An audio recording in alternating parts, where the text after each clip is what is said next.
Hello, everybody. Good afternoon, good morning, good evening, whenever or wherever you're watching this from. Hello, and welcome to the Real Juicy Detox. We're in the kitchen. We are so excited. I am so excited because today we are making Trinidadian pastels. Yes, Trini pastels, vegan style. So welcome, welcome, welcome. Amy is in the house. I'm so glad that you guys are here. If this is your first time tuning in, welcome. I'm Burns Bedard. I'm your certified detox specialist. And in the Real Juicy Detox, we talk all about how to help our bodies heal themselves. So we focus on fruits, melons, and berries, and we focus on all of the good things that we can do for our bodies with raw as much as possible. And every now and then, like we're going to be doing today, we're going to be doing a little cooked food, but it's lightly cooked, which is great. And cheers. I'm drinking some coconut water. I'm just feeling in a tropical kind of mood today. I'm feeling in a tropical kind of a way. You know what I'm saying? Hello, Jennifer. Hello, just cycling and listening. Amazing. I'm so glad that you are here. I am just sipping on my coconut water and watching Dot over there being totally distracting. Dot, get off the counter. Get off the counter, cat. Trying to teach a cat to not go on a counter is like, well, trying to teach a cat to not go on a counter. 1 second. Dot, you're in such a playful mood today. Come and say hello to the class. Come and say hello to the Real Juicy Detoxers. Look at us. Look at us. We're getting all juicy. Stop being a brat. Off you go.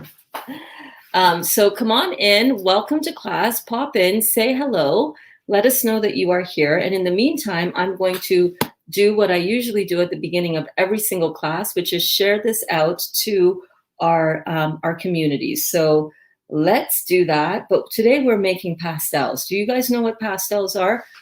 If you don't, I'm going to let you know what they are, and you're going to fall in love. This is a traditional Trinidadian what would you call it? It's like a Trinidadian staple, really, at the holidays. Anytime we have Thanksgiving, and by the way, today, if you're watching this live, it is the Thanksgiving holiday in the United States. So happy Thanksgiving to all of our American juicy juicers and to the world, because we should really always be celebrating and being grateful. In fact, I was looking for my blessed t-shirt to wear today and couldn't find it. So today I'm wearing my I'm a gym unicorn, try to keep up t-shirt. I'm not a gym unicorn anything anymore, but it was handy. You know what I'm saying? And it fit. So I put it on. So we're going to share this out to some of our juicing community. We're sharing this to Juicing and Raw Food Support Group for Your Healing Journey, Juicing for Health, Solid Food Vacation / Juice Feasting. These are all on Facebook. And I'm also sharing this out to our Dr. Morse group. So fans of Dr. Robert Morse, ND, and sharing the Detox Diet by Dr. Robert Morse. So we are here. Welcome, welcome. Let's check out who's in class today with us. Hello. Hey, lovely people. Hi, Duda. I'm so happy I got 15 kilograms of satsumas and 10 kilograms of apples.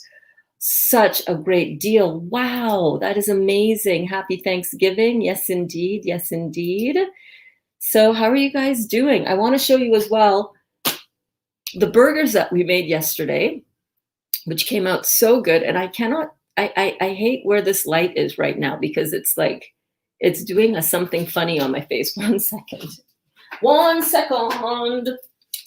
1 second. I got to adjust my lighting over to here, maybe. Let me just move that lighting over to there. Yeah, not any better. Damn.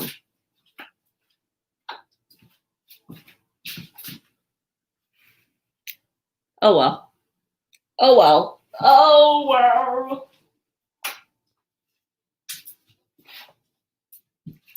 Okay, so I wanted to show you the burgers that we made yesterday. What is going on with the lighting? I can't stand it.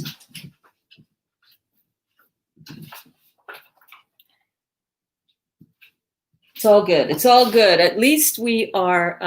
At least we are live, right? At least the internet is working well today. So let me show you guys. And I think this is probably going to be a smaller class because it's Thanksgiving. A lot of our friends and family down south of the border. To me, I'm in Canada, and a lot of our American friends are enjoying Thanksgiving, which is great. So these are the burgers. These are so amazing. You guys, I cannot even tell you. Dolly said that these are the best burgers that I've ever made. So that's what's left of the recipe from yesterday. And last night I was feeling in such a mood.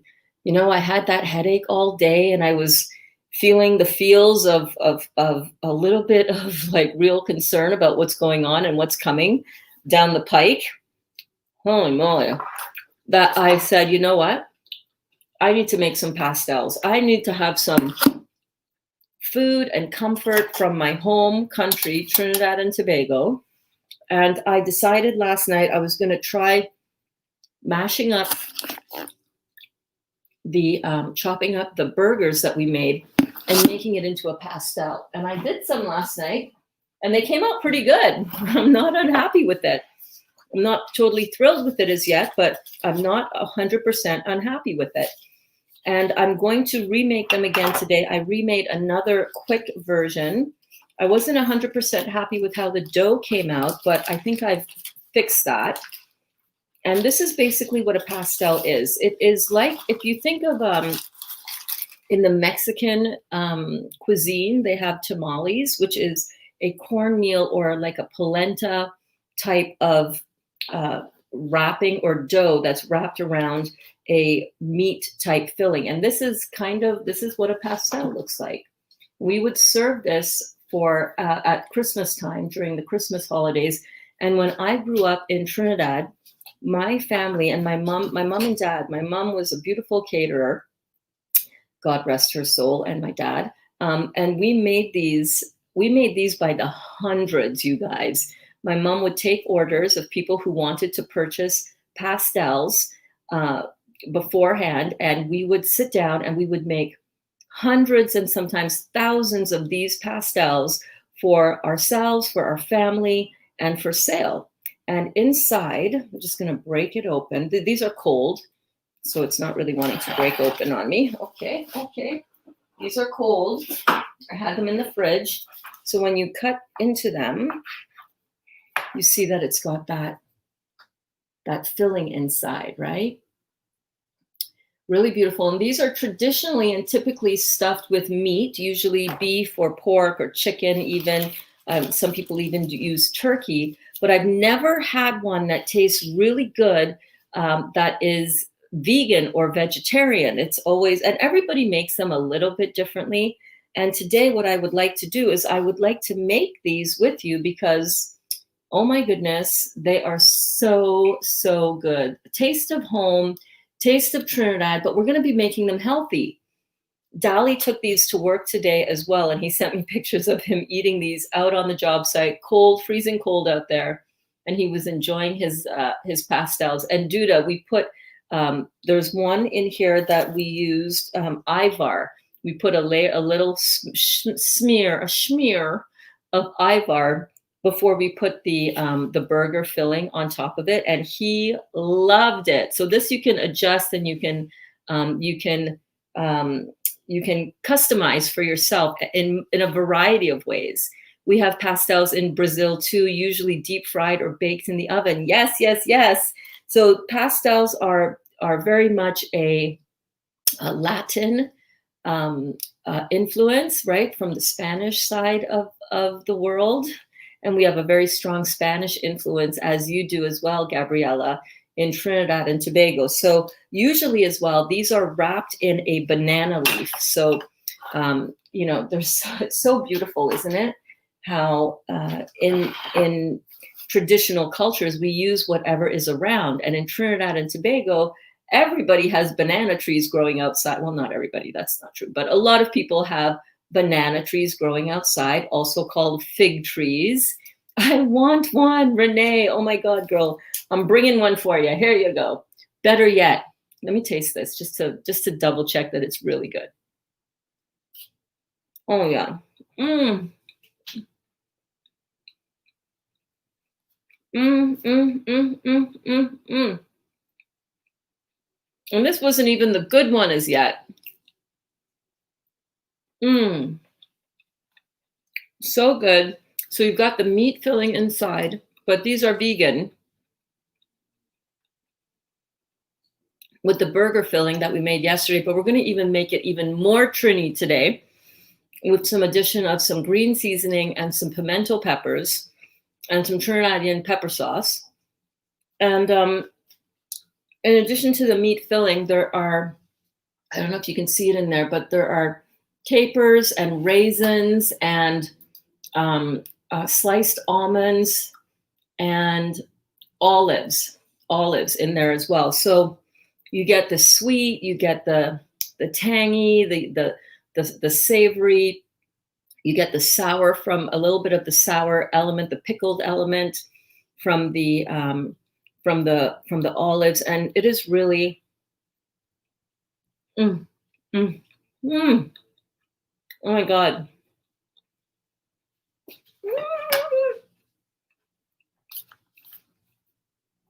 I'm so excited. This is actually my first time making Trinidadian pastels on my own.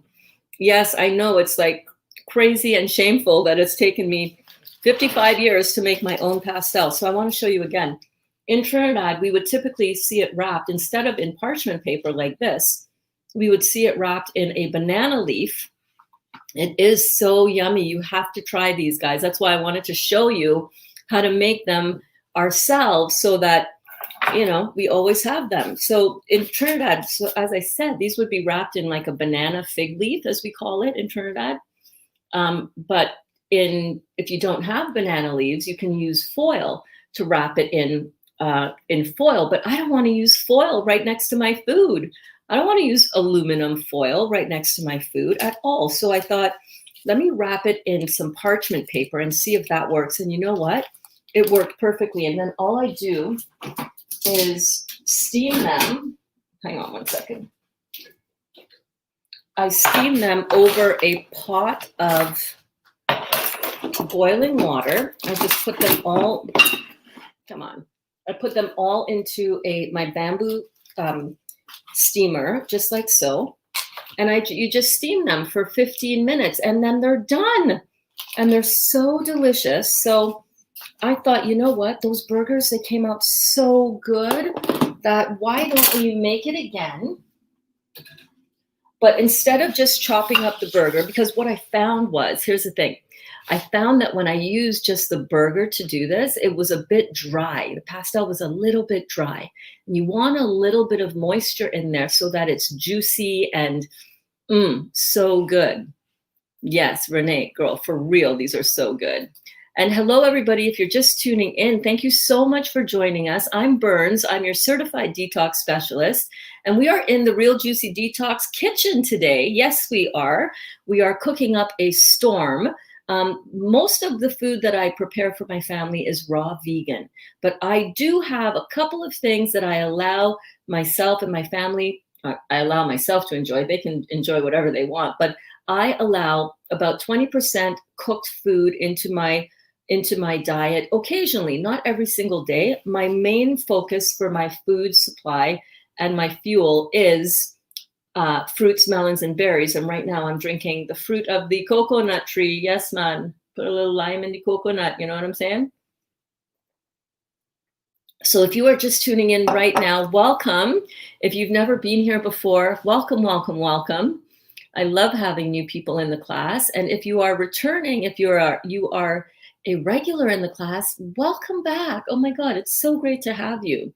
So great. Here's how this class usually goes. If you're brand new here and you're not sure what you're watching and you're not sure what is up in here, what I do is I whip up some amazing stuff in the kitchen so that we have some great food that we can feed ourselves and our families. In addition to mainly juicing, we want to focus on alkalizing and alkaline food. So that's what we do here.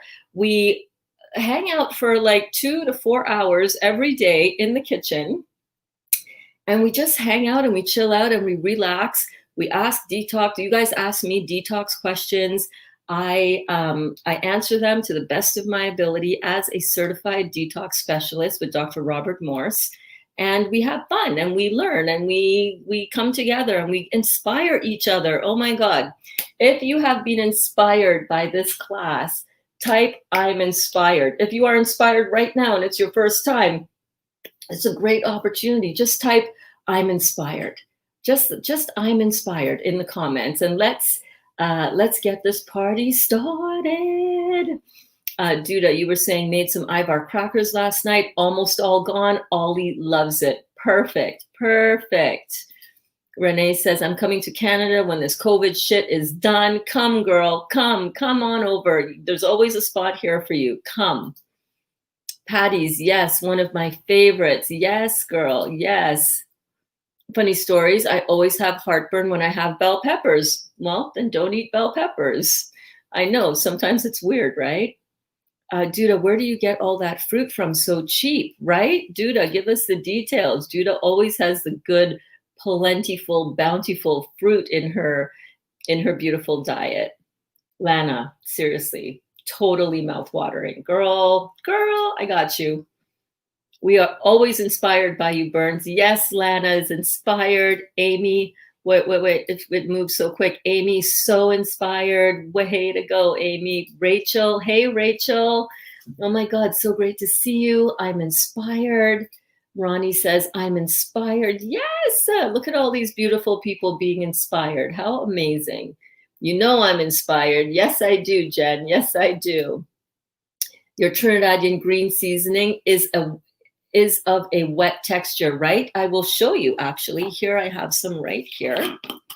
Oh, guys, if you could smell this, this smells like home.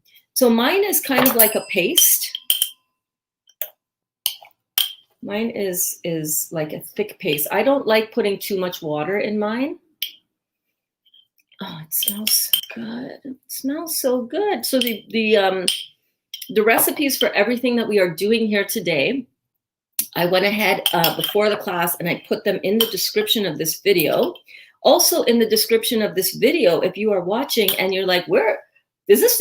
This is so much fun. Where do I find more of this kind of content? Well, if you're on Facebook, right above here, and if you're on YouTube, right below here, you will find the some playlists for our afternoon classes. And we just have a lot of fun here. But in the description as well, you will find the recipe for the green seasoning and the recipe for the pastels that we are working on today. So I'm really super excited about that. Melissa Shepherd is inspired. Hi, Melissa. How are you doing, darling? Did you start your dry fast, by the way? Did you try it? How are you doing? So good to see you.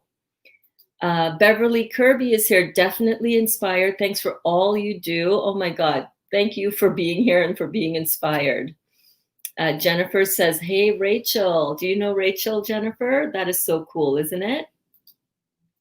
Duda says, I get it from my friend that has a fruit stall and gave me a great deal. 1 box of apples for 10 pounds. And yes, so inspired by the class and all these lovely people. Fabulous, fabulous. I'm so happy that you guys are here. Hi, Amy. Hi, Duda. Yes, yes, yes. As my dad would say, yes, yes, yes, yes, yes. So these are the pastels. I like wrapping them in parchment paper because it keeps it very neutral. No transfer of any metals or anything through the aluminum foil.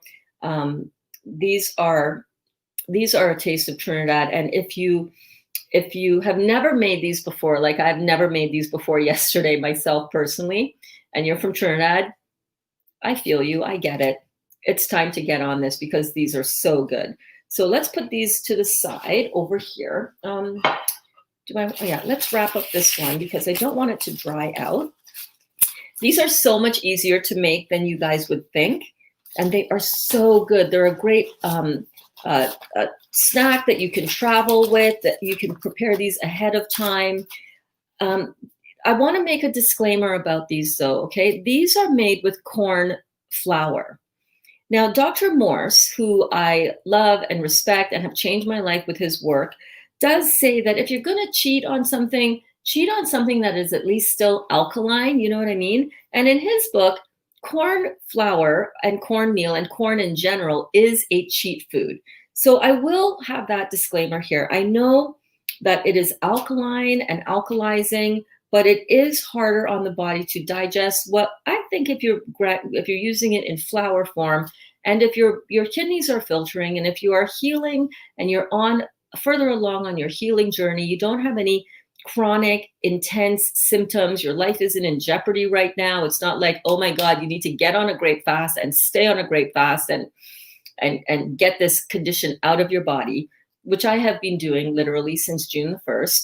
If you are on a healing journey and you are not having any intense, life altering conditions that you are currently healing out of your body, it is okay to have a cheat food like this a couple of times a week. So don't freak out and don't be too stringent and all of that. But if I'm craving a pastel, at least I'm making my own pastels. I'm not using any acid food. I'm not using meat. I'm cooking it lightly. It's only getting steamed for about 20 minutes, 15 to 20 minutes. So that is where I'm coming from. If you are not comfortable with having corn in your program and in your diet, then definitely don't make this. But if you are okay with it, that's for you to decide. I know a lot of raw vegan enthusiasts and hygienic people do use corn in their diet and in their program, and I don't have a problem with it in my diet occasionally. And what I also want to say is that I monitor my body all the time. I monitor how I'm feeling. If I'm feeling bloated, how are my bowel movements? Are my kidneys still filtering? Am I having any pain or any swelling in my joints? Like, that's how I monitor how any kind of food makes me feel, affects me. Just like Duda was just saying, right? I don't know why, but every time I eat red peppers, I get heartburn. So then that's not your food. So I do want to make that disclaimer with this recipe, but for everybody and anybody who is okay with having corn in their diet occasionally, then this might be something that you want to try. It is delicious. It is a family favorite, and it is a cultural favorite of mine, which is why I'm so excited to be sharing this recipe with all of you, especially for my Trinidadian friends. Where are my Trini people at? Where are my Trini people at? I don't know. They're doing Thanksgiving. They're on some other thing right now, but that's okay. Make these. They're so good. It's not a holiday season. It's not Thanksgiving without pastels. It is not Easter without pastels. It is not Christmas without pastels. Oh my God. In my culture, in my country, you have to have pastels on the table or you're not doing that thing right. You know what I'm saying? And now this is an opportunity to make them taste like a meat pastel. It's crazy how this works. So let's get into it. Let's start. But first, let me see what other comments are here. Emoji King. Yes. Happy Thanksgiving. Is that a cop car running behind the turkey? Hilarious. Just from our page. Yes. Good stuff, Jennifer. Jared Burns. Thanks to our amazing Beverly, Kirby, and I knew about you. You both are amazing in every way. Thank you very much to you both. You're so welcome. You're so welcome, Ronnie. I'm so happy that you are here. And Ronnie, you're down in Mexico right now. So this is a very similar thing to Mexican tamales. The same type of thing. You've got your cornmeal that is wrapped around and surrounding and cocooning a beautiful meat mixture, but instead of the meat part, you can make it with the stuff that we made our raw vegan burgers with yesterday. And Monique says, so true. I'm not sure what you were referring to on the so true, but yes, so true. Truth, right? Truth. That's what we're about here. Duda says, hi, Jennifer. Oh, look at all the love for each other. Lana's sending Jennifer some love. And hello, Fita Nisa. This is the first time that I'm seeing your comment here.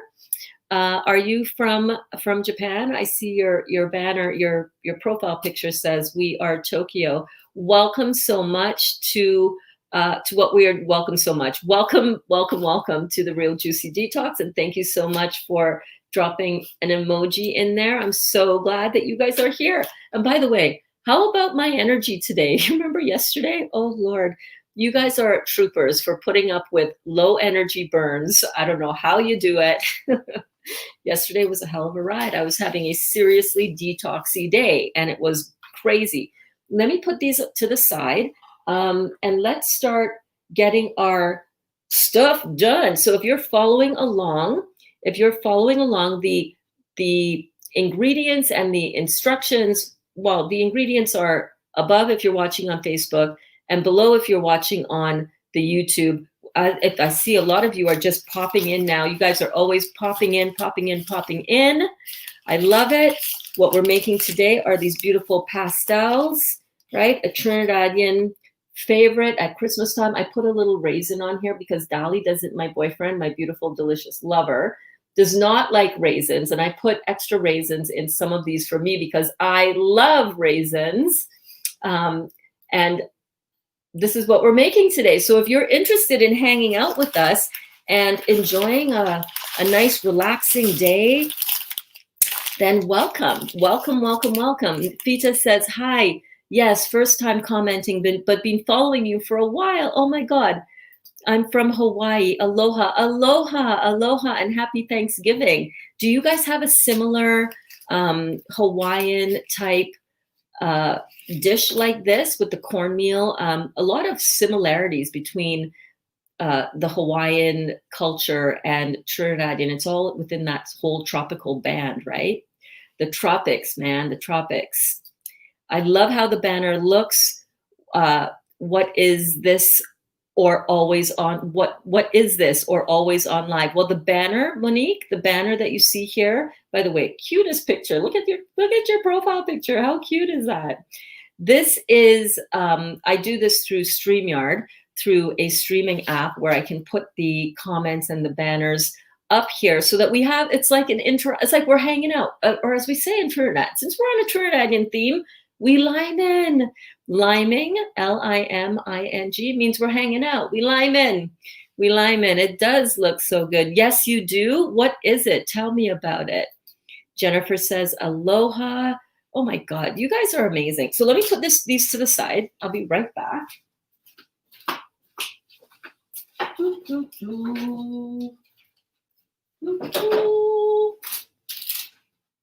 Oh my goodness, where is mine? There it is. Hang on 1 second. I'm just going to grab something from the fridge. What am I looking for?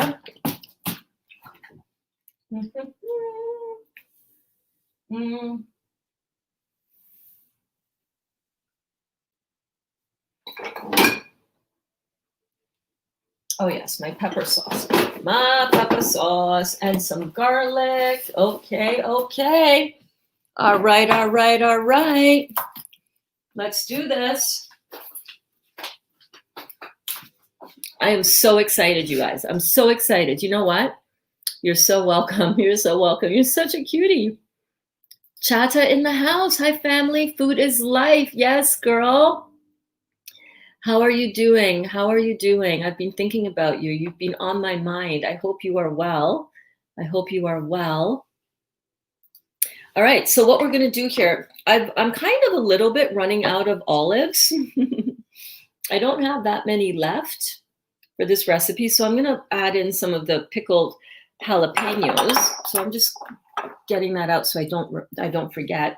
I'm sipping on some coconut water. So good.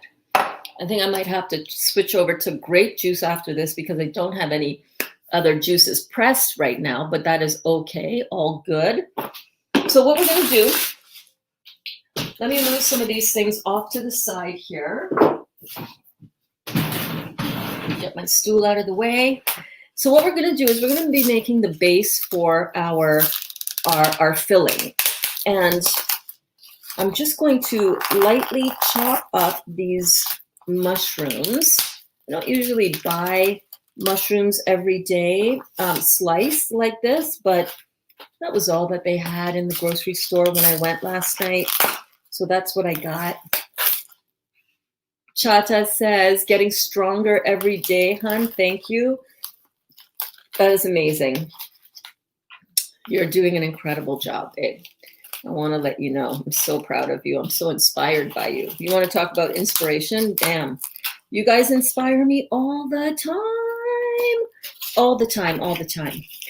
All right, so let's get some of this chopping going. So I've got 2 packages. What size were those? About 0.23 kilograms each package. I don't know. It works out to about 4 cups of chopped mushrooms. And remember, if there's anything in the recipe for this base that you do not like if you can't eat or don't like or don't want to eat mushrooms, don't use mushrooms. Use another vegetable. You can use, I don't know, what other vegetable could you use? You can use other vegetables. I'm late, but I'm here. Happy Thanksgiving to all. Yes, happy Thanksgiving, Alana. I'm so glad that you are here. Happy Thanksgiving, Alana. How was your food? Yes, how was your food? Alana has been rocking and rolling on this juicing detox journey, and she's been crushing it. So good. Carlene says, happy Thanksgiving, Alana. Beverly says, glad you're here, Ronnie. Burns is so good, isn't she? Oh, thank you so much. I've got used to spending time in my kitchen preparing food for my family with the Real Juicy Detox playing. Yes! Oh my God, that makes me so happy. You know, usually when I'm in the kitchen and getting stuff done, whether it's juicing or making some beautiful raw vegan or even some lightly cooked vegan food for my family, I often have Dr. Morse on, or I have Del Big Tree High Wire, the High Wire.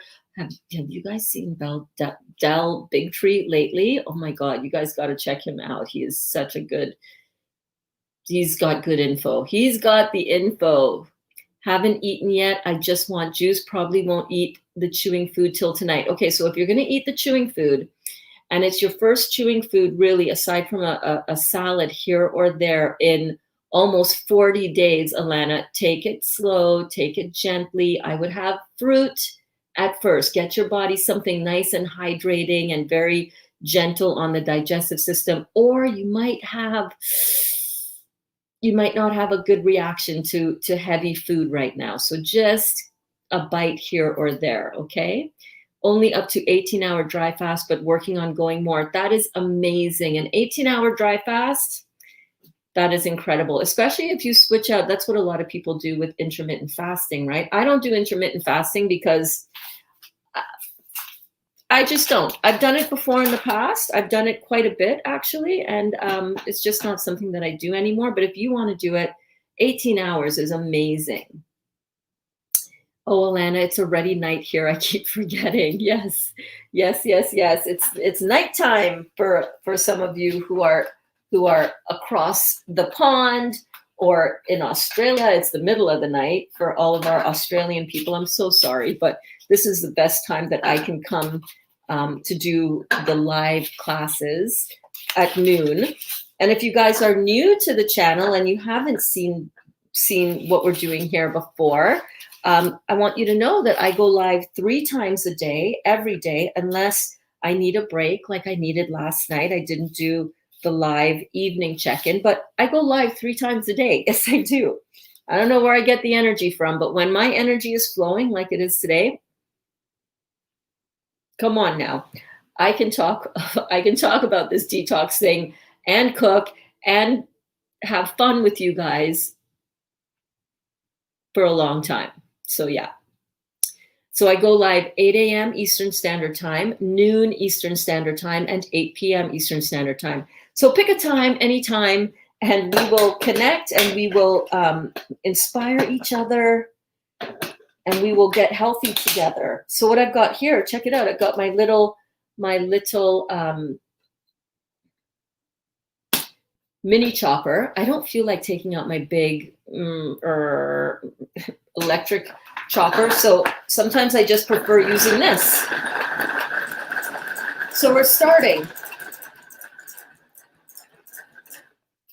So what you want to do is you want to have your mushrooms and your vegetables for this. Let me bring you closer. 1 second. 1 second.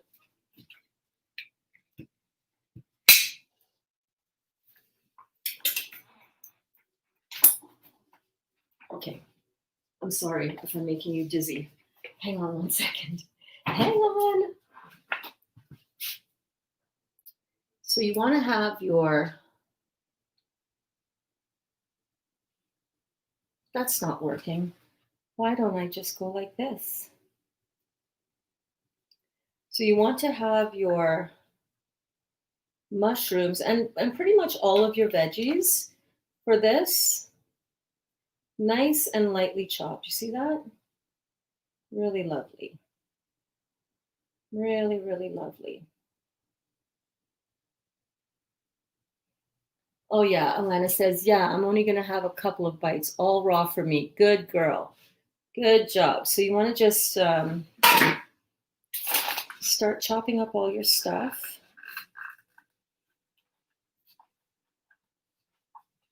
We're just throwing that into our bowl, just like so. And we're just going to get started on all of the chopping, but this is sort of the texture that you want. Nothing too much finer than that, because we want this to kind of resemble and replicate. By the way, this is my view from here. The kitties are over there chilling out. Right, kitties? Okay, let me get you guys back up over here. Yeah. On the tripod.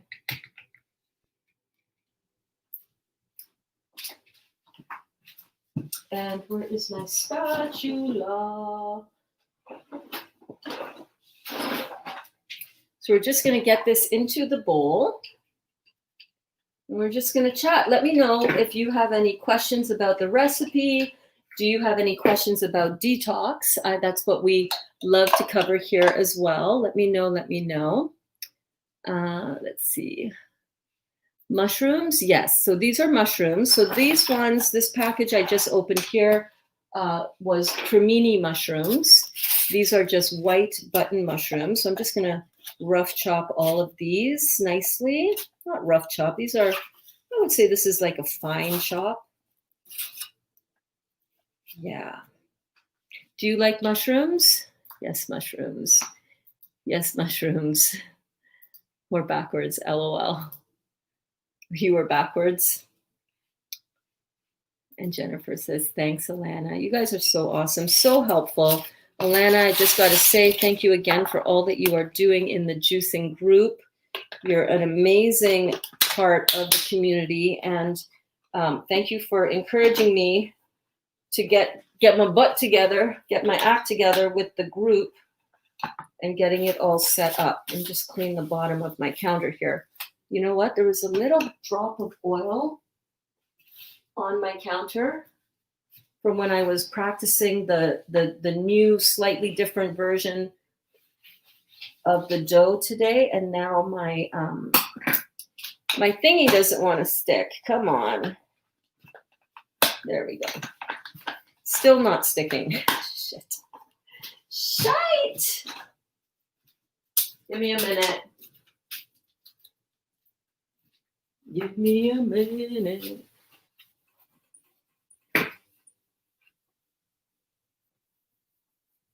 Give me a minute. So yeah, let me know if you guys have any questions around detox. Glad you're feeling better today. Oh God, girl, I am so glad I'm feeling better today too. You have no idea. You can wet chop in the Vitamix, right? Yes, you can. Now, I would not wet chop mushrooms in the Vitamix because they will absorb too much of the liquid. And really, for this recipe, I still want the, hang on 1 second.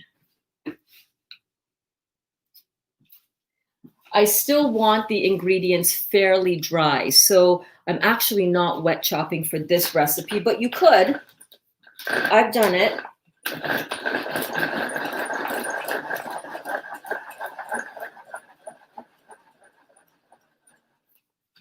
I have done it. But today what we're going to be doing is as we chop the other vegetables like the onion and the red pepper, we're going to be squeezing it dry. We're going to be squeezing it dry.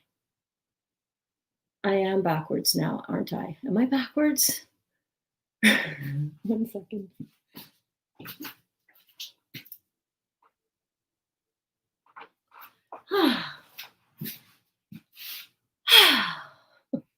That's what you meant by we're backwards. We're backwards. I thought that's what you meant, but I was like, oh, give me a minute. Give me a minute. I don't have that thing, although I guess I don't want them wet. Yeah, so you can chop these up if you have a food processor, you can chop it up in a food processor. This is one of my favorite kitchen tools. Like look at the fine chop on that. This is really one of my favorite gadgets because it's really easy to clean. Unless you're doing something that's really hard and that needs a lot of action, like when we do our power balls, then I would use the electric one. Thank you, Alana, for your contribution to the group. Yes, indeed.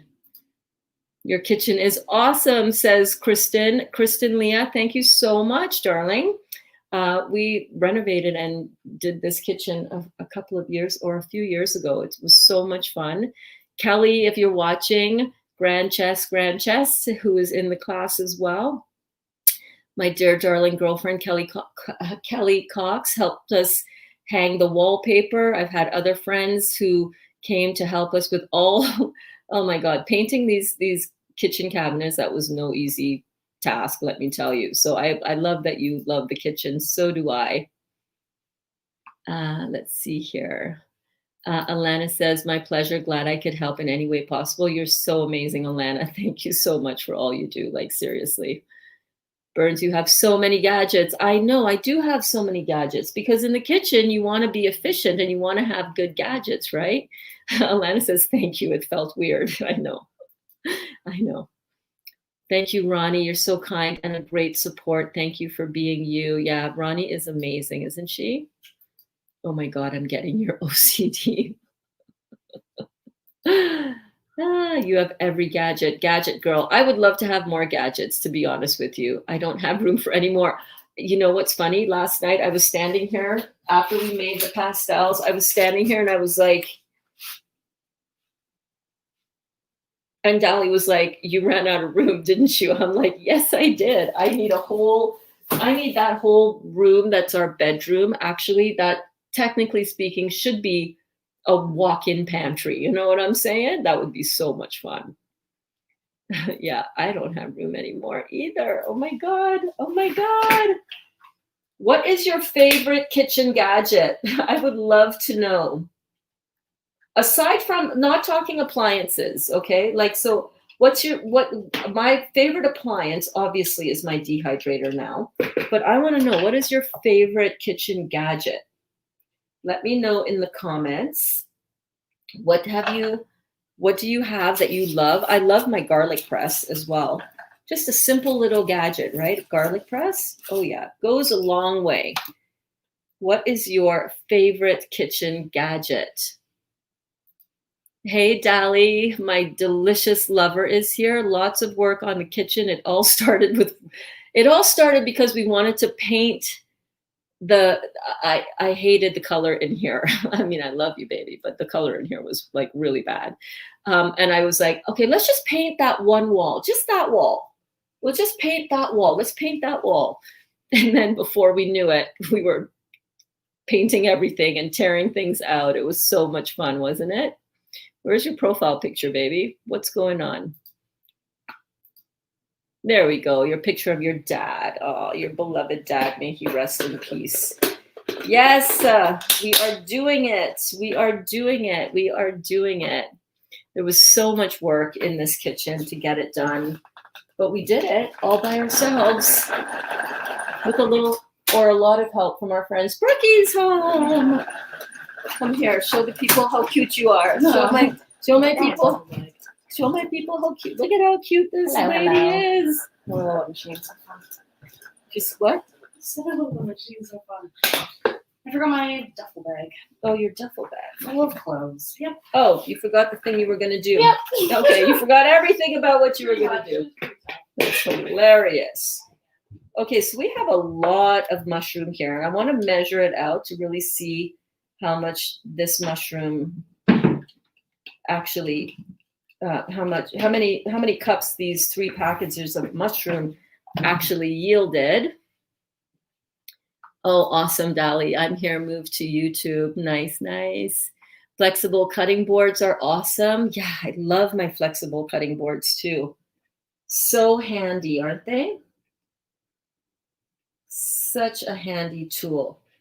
So this is beautiful, beautiful mushroom base. And you really don't taste the mushrooms in here, but it gives it that kind of that meaty texture. You know what I'm saying? We need a little bit of that texture that we've come to love in ground beef, and it's so essential for the pastels. So we've got, let me measure these out. Let me measure out the mushrooms. So let's see how much we've got. Okay. How are you guys doing?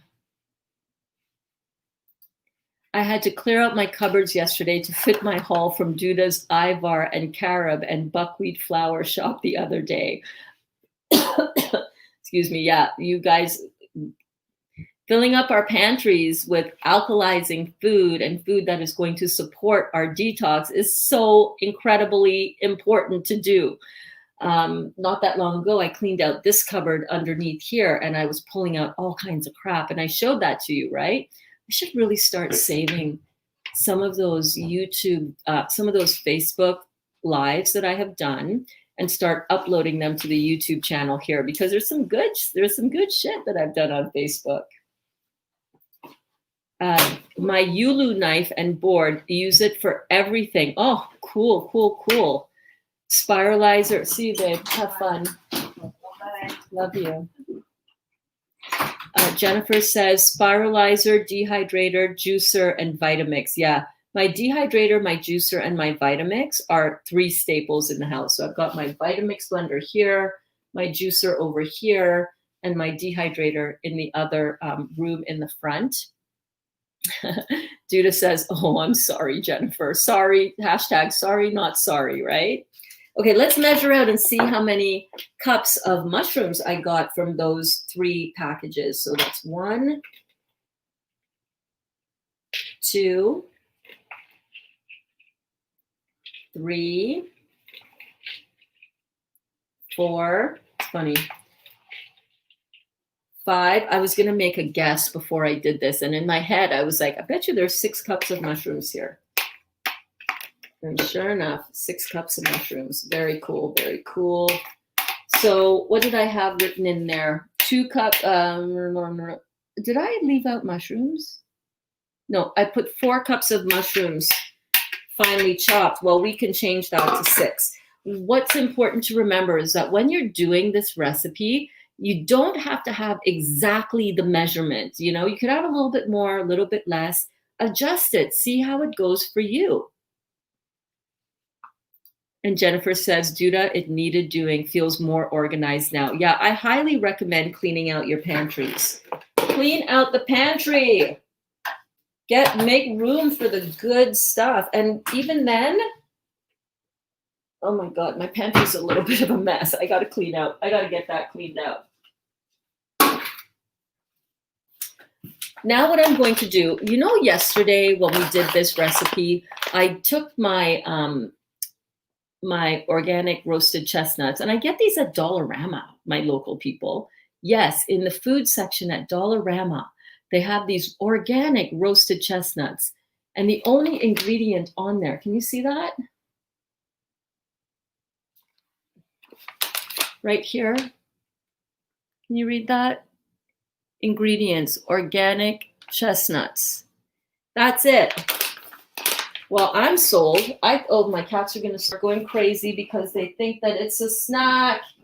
Babe, it's not a snack. I'm telling you, it's chestnuts. Hang on, let me get a treat for them. Let me get a treat for the kitties. Yes, meow. Come here, kitty. Let me give her some. Yes, Dottie. Meow. Meow. There you go.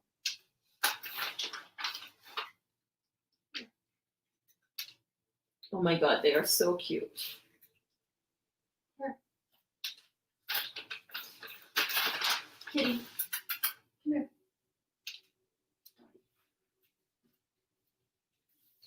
They're so cute. Hey. Okay. Where are my scissors? Oh yeah, I know where they are.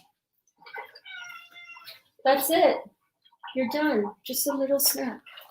It's a little treat. That's all you get. I like to give them a little treat as well. Anyhow, yesterday we did these in the juicer. Remember, we put them through the homogenizer blade. And I think what I'm going to try, let me just see what other texture I can get by just doing them in the food processor, the mini chopper right here. And I love these roasted chestnuts, I got to tell you. This is another thing that I do enjoy in my almost all raw vegan world. And these are roasted and they're chestnuts. And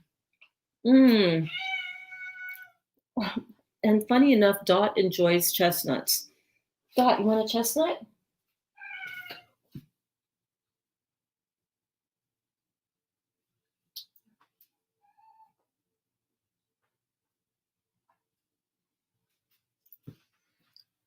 She likes them. She likes them. So I'm going to chop these up. Sharp knife for sure is a great essential. Yeah.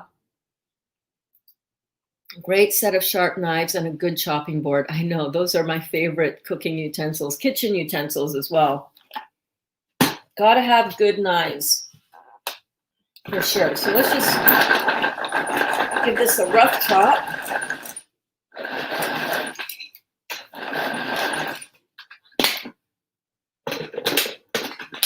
And I think doing it like this, which I have done like this before for burgers, is going to give a nice texture to your vegan filling. See that? It's going to give a nice texture to the vegan meat, not meat filling. So what I'm doing now in the bowl here is I'm just layering in. I'm not going to overmix it because that's the thing that you don't want to do with this. You don't want to overmix it. You just want to start layering in each ingredient. Now, I have others. Where are my other chestnuts? Do I have other chestnuts or did I only buy 6? I thought I bought more.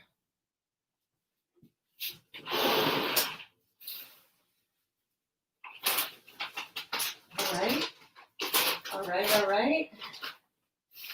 Improvise, use what you have. Don't worry if you don't have, enough. 1 second. Let me check over here.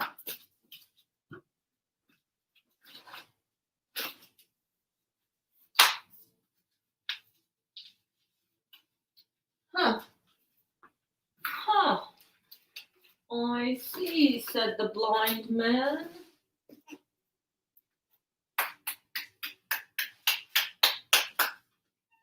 Yes, kitty. All right. I don't have any more chestnuts, but I do have some walnuts. So let's use some walnuts in there as well. See, that's what I mean. Improvise. So I don't have the 400 grams of chestnuts, so I'm not going to use 400 grams of chestnuts. Or maybe you don't like chestnuts, or maybe you can't find chestnuts. Improvise. Use what you got. I'm going for some of that texture, a little bit of that.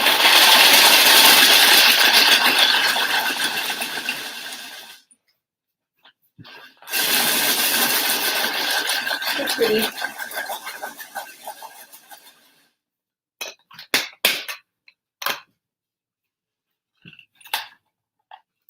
So you can see, nicely chopped up. And walnuts tend to give our vegan food a really nice, I don't know what it is. It gives it a nice bite and it gives it a lovely texture that you want when you're kind of replicating the texture and the taste and the feel of meat, interestingly enough. So I've got some chopped walnuts in there as well.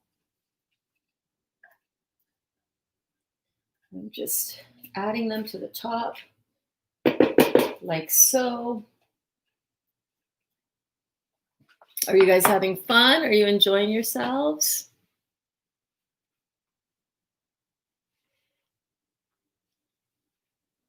Check up and see where the comments are at here. Alana says, my brother-in-law, Dot, get down. She's going for the treats bag. Look at her. Dot.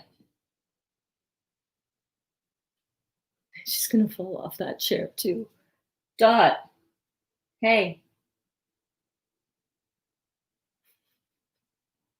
Kitty cow.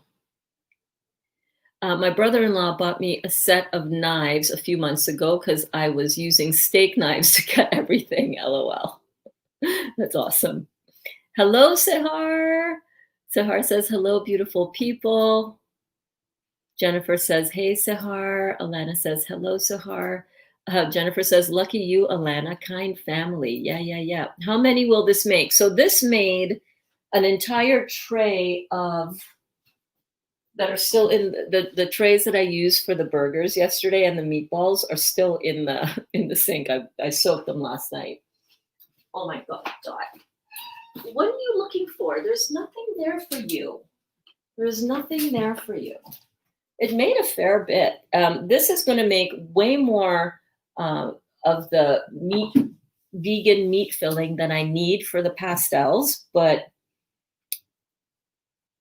I don't know. It's going to make a lot. So you can make these in pastels and you can make them into little meat pies. You can use this topping and add some, maybe some chopped tomatoes and use that for a pizza topping. It's very, very versatile. So I don't know how many this will make.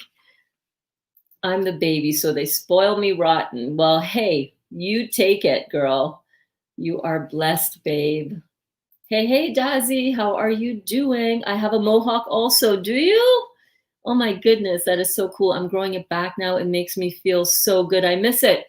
Babe, go back to the hawk, man. The hawk is the best. Why grow it out? Hi, Alana. Hi, Jennifer from Sehar. My 8-year-old Leanna says hello and loves your haircut. Awesome. Hi, Leanna. Thank you so much for the compliment on my hair. Oh my God, you are so sweet. I love you. Thank you for being here with your mom, and I hope you are having fun today. I hope you are having a great day. How are you doing, Leanna? Oh my gosh, I love it when the kids get together with us and have all of these fun experiences, right? Sahar's kids are all over this lifestyle. Kim's beautiful daughter who celebrated her birthday yesterday. Victoria, she loves being here. So much fun. Hello, Louise. Louise in the house. Hi, Burns. I'm late. Radiator on the top floor leaked and blew the electrics. Yikes. Oh, no. All back under control-ish. LOL. What's the name of our dish today? Today we are making Trinidadian pastelles. Oh, my God. Why?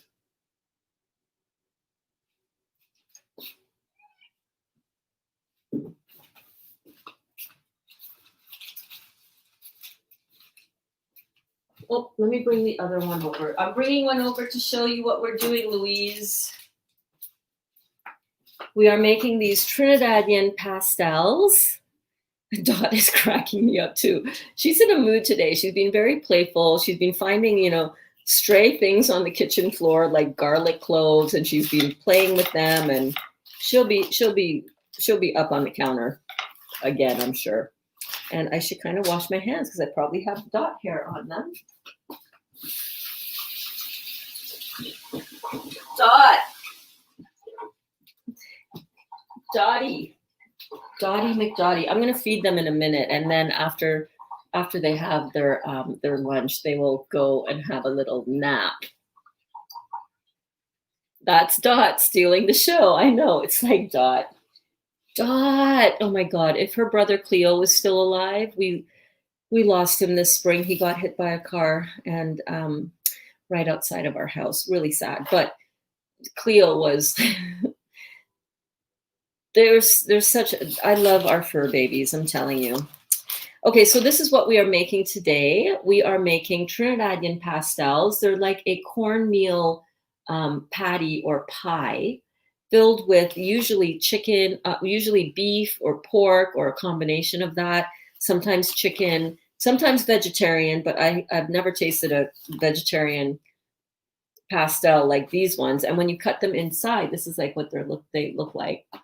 Dolly was munching on these for his lunch today, or actually his breakfast today. They're savory. They're a little, they're just a savory package of goodness. Mm, mm, mm, mm. Very reminiscent of a tamale in the Mexican culture. And most cultures that have some sort of Spanish influence have something similar made out of corn.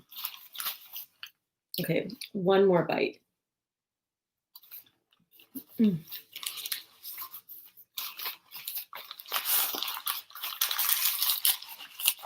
Really simple to make. Very, very easy to make. And this is something that is traditional in the Trinidadian culture. We have this at every major holiday. And I figured, what better time than to make this than on Thanksgiving with all of you guys. A lot of our American friends are celebrating Thanksgiving. Happy Thanksgiving if you just popped in. Sahar says, Kristen, Leah, all three of my kids absolutely love Burns. They love listening to the live replays because Burns makes everything so fun. Oh my gosh. I love her kids too. Her kids are Sahar, your children are not children. They are spiritual giants. They are ascendant masters. Yes, they are. Sahar lives about 20 minutes away from me. And I love getting together with her and her kids. And I need to come up for a visit soon. You need to come down and try some pastels, girl. Jennifer says, hey, Louise. Oh, crap about the radiator. I know. Damn. It sucks when things in our house go awry, doesn't it? Seriously, Dot, bless her. She's on the other counter. If you guys could only see her, she's on my other island over here. And it's just cracking me up. Hey, gorgeous Jen, says Louise. Those bad boys look delish. They are so good. Mouth watering here at you. Enjoying the taste of them. Time for a grape juice to top up, methinks.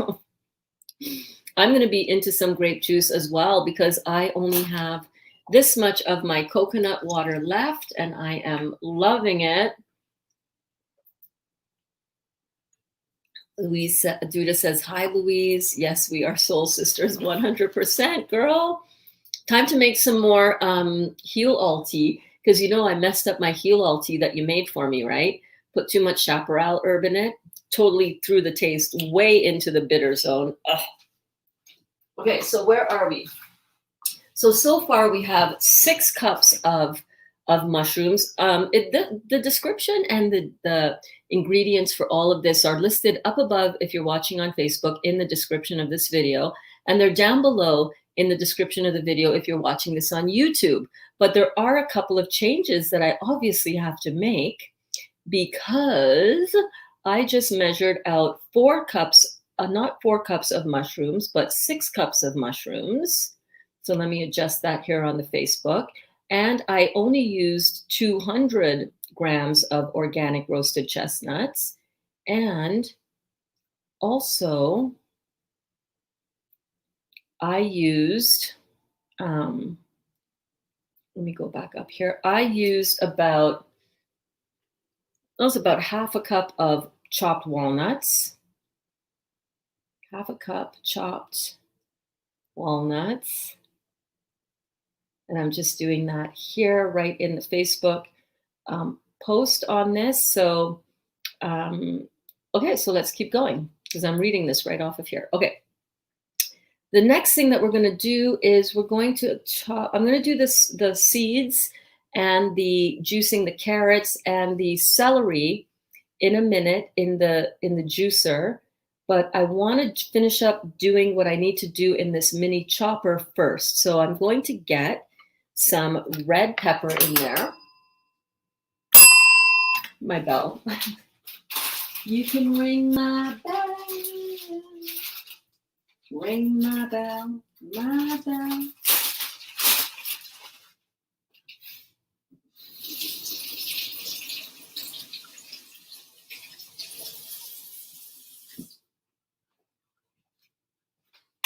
And I'm gonna get the. Yeah, I love the flexible chopping boards too. Really, really do. So versatile. Where's my. And Dot's getting ready for a little nap on the couch. So she's like a little kid, I tell ya. Oh, here's my knife. So I'm just going to get some of this red pepper. I'm going to use actually I'm going to use a whole red pepper for this. I think it adds a nice element of sweet to the dish. I'm just going to rough chop it here, and then I'm just going to add it into the food chopper, like so. Do you guys like red pepper? What are your favorite vegetables to munch on raw? I love red pepper. Oh my God, that hemp seed dressing that I made the other day, that was so good on the burgers, but just with raw veggies. Yes, check that out. It's in the playlist. If you guys are watching this, you can check out the YouTube playlists that are linked in the video description, and that will take you to all of the different classes. So I have a playlist for the 8 a.m. Bouncing with Burns where I'm on my rebounder. Have you guys seen my rebounding videos? And Louise says, hey, Duda, yay, extended family time. Yes, indeed. Yes, indeed. Yeah, what are your favorite veggies to munch on? I love red peppers.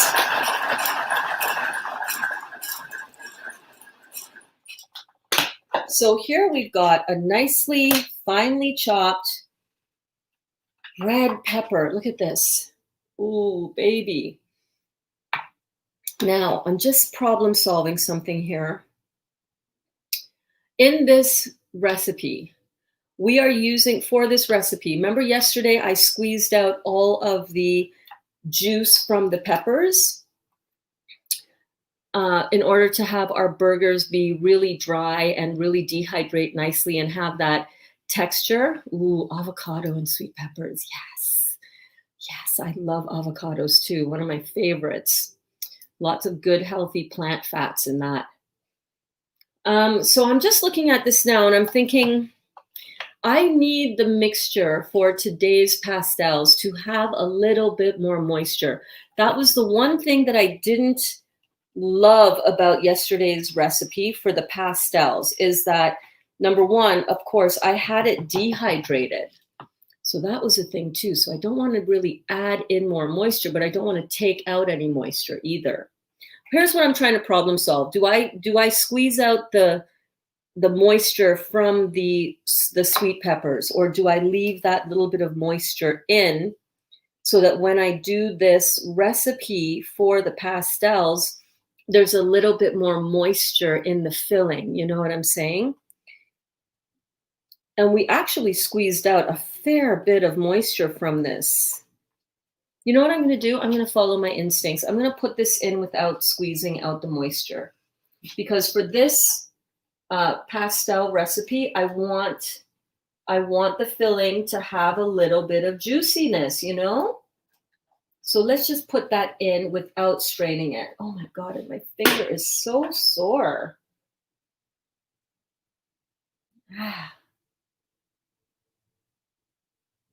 Okay. Yeah, I don't know what's going on with my fingers, but seriously, detox, that's what's going on with the fingers burns. You know this. You know this. I know it. I know.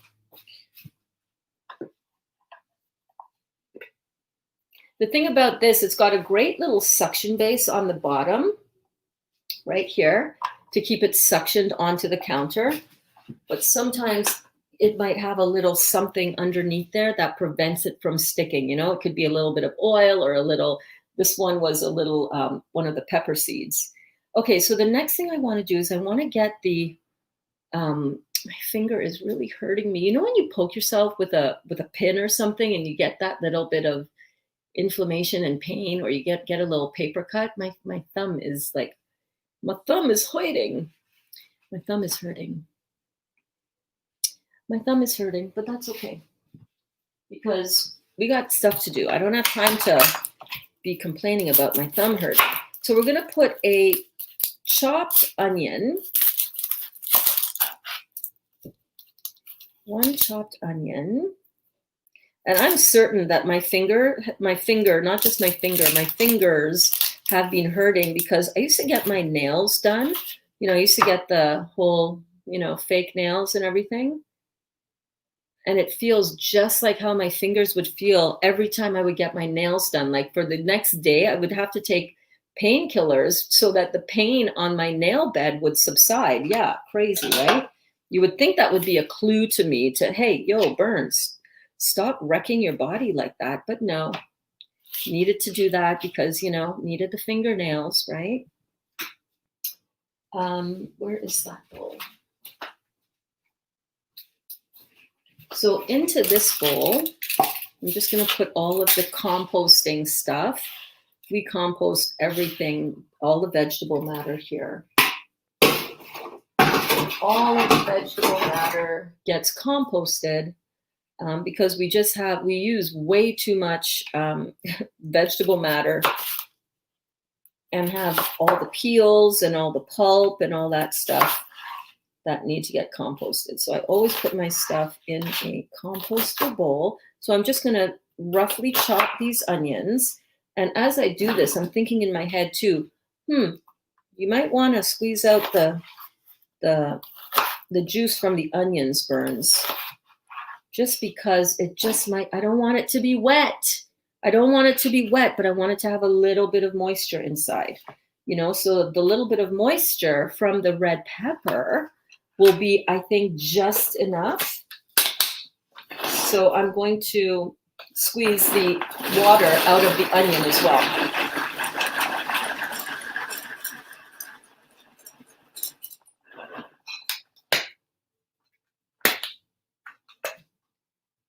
And I'm just going to push it down a little bit because I want the onions really pretty finely chopped here. And there's a couple of pieces that are still a little big.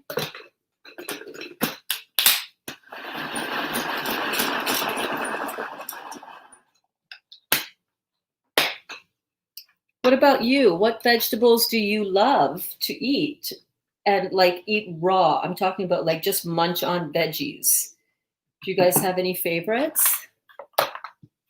Sahar loves avocado. Where's my little, I'm looking for something. Where is the bag? Here it is. Bowl. Sahar loves avocado and sweet peppers. I love avocado. Oh my God. Just love cutting into an avocado, sprinkling it with a little bit of salt, you know, and just scooping it out and enjoying that. I have 4 large composts in my garden. Oh my God, that is so awesome. We had one really big one, and then we realized we filled it up almost within a month. With less than a month, it was almost full. And we were like, okay, this isn't going to be working. We need to get rid of this. So thank goodness where we live, the city has compost pickup. where you can put it out into green bins that they provide. And then the green bins are picked up, emptied into a city composting facility where it's screened, whew, you know, for plastics and other debris, and it's sanitized and then sold, I imagine, sold back to the farmers as compost for their crops. So here I'm just using a produce bag. Actually, you can use a nut milk bag if you have it. This is just a mesh reusable produce bag, and I'm going to squeeze out the liquid in the onions, and you'll see how much liquid out of that one onion I'm able to get out. And this is good because, like I said, I don't want this mixture to be too wet. You know what I mean? Yesterday we did this as well. We squeezed it out with the red peppers.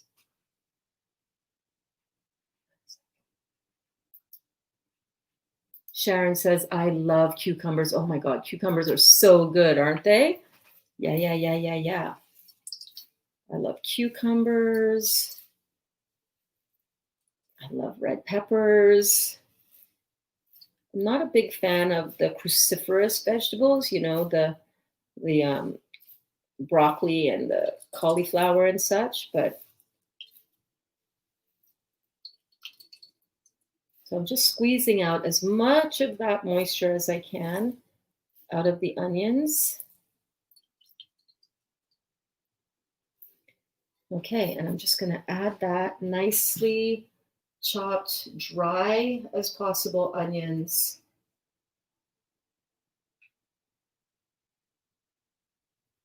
Right into there. Oh yeah. Oh yeah, baby. And I wonder how much onion juice I got out of that. You know what? I'm gonna just quickly wash this out. It's a bit of a pain in the butt to wash these after the fast.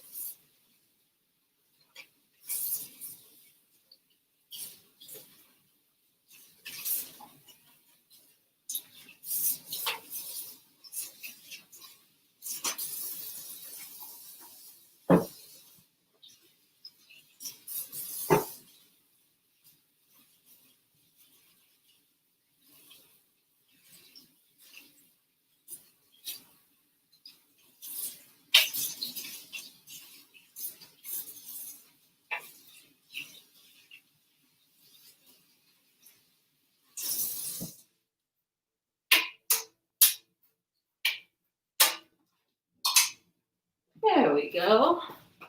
My beautiful man, Dali, did that for me yesterday. He did all the dishes. Oh my God. Thank you so much for doing that for me, babe. Ooh, celery and carrots. Yes. I love those too. Louise says, hi, Sharon. Tomatoes, peppers, celery, carrot, avocado, spring onion. Those are so good. Yes.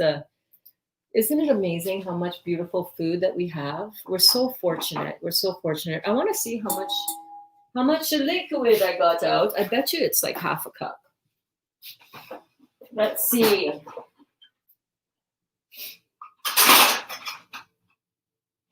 Yeah, let's see. I got a half a cup. Sorry. I have a half a cup measuring cup. Oh no. It's more like a quarter of a cup. But that's a quarter of a cup of liquid that I probably don't want in my mixture, because remember the mixture yesterday? If you didn't see yesterday's video, go check it out. It is right in the playlist for the noon classes. Yesterday when we were making the vegan burgers, the raw burgers, it was a really dry mixture until I squeezed it together, and then it held its shape, right? So I'm not going to use this. So I'm just going to pour that down the sink. And I think, let me see. Do we need to do any other chopping right now? I don't think so. I think we might be all done with our mini chopper. So we can get this out of the way.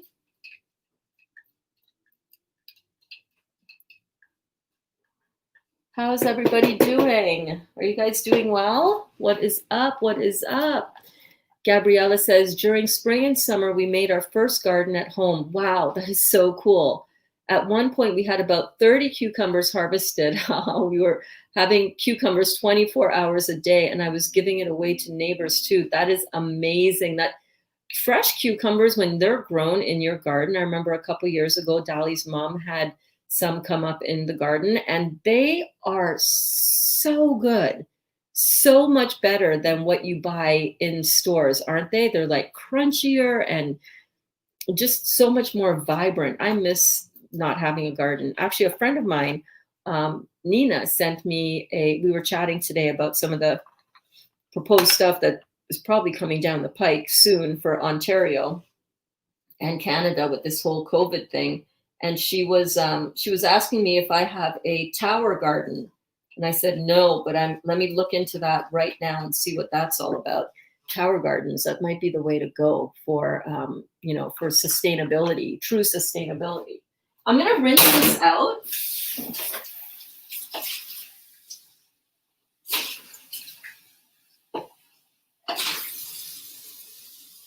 It does have a bit of an onion smell, so I'm going to quickly wash it so that the dishes don't all pile up, you know? It's always good to kind of do some extreme cleaning in the kitchen, you know? Clean as you go, and then you don't have a whole lot to clean up afterwards. That's not usually what I do when I'm cooking in here with you guys, right? But I'll tell you, it makes the whole cleanup job at the end of the day so much easier. And by the end of the day, I don't want to be cleaning in the kitchen.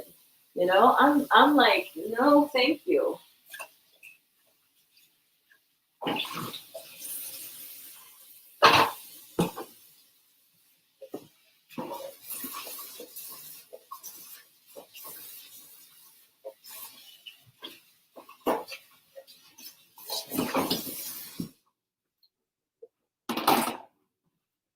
There we go. Oh, the blade. The blade, the blade, the blade.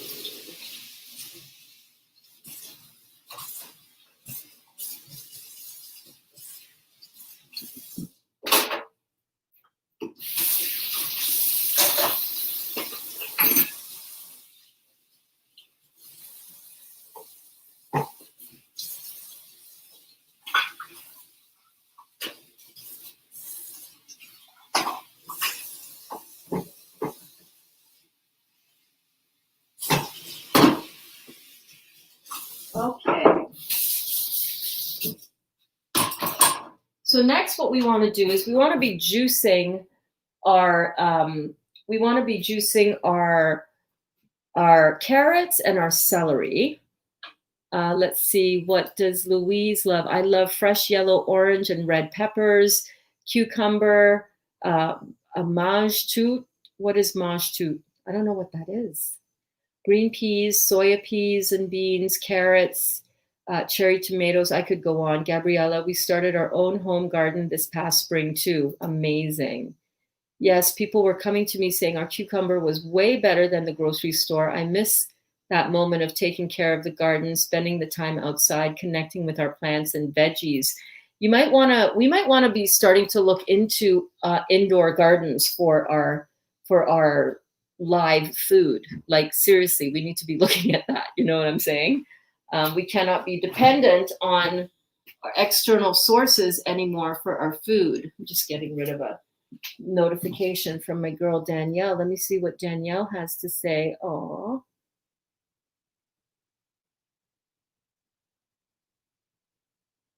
nice.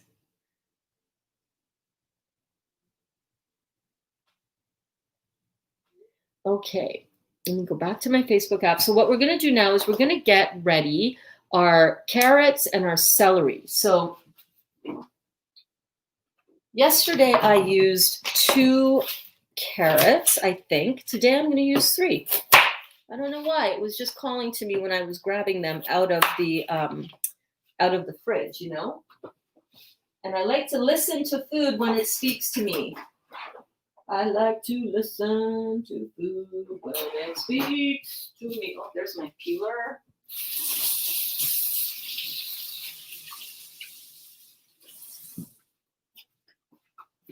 Yes.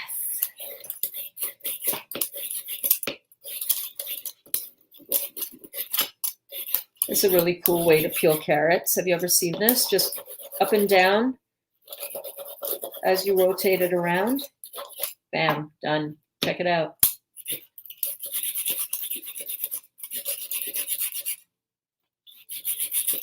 Cool, huh? Saw somebody do that at a Pampered Chef party once. I was like, what did she just do? Say what?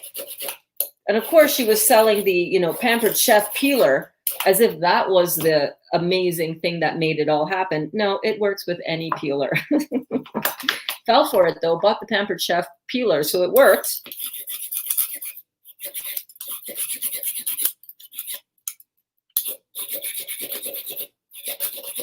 Ta-da! And you know what? If you wanted to make a nice raw vegan carrot salad, look at that. It's like, oh, you can do the whole, you can peel it first if you want. I don't always peel my vegetables, but whatever. Don't judge. I'm a lazy cook sometimes. It's like, no, I don't want to peel that. Let's just use it. And really, I don't necessarily think you always have to peel your carrots, especially if they're organic, which these are not. Don't judge me because I couldn't find organic carrots or didn't want to pay. I don't know. This is what I got. So this is what I'm using, all right? But you can totally go all the way around like this for the entire carrot. And then use the julienne shavings, look at this, in your carrot salad, like, right? You can make a nice Asian sesame ginger dressing. Dress that up, maybe throw some raisins on it because I like raisins on everything. And a beautiful salad, but we're going to juice this. So we're not going to do that.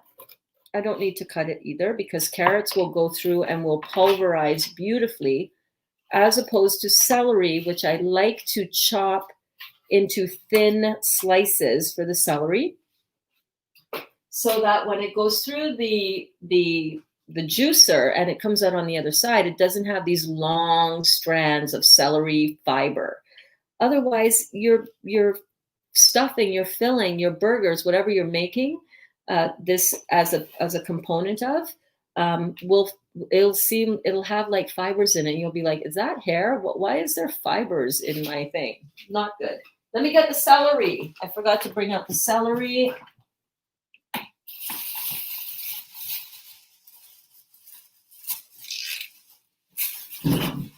Oh, and the beet. Just beat it.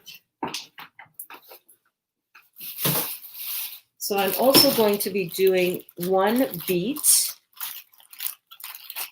And this one looks a little bit bigger than the one I used yesterday, but let me show you the burgers I made yesterday. Hold on. In case you're just coming in late or you weren't here when I showed this. Oh,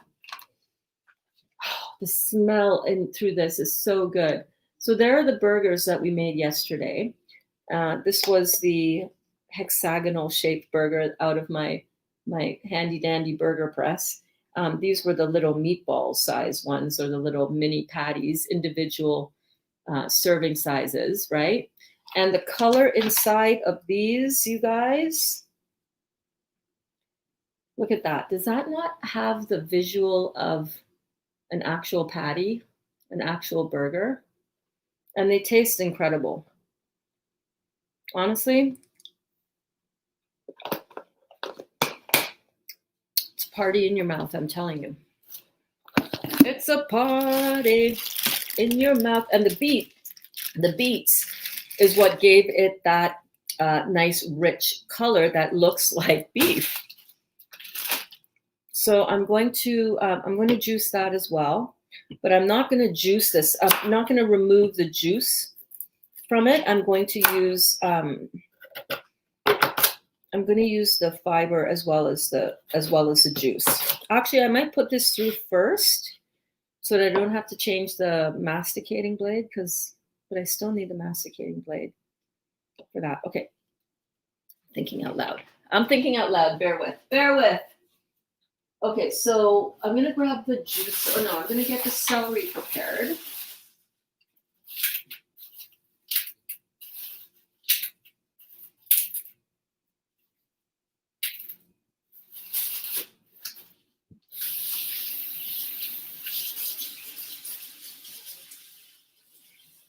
Just giving it a wash to get rid of the dirt inside, inside of the stalks.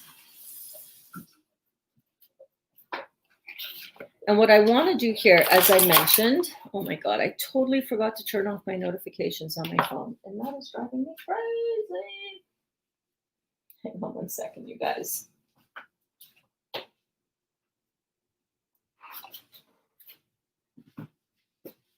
Let's get another bowl for for this.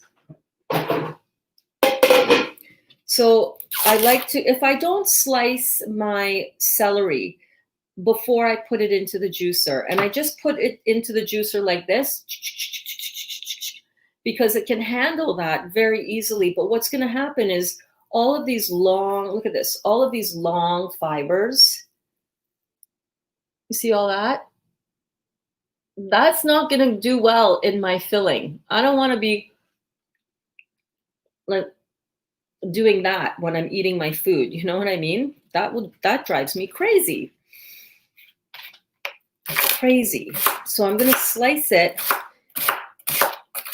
nice and thin so that we don't have any of that hair-like action going on in our filling. I want this to really mimic and resemble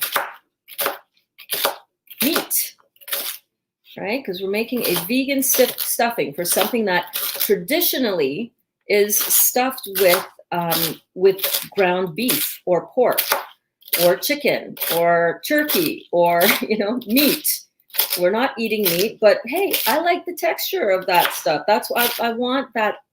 I want a similarity there that is going to remind me of that delicious home cooked thing that we're doing. And if you're just tuning in late, welcome. Oh my goodness, you're here.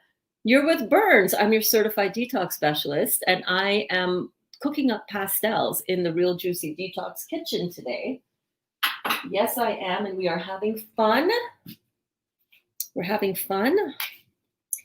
At least I hope you're having fun. I hope you're having fun. That's why you're here, right? You're here to have fun. We're here to have fun. We're here to enjoy the process of cooking and making all this delicious food. Mange tout is similar to green bean, but much smaller, sweeter, and crunchier. Oh, there you go. Hydroponics gardening, love to try it. Yeah, I think we should really do that. I think we should all try our hand at a little, even just if it's sprouting and sprouting your own microgreens. I think that is a brilliant idea.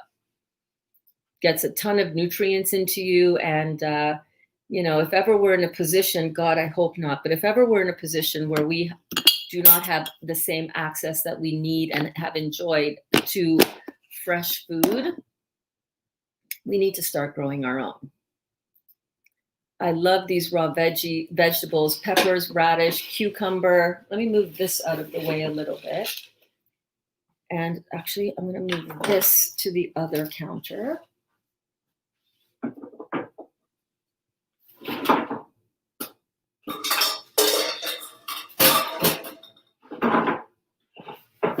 going to bring over my juicer.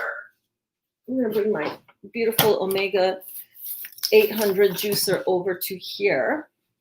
Ronnie says, I love these raw vegetables: peppers, radish, cucumber, avocado, onion, tomato, garlic, coriander, parsley, carrots, lettuce, celery, beetroot, cabbage, spinach. They're all so good, right? Alive food is where it's at, baby. Made me LOL, but great tip. I'm glad you're entertained. I'm glad you're entertained. Which tip was it that made you laugh out loud? I don't remember. And let me plug this in.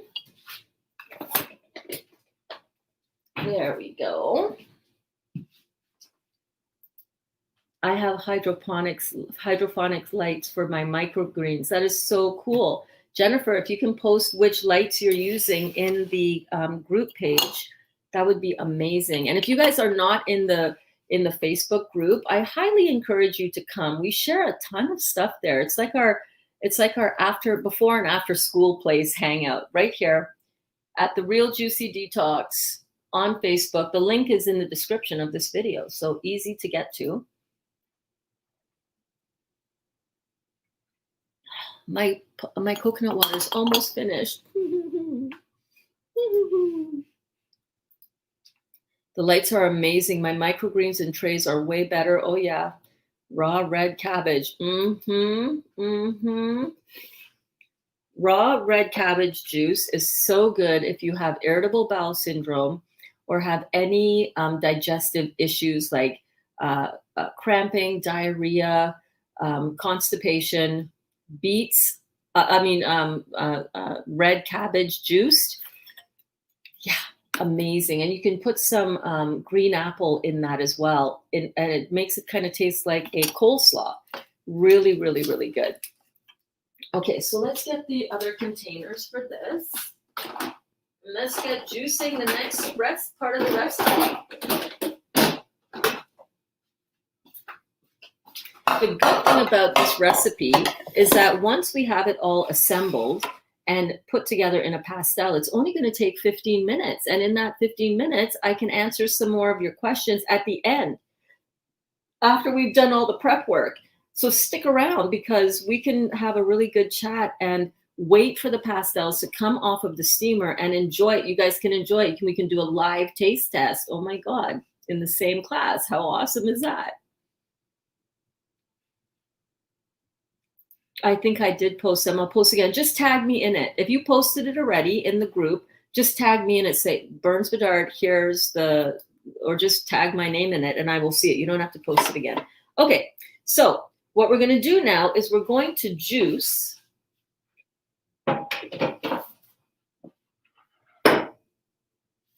these beautiful veggies.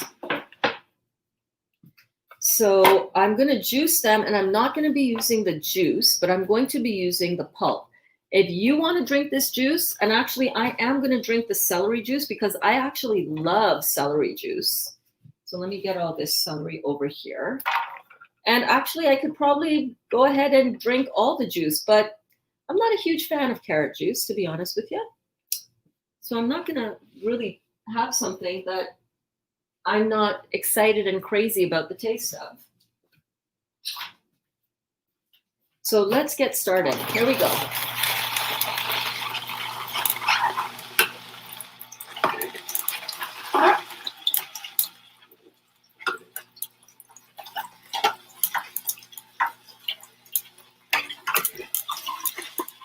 I love this juicer, as you all know. It's so gentle on the fruit or on the vegetables that we're juicing. If you use a centrifugal juicer, it breaks up it shreds the cell wall of the produce, and that's really not great for your produce. More nutrients are lost when the cell wall gets shredded up like that. Let me get a little cup for underneath.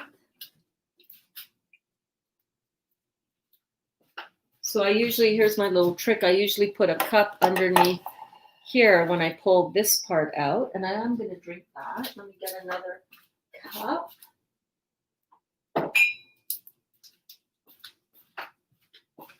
So celery juice. I used to have 2 cups of celery juice every single morning as a rule. And then I found from Dr. Morse that the real healing power is in fruits, melons, and berries. Although celery is not a vegetable. Celery is actually an herb. Did you know that?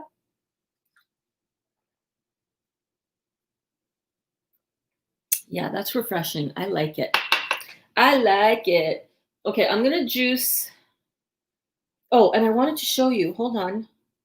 I wanted to show you how there's like no long stringy fibers in that celery. You see that? Nice and finely ground up. So the next thing that I want to do, I'm going to put in the beets, but I'm also going to pour the liquid from the beets into our mixture as well. So I'm using, with the beets, I'm using the fiber as well as the liquid.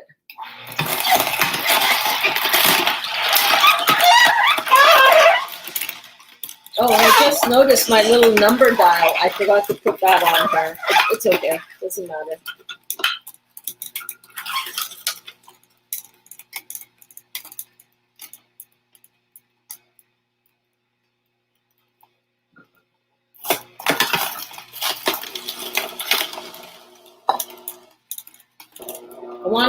I want all of the beet juice out. You know what I mean?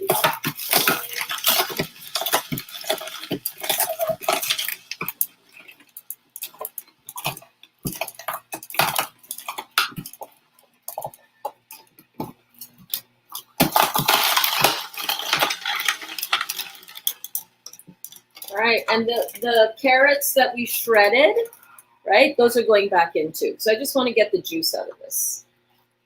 I don't want any. I want not the juice. I want just the finely ground fiber.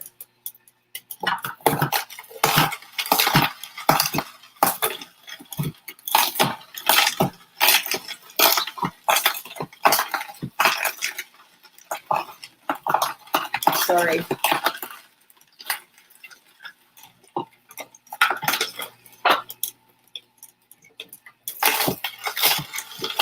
Isn't that cool? Look at that. Look at that action, baby. It's grinding the vegetables, so it's mimicking our chewing, right? It's mimicking the action of chewing, which is not going to damage the cell wall like a shredding blade will on a centrifugal juicer, which is really good to know. So that's all the vegetables that we need to put through the juicer, but we're not done with the juicer. No, we're not. Hold on a minute. Hang on.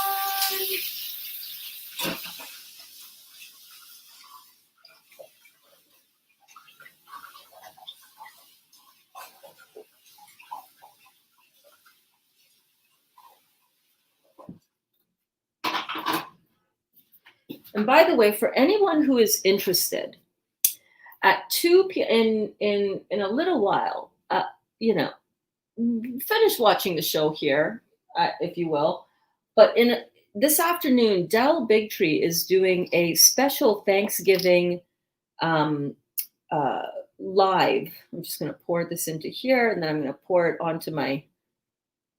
into my bowl. Del Bigtree is one of the producers. Remember that show, The Doctors, on network television, where they had like a round table of different doctors that would, you know, talk about different medical things. Del Bigtree was one of the producers of that show. So he's an Emmy award-winning TV producer and reporter. I think he was a reporter on ABC. Anyhow, he branched out and he has been sharing and talking about current day events, if you know what I mean. And he recently got booted off of Facebook and YouTube. So you know the man speaking some truth, you know what I'm saying? Otherwise, why would they be afraid of something that wasn't true? I know it's sacrilege to do this, but I know I'm not going to drink the juice. I'm just not. I'm not going to drink the juice, so I'm not going to bother saving it. You know what I mean? Okay, so into this juicer, I'm going to put this blade instead of the other one, which extracts the juice and has the filter here for the juice to come through. This is a homogenizer blade. This is a homogenizer blade. I'm just going to pop it in like so, because we're going to put our seeds through the juicer, and we're going to get a beautiful, finely ground nut seed from our pumpkin and sesame seeds today. So I'm just first going to, let me just show you what I'm doing here. Like so. Let me show you like so.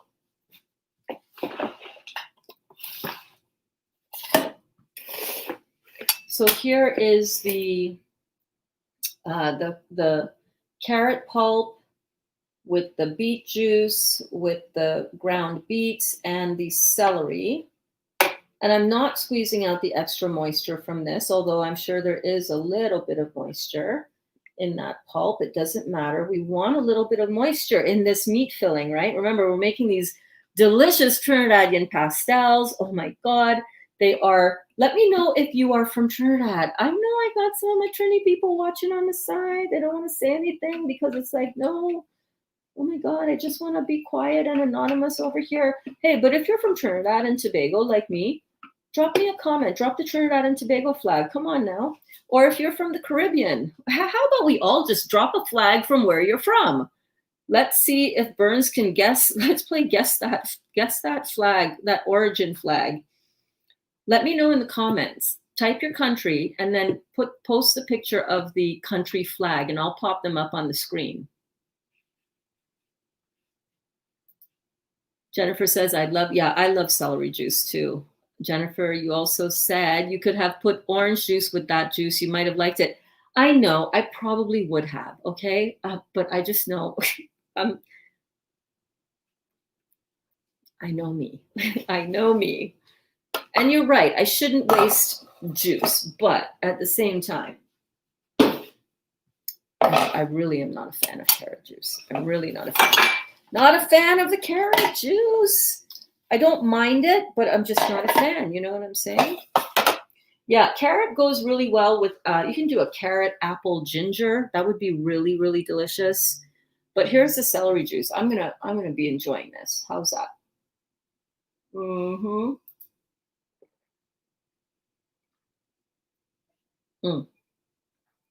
Yum. So now what we're gonna do, and we're almost done the chopping and the food prep part of this.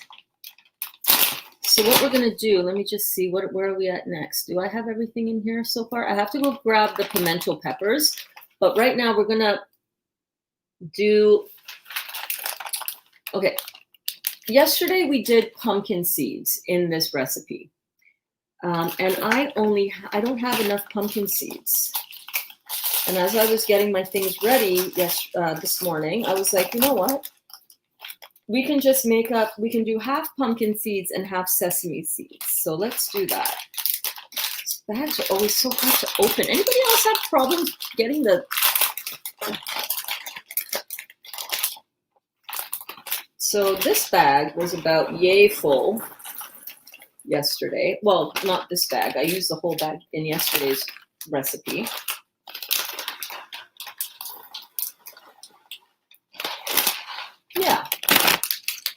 Yeah.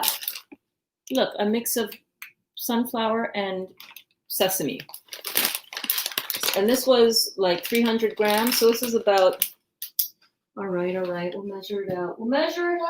Okay. I'm going to say this is 2 cups. Okay. And that's a 3/4 cup measurement. Oh my Lanta. Let's see how many cups we'll use. This is the first half a cup. So we want to do this slowly because you don't want to overwhelm your juicer.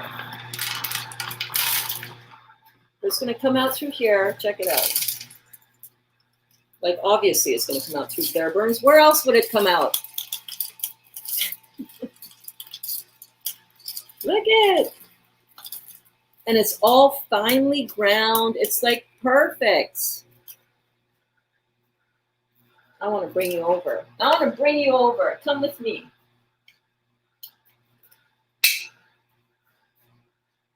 Come with me, shall we?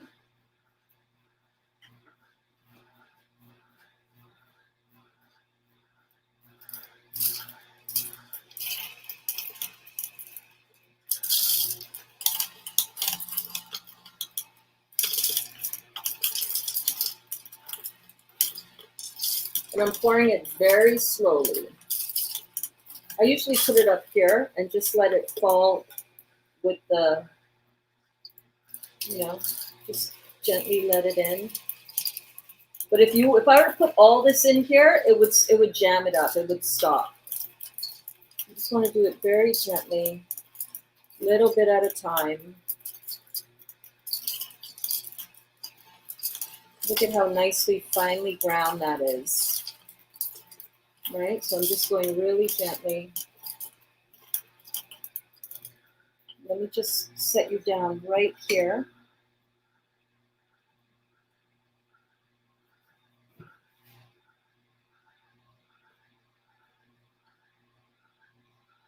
And let's measure out the rest.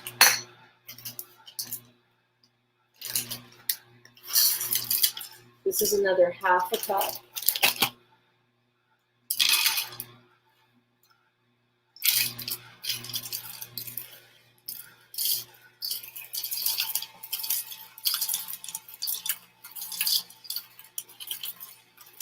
Kat is from Canada. Yay, Canada.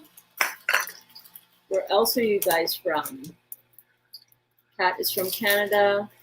Left when I was 11, 42 years ago. Been back many times for vacation. Where are you now, Kat? Remind me again. I forget. Where are you located now? Charlotte Nielsen, is that Sweden? What? Oh God, you guys, I should please also write the name of your country because I will fail at this royally. I'm gonna guess Norway. Burns tries to guess the flags. Oh Lordy, I'm not up on my geography that well, you guys. So that was 1 cup so far, and we're going in with another. Half a cup and a bit. So I would say this is almost 2 cups. Almost 2 cups of seeds. And again, I just kind of pile it up on the top here, which is why I love this shoot. And I just, gently guide it in.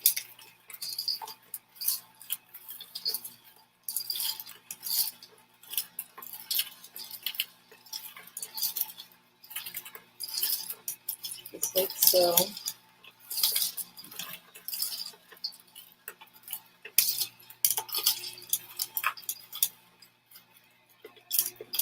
Pretty cool, huh? I love this juicer, you guys.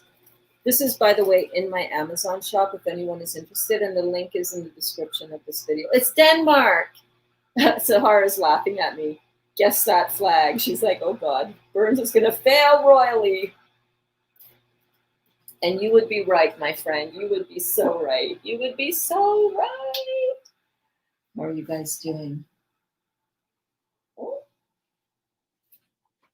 Let me put you back on. Let me put you back on the tripod that's right over here.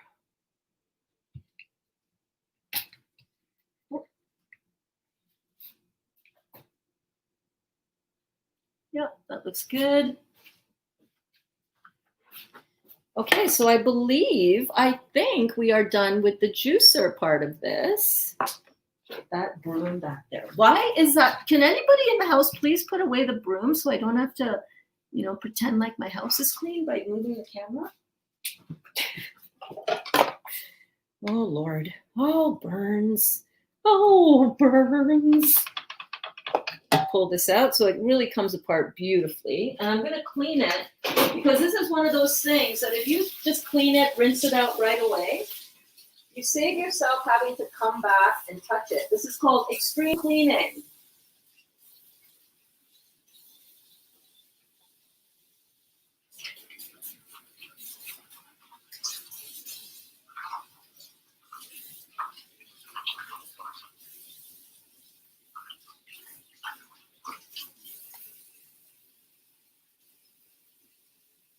That goes back in the drawer right away.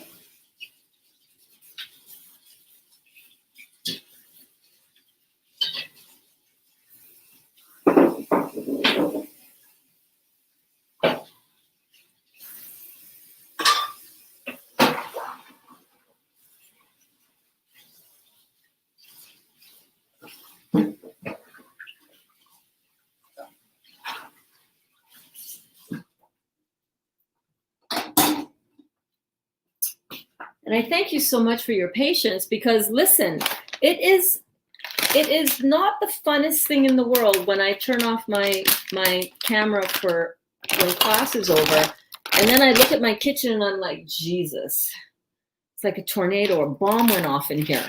So I appreciate you guys waiting as I just do a little, sorry for the big crackling noise, while I just do a little, extreme cleaning so that my mind doesn't fry when I turn around and look at my kitchen, what I've done to it. So we're going to remove this, finish what you're doing, Burns.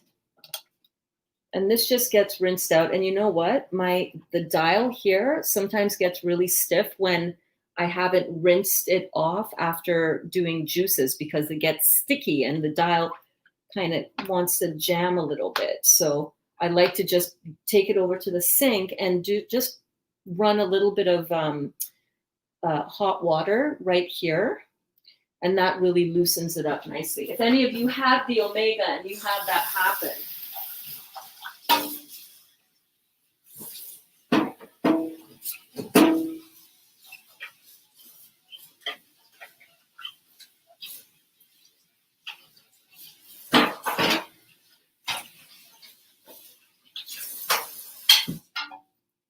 and speaking of favorite gadgets, I would like to show you my favorite bottle washer.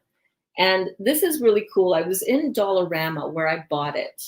I wasn't buying it at the time, but it was, a few weeks after I had bought it.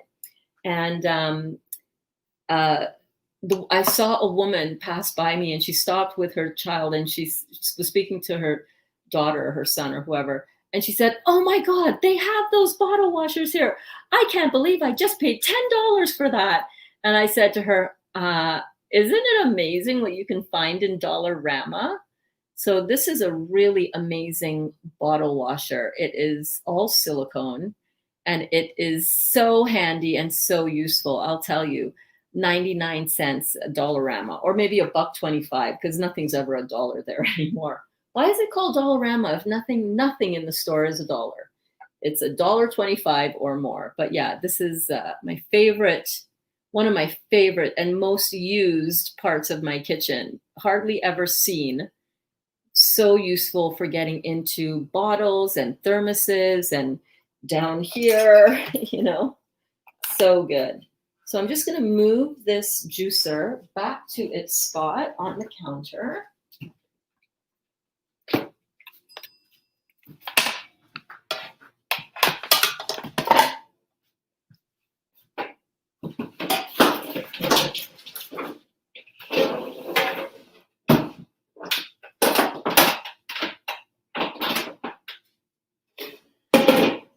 And I'm going to get our bowl that we have been slowly layering and adding chopped veggies to this. And if you do not know what we're doing as yet, if you just popped in and you're wondering what is going on, I'm Burns. I'm your certified detox specialist. And today we're in the real juicy detox kitchen. We're making pastelles, Trinidadian pastelles, which are similar to a tamale and has a beautiful, usually meat filling on the inside. And we're just getting a vegan recipe sorted out for it, because in my home country of Trinidad and Tobago, it's not Christmas if you don't have pastels. You know what I'm saying?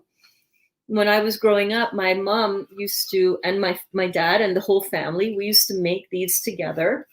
It was a family tradition. Oh boy, do I have some pastel making stories for you guys. I got some tea. I'm not going to spill any.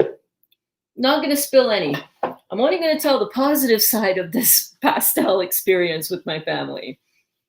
You know how family traditions are, right?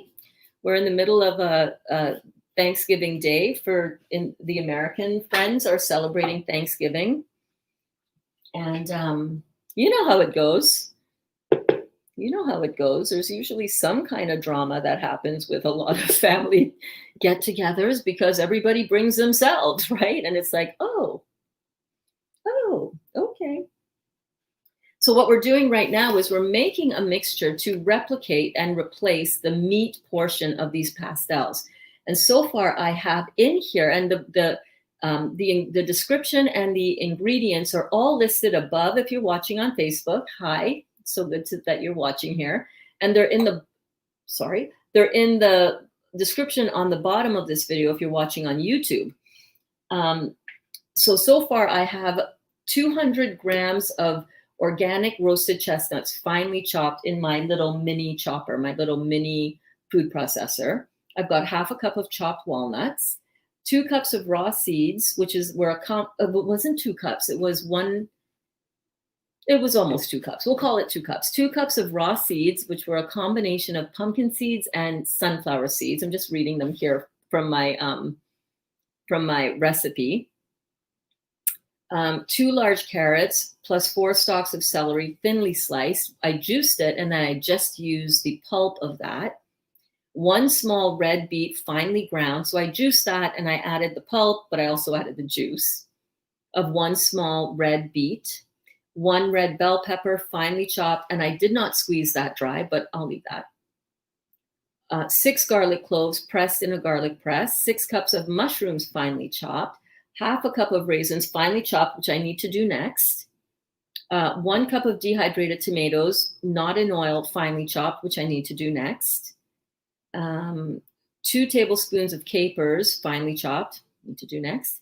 And 2 tablespoons of olives, finely chopped. Need to do that as well. So let's keep going. And here in the Real Juicy Detox classroom, we hang out, we chill out. There's no rush to go anywhere while we are making these beautiful dishes. It's Denmark. Okay, thank you so much, Charlotte. Rachel is watching from Ireland. Oh my God, another Irish beauty. Ronnie is watching from, what flag is that? I'm not even going to embarrass myself because that would I'm already embarrassing myself. What flag is that? Please and thank you. I'm from Colombia, but live in Norway. Oh my God, that is so cool. You live in Norway, you're from Colombia. Wow, wow, wow, wow. So we are making Trinidadian pastelles. Do you have a similar dish like this from Colombia, Catalina? Most Latin / Spanish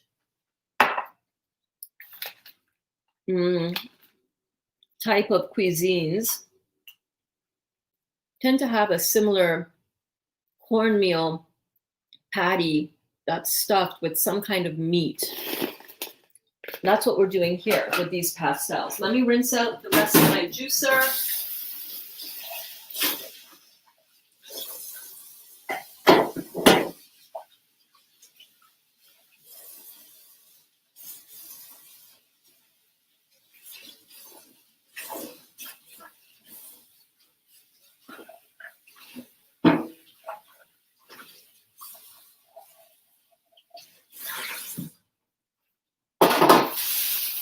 Put away the celery. Oh my God, I'm so excited. My kitchen is gonna be so clean when we're done, you guys. I'm gonna be able to relax and not have to think, oh my God, I gotta go clean the kitchen. Ronnie, are you from Japan? I'm gonna guess. Is that a Japanese flag? Tell me.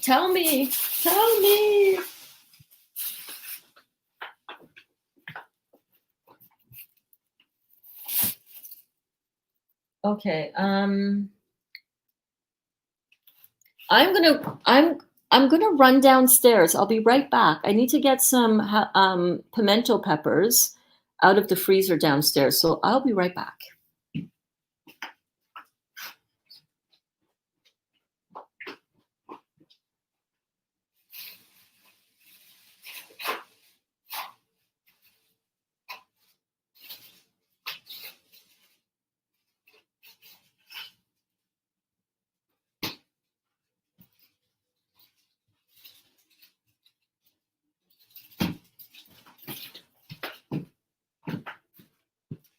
Welcome back.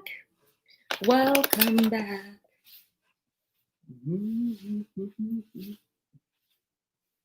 Okay. This clean.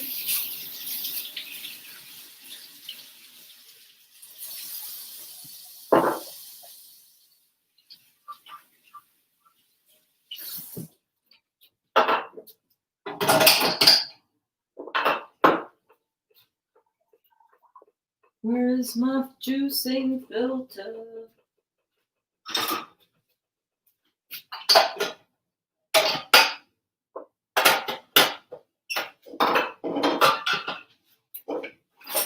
Good stuff. Oh, by the way, this is also what you would use to make nice scream in your juicer, as well as nut butters. So good.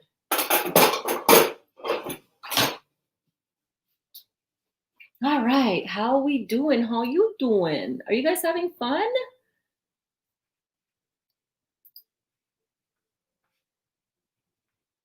Yes, empanadas, exactly, empanadas. Yes, yes, yes, yes, yes. Going to head out to run some chores. Have a fabulous day. Oh, you all amazing juicers, you all rock. All right, babe, you have fun. Give those kids a big hug and a squeeze for me. I love you. Okay, so what we're gonna do now is we're gonna just get some of these peppers chopped up and some of the capers. Now, my capers, you can either put the capers in on top of the meat filling. My mom never used to put the filling ingredients right into the meat mixture. We would have the meat mixture, and then we're not making meat, we're using vegan, but she would have the filling mixture, the meat mixture, and then on top of that, she would add, we would all go down a procession line. It was pretty cool. My dad would be at the head of the table with the pastel press, which I have here, which is a tortilla press, which is what we're going to be using to flatten out the cornmeal dough. I tried the recipe earlier with some cornmeal. We're going to actually be making a new batch, but I just wanted to show you what the mixture is going to look like. It's just like a corn dough ball, so to speak. And we would go down the road, so down the line. So he would press, then it would be passed over to one of us girls who, it was either one of us would be doing either the meat or the toppings, or the another one for another part of the toppings, and then my mom would be the one folding it and wrapping it with the fig leaf. So this has long been a family tradition of ours, and my parents are now transitioned on to the other side and are just blessing me from the heavens as I make this. I've never actually made pastels. Oh my God, I cannot believe it. Last night was the first time that I made pastels on my own. Like, how bad is that? That's pretty bad.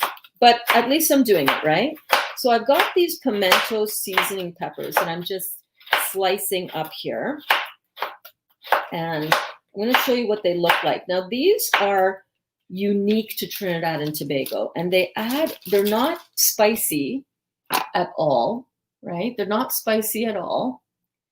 And they add just a very traditional Trinidadian flavor. They are not like any other peppers that I've ever found. And I'm able to get them up here in Canada, thank God. Still able to get them. I'm starting to save the seeds so that I can grow some of these myself.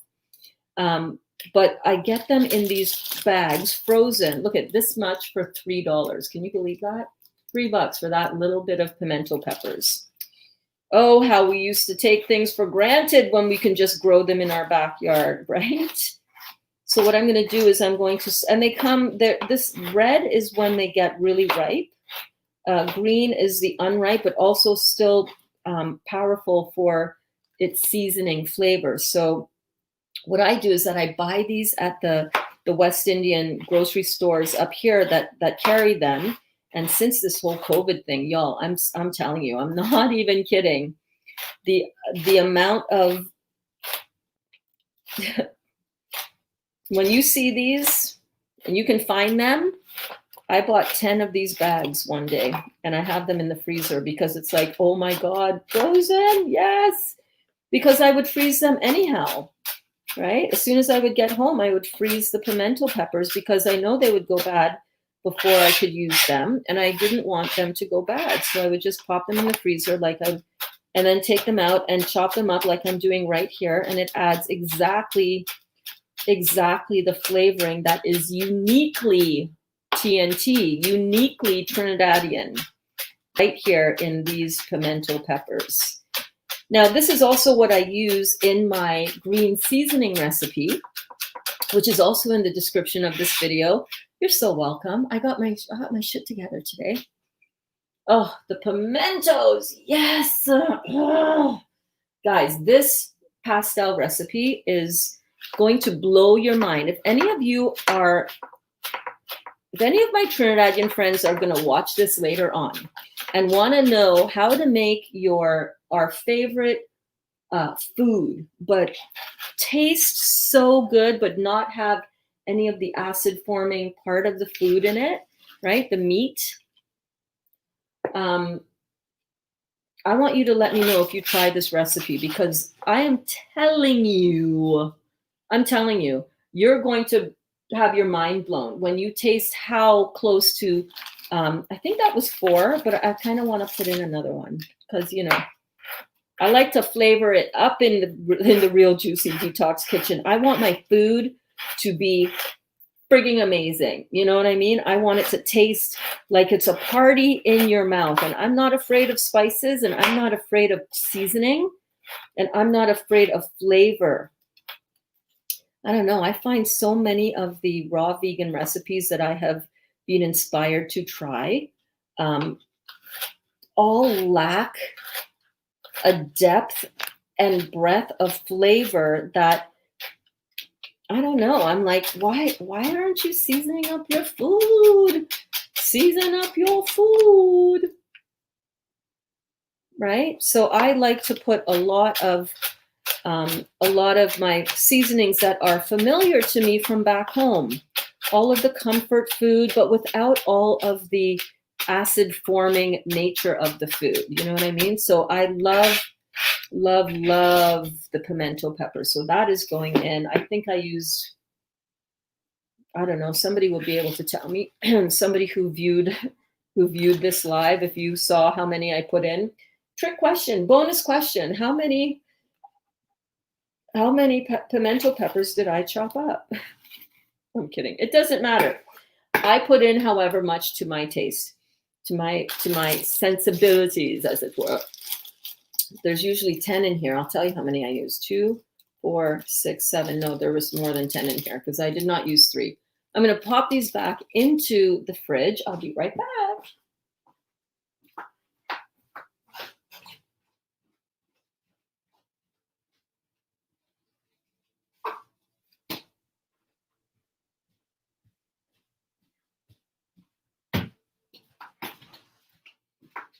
Okay, so where are we? What else do we need to put in here?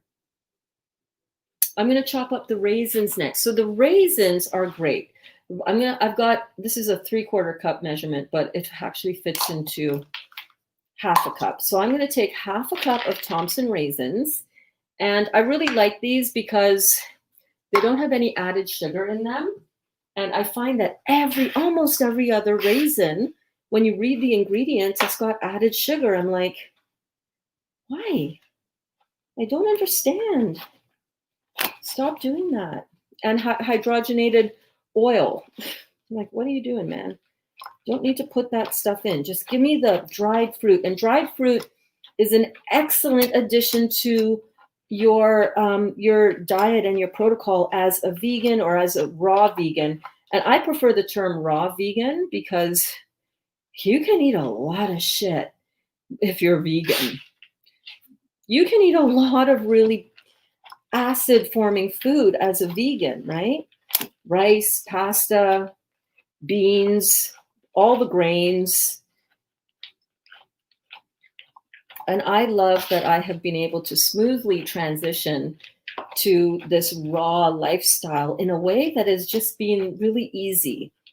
I can still enjoy all of the flavors. I can have a little bit of cooked food here and there, but guess what? I'm not cooking vegan food. I'm cooking raw vegan food, but cooked, you know? How many times you can eat raw corn? How many times have I had corn raw in my salads?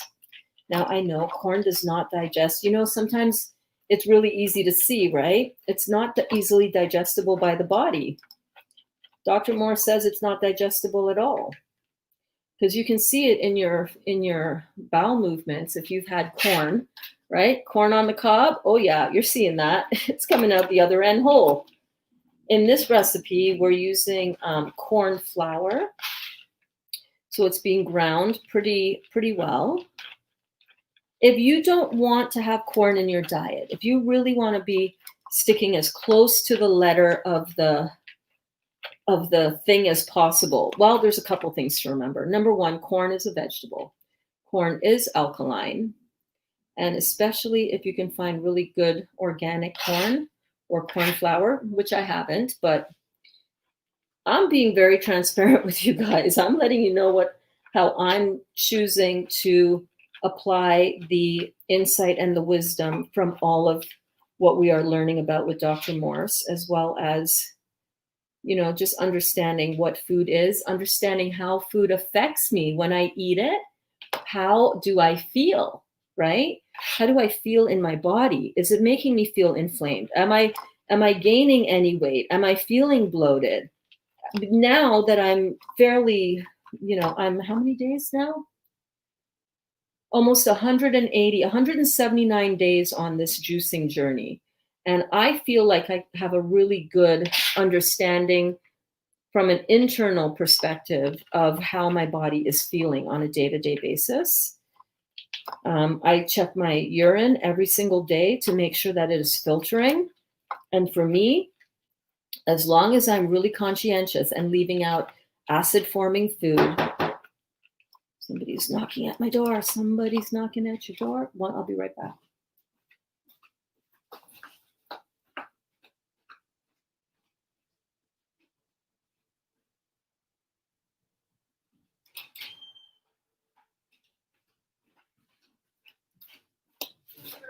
You're welcome. Where's my kaya? Yeah, as long as you are, really keeping it clean with your alkaline forming food. Hello. What's up, everyone? What you making? Pastels. But What you making? It's a Trini thing.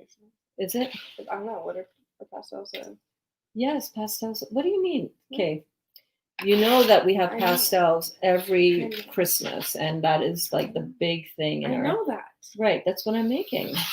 So the one that I made holy sugars. That you had, that was so good. Oh my God, that's nothing compared to what this is going to taste like. Yeah, I'm so excited. Okay. Yeah. Taste test absolutely. Okay. And yeah, they'll be ready in like 15 minutes after I fold them up. Okay. Yeah, so these are lightly cooked, so you don't have to wait too long to enjoy them. Just got distracted. What's Burns chopping now? I'm chopping raisins. I'm up to raisins on our list. So what else do I have to chop up? Let me see. The dehydrated tomatoes, and then we're going to just add in all of the seasoning part, and we're soon going to be ready to make our dough for the wrapping part of this. So hang on one second. Where is my, we should do a little dance break. What am I looking for now? Is my tomatoes, my sun-dried tomatoes. Yes, I am.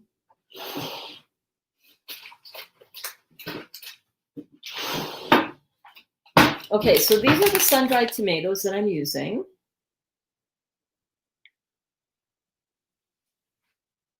Am I backwards again? I'm so backwards again. Alana is going to be like, oh my God. I guess when I turn my camera to the other facing camera, when I turn my camera to the other facing camera, it also flips it back. It doesn't do the screen mirror. Okay, that's a point I will remember from now on. And I just realized I'm starting to have a hot flash.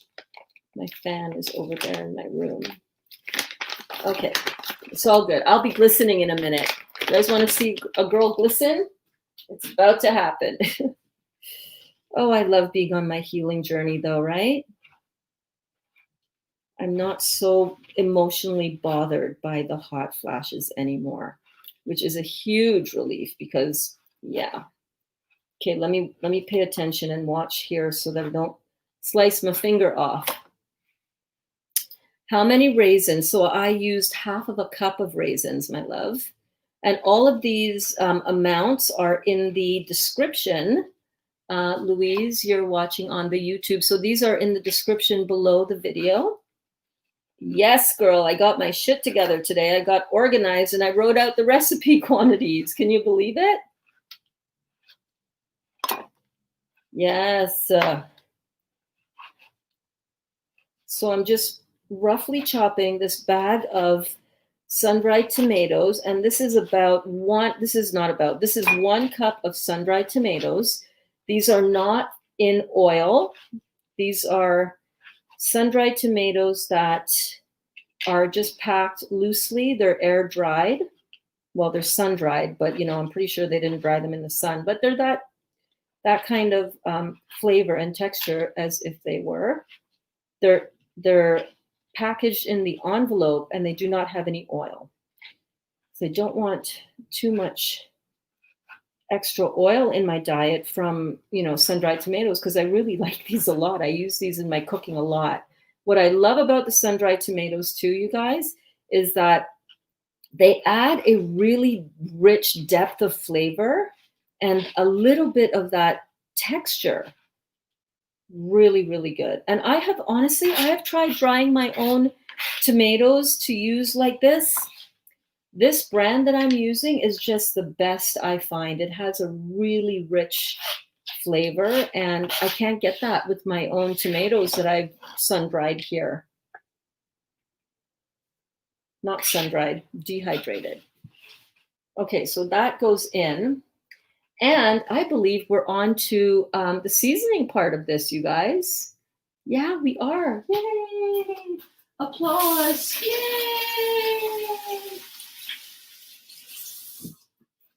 Okay, so what I'm going to do now is have a sip of my coconut water because I'm thirsty.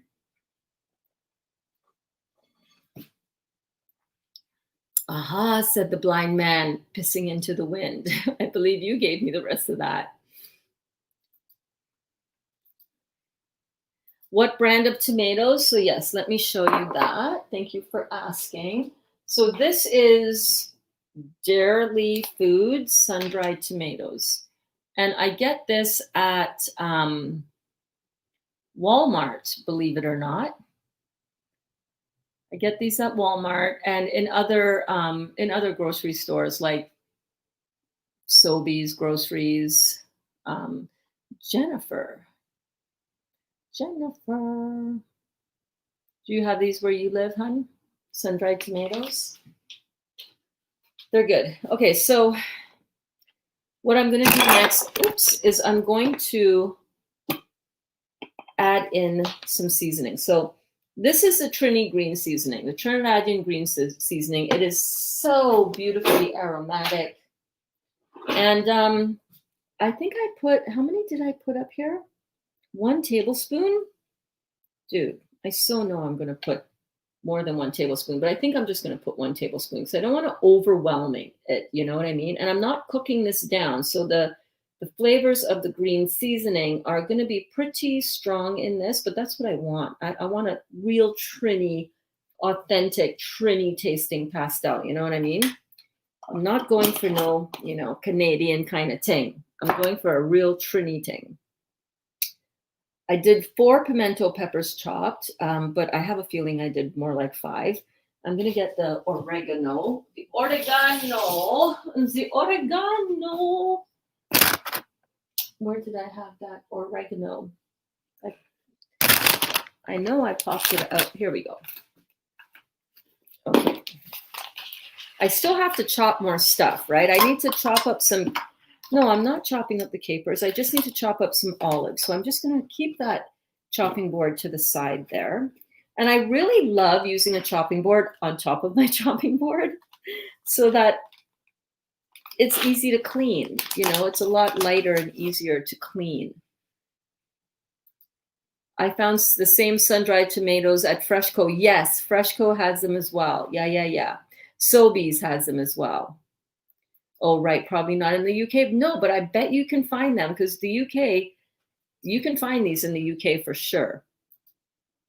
Can you put it in the recipe when you post it? I don't have a pen. Yes. Well, it's already posted.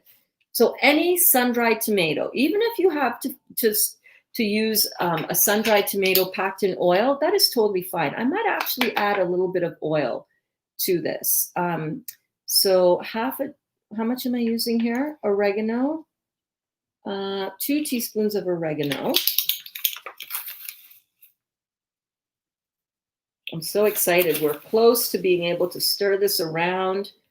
That's 2 teaspoons of oregano. And I just want to mix the green seasoning up a little bit so that it's not in any clumps whatsoever. I'm just breaking that up. I'm so glad you guys are enjoying these. You guys are enjoying these cooking classes, right? You're getting some value out of them. I know they're long. It's not like a 10-minute recipe video on YouTube, but I hope you're enjoying liming in my kitchen with me. In Trinidad, liming means hanging out. So I'm just breaking up that green seasoning with the top layers of my bowl here. Yeah, there we go. That should work. That should be good. Raisins on the counter. I'm eating them. I love them. But let me clean off my teaspoons. So, like so. Oh, I didn't put in the garlic, y'all. You cannot make pastels and not have garlic in your filling. England. I'm telling you, I'm so embarrassed. But that's just who I am. I'm good at a lot of things, okay? Knowing the country's flags, not one of them. So I've got some beautiful fresh garlic here. Oh, okay. You'll be able to see it after the video uploads. It'll be in the description. All right. So any sun-dried tomato will work just fine. Doesn't have to be the same brand, and you most likely will not find it in England for the brand that I'm using. It doesn't matter of the brand. 2, 4, 6. Okay, so I've got 6 garlic cloves. How are you guys doing out here? I love that you guys are hanging out with me. Are you having fun? Are you having fun? Are you having fun? I'm having so much fun. Okay, let me smack these garlic like so. This helps me just get the skin off of it. I mean, I have pressed garlic in the garlic press. One of my favorite gadgets. That was a question earlier. What's your favorite kitchen gadget? If you were not here when I asked that question and you want to join in the conversation, let me know. My favorite gadget is gadget, though, not so much appliance. I consider my Vitamix, that's right back there, and my juicer, and my dehydrator, I consider those my appliances. Some of my favorite gadgets are my bottle washer, right? That's one of my faves. My garlic press, which I'm about to grab now.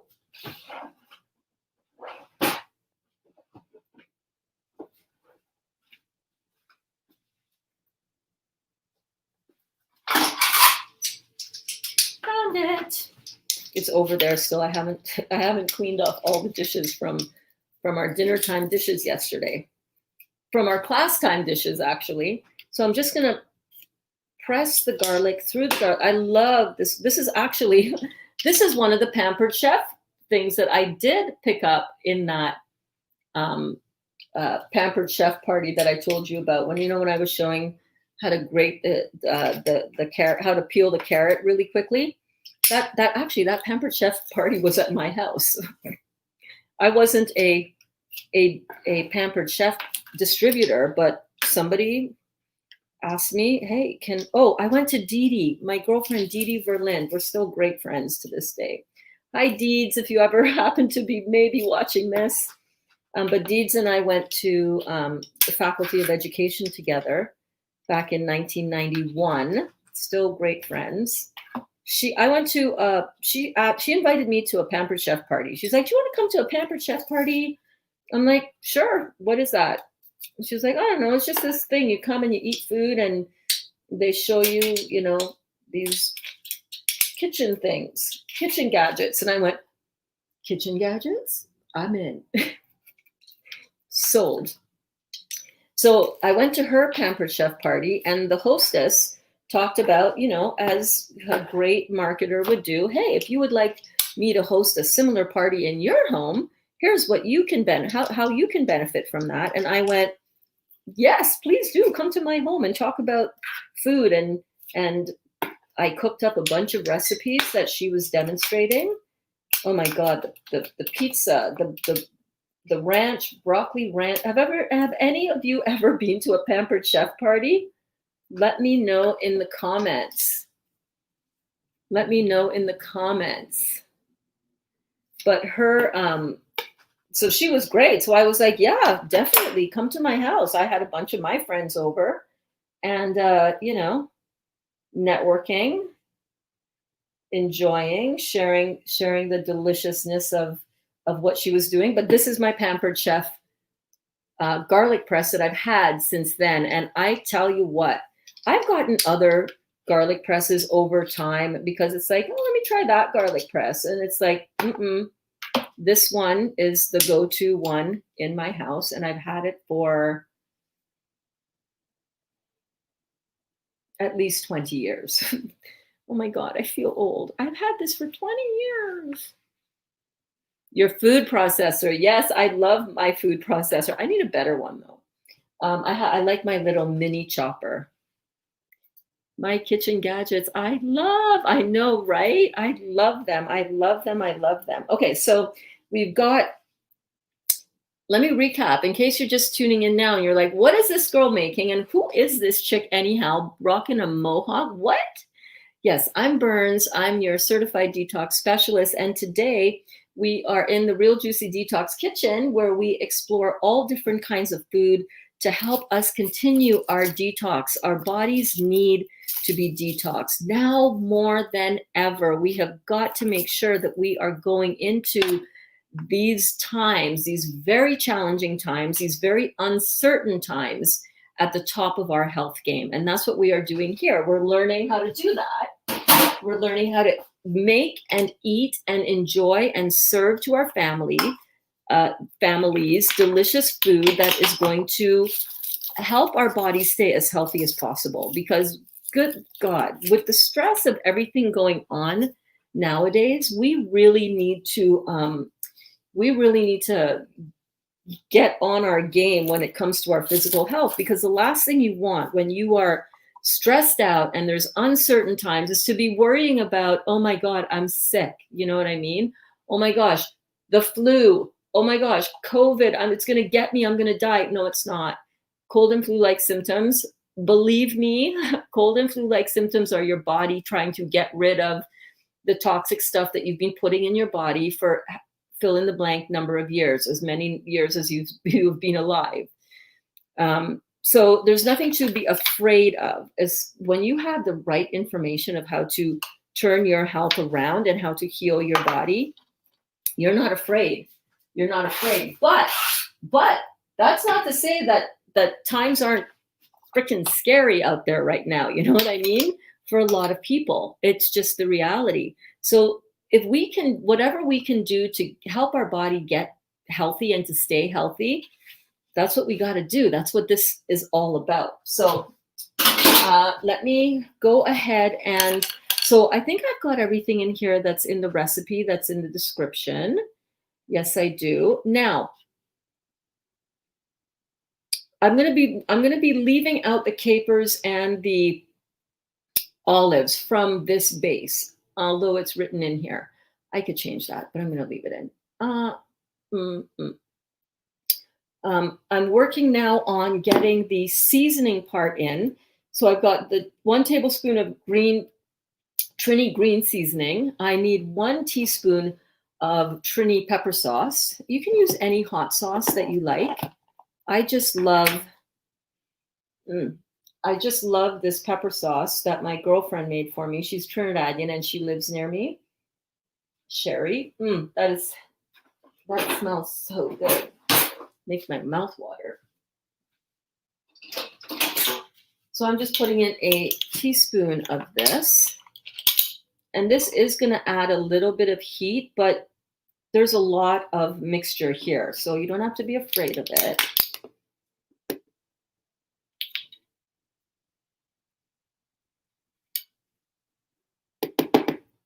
And as well, mix that around in that dry part on the top here before I mix everything together.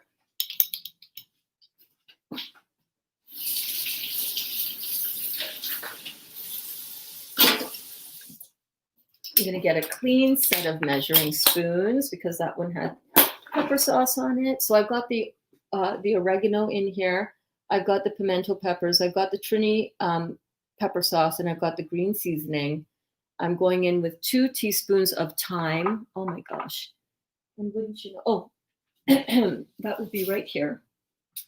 So I have this thyme, and these are the sprigs of thyme. And what I do is that I just hold it over this container that it came in. Really, I just leave this out on my counter to dry, nothing fancy. And I just squeeze down on it, and it releases the leaves really nicely. So I'm going to get 2 teaspoons of this. And it is such a beautiful herb to use in this dish. It's really one of the notes, the strong notes, the thyme, the garlic. To me, this is what Christmas smells like. And Thanksgiving, because, Thanksgiving dinner for us would always have pastels. There was always pastels. Thanksgiving, Christmas, Easter. So I've got 2 teaspoons of that thyme, a dry thyme, and I didn't rub it in between my hands, which I should have, to release the oils and let it just fall in, but it'll be just fine. I'm 5 foot. Fuck all. Oh my God, I love that. I'm 5 foot, fuck all. I like my step stool for those top shelves. Me too. It's always right here. It's like, oh, wait a minute. I need to get that. Need to get that. Always. I have, it's always here. All the ways, always. I'm the same thing. I'm 5 foot and 1/2 inch, but I like how you say it better. I'm 5 foot, fuck all. That's me. Yes, Pampered Chef, Tupperware, lingerie party back in the day, right? I've never been to a Tupperware party, though, I have to say. I've never been to a Tupperware party. Okay, so what else are we putting in here? We are putting in a tablespoon of smoked paprika, and my darling Dolly, my delicious lover, is going to be bringing some silicone home so I can properly glue my the magnets onto the top of these jars, my spice jars. This is what I oh no, I'm almost out of smoked paprika. This is what I use for my spice jars, these little Dollarama specials. And I have magnets that I got for them, but the adhesive for the magnets did not hold the weight of the jar plus the seasoning. So I need to reattach those magnets with some silicone. And Dolly's bringing that home for me today. Yes, he is. So I am almost out of smoked paprika, but I think I just bought some as well. So let me check my overflow spice bin right here. I hope you guys are enjoying your Thursday. Is it Thursday today? Holy moly. Smoked paprika. Perfect. You need to get more of this, Burns. You need to get more of this, girl. No, I know that I fully filled up a paprika container. I know I did because I did almost all of them. Where's the other jar? You're here somewhere. I know you are. I know you are. Stop trying to hide. Oh, and by the way, I do apologize to my kidlets out there who are watching. Listen, Vern sometimes uses, grown-up language. Okay, that's not for you to use. All right, and definitely don't go around calling anybody by those bad words, okay?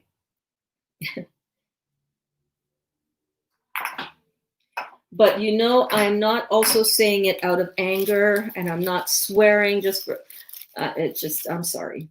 I'm sorry, I'm not sorry. Moms, dads, you know that this is just how it's going to go down here sometimes. So I've got about a tablespoon of this smoked paprika left in this bag. I'm just going to empty all of that in. And I'm just going to keep the label to remind myself that I got to get more of that. I got to get me some more of it. I love smoked paprika too, Cindy. Oh my goodness, so delicioso. So delicioso. Yeah, this is my overflow bin of spices so that it doesn't smell up my cupboard. But yes, yeah. So we're just gonna pop that back under here.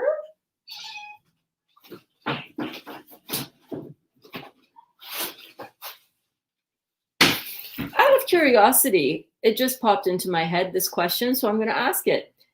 Who's on lockdown here? Anybody living through a lockdown right now? How are you enjoying your time off? Let's use the lockdown time to think of it as time off to rejuvenate ourselves.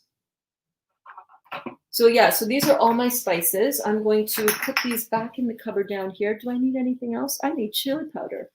Hold on, Burns. It's not time to put it away yet. Chipotle. I got some chipotle, and I love these little labels. I showed you guys those yesterday, right? With that labeling tape. So how much chipotle do we need in here, Burns? We need 2 teaspoons of chipotle powder.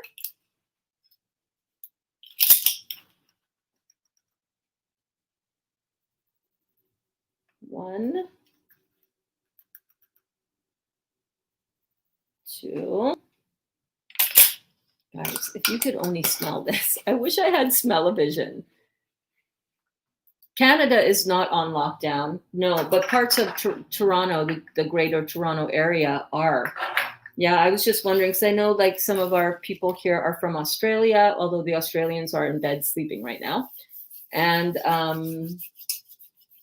England, some of London is on lockdown right now too, aren't they? Yeah. We got to figure out a way to turn all that around in our favor. You know what I'm saying? We have to look at that from how can I make this into my advantage? How can I learn something new? How can I take care of my body in a better way? We got to do that. And sometimes this is what kind of prompted me to want to make pastels, you guys, because pastels are comfort food for me. So let me see if there's a way that I can make it all vegan. Like, look at this, all of this beautiful layers. None of it is meat.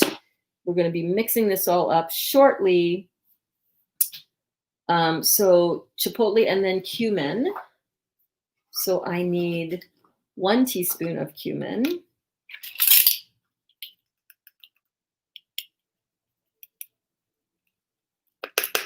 Actually, I'm going to use 2 teaspoons of cumin in here today. I want to bump up that flavor. Give it some of that nice smokiness, you know what I mean? You know what I'm talking about? Now, yesterday's recipe, remember when in yesterday's recipe, if any of you were here, I was putting in 2 teaspoons of black pepper and 1 teaspoon of black pepper, and I went, really, Burns? A teaspoon of black pepper? All right, and I am telling you, those burgers were a little on the heat side. I'm just going to go in with half a teaspoon of black pepper today because I also used a teaspoon of the Trinidadian pepper sauce, remember? But it was a nice heat. It wasn't a scorch your mouth. Oh my God, my mouth is on fire. It was just an all over body heat kind of. So Cindy, stay away from the black pepper. You don't want that. Don't want any more extra body heat. A teaspoon. So I'm going to get rid of these spices now. Yes, I just realized that my nutmeg is also hidden away in here.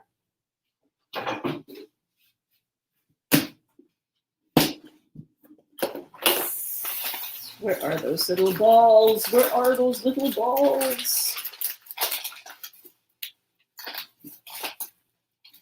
Damn it. They're not in here. Hang on.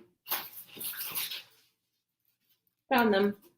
So there are a couple of spices that my mom always used to put in her mixture for her pastel meat that I'm going to use as well because they add a certain je ne sais quoi, a certain something something extra that's just unique. Smoked paprika, okay, that goes back down here. And I want to use them in this. And one of them is, like literally, where did I just put it? One of them is nutmeg. So nutmeg, just a little pinch of this. It just brings something out in it. And I'm hoping that it does the same thing with the vegan version of this. So I'm just gonna lightly with my microplaner, and hopefully I don't microplane my fingers. I'm just gonna grate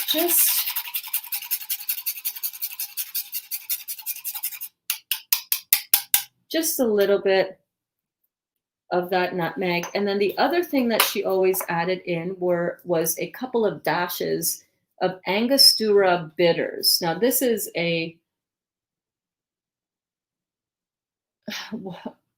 this is alcohol, basically. This is a product of the rum making process. Angostura is a rum company out of in Trinidad. Product of Trinidad and Tobago, baby. Love it. I don't know if you guys could see that or not. But Angostura bitters, a few dashes of that. And I want to use some of this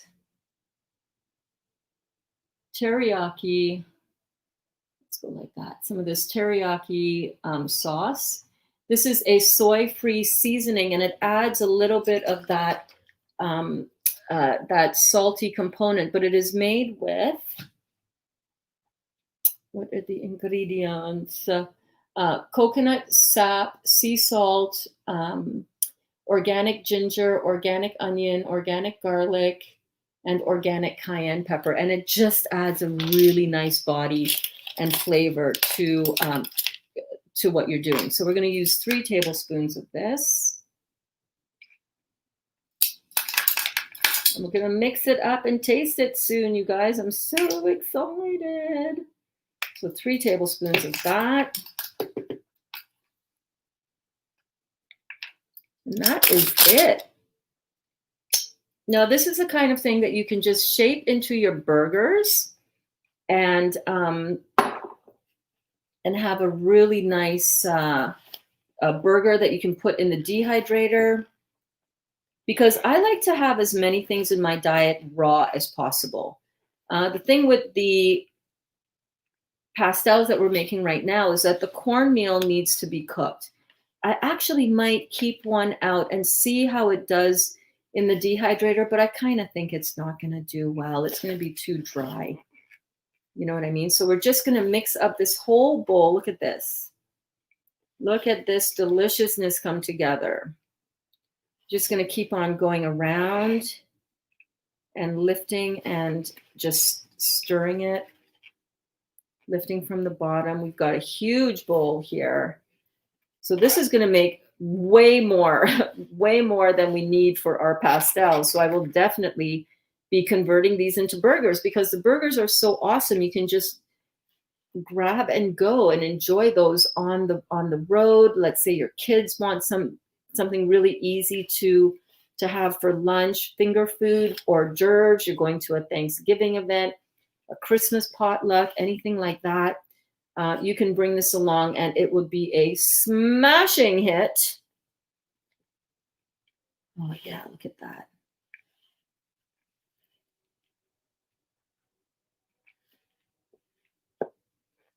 So it is fairly dry, but you can see that if I take some up and squeeze it together, there is some moisture to that. See that? Oh shit, it just dropped on my iPad. So I'm just gonna mix this around to get it all nicely incorporated. How are you guys doing? Where did you get that teriyaki sauce? I was trying to find it. I got this at Fiddleheads. So you're in Whitby, right, Carlene? So Whitby, I would check any health food store. Fiddleheads is my local health food store, and that's where I got it. I've seen it at any of the organic markets. Whole Foods should have that as well. And you're going to be looking for that wherever you see the seasoning sauces like soy sauce. Yeah, it's really, really good. I like having it in my kitchen. So we're just going to stir this around until it's all incorporated. It takes a little while. You know, be patient. You just took all that time, and mind you, this is not going to take you 3 hours to make. I guarantee you. You know, we're stopping. I'm also cleaning my kitchen as I go. We're chatting, right? You know, whenever you do anything on camera, it's going to take a whole lot longer to do it than it would normally take you. So you want to get this all incorporated and spend some time loving up on your food, you guys. Like, you know, as I'm doing this, even though I'm chatting with you guys, I'm appreciating the food as it's falling on my toes. I make a mess when I cook, you know what I'm saying? But you want to love up on your food. Thank you so much for being here for me. I appreciate you. Wow. I do not take you for granted at all. I cannot wait to put you in my belly. You're going to be so good. You're going to nourish me. You're going to fill me up and not make me feel full and bloated. I know this because all of your ingredients are so perfect. Okay, so let me wash my hand.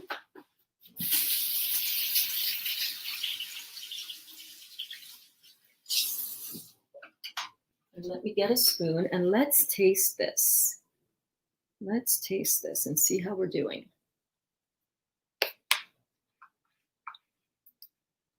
You're welcome, honey.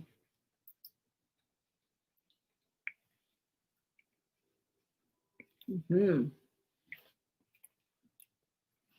Oh, yeah. And I know there were a lot of layers in here, like the pimento layers. And while it looks like it's pretty well incorporated, I just want to go through it again.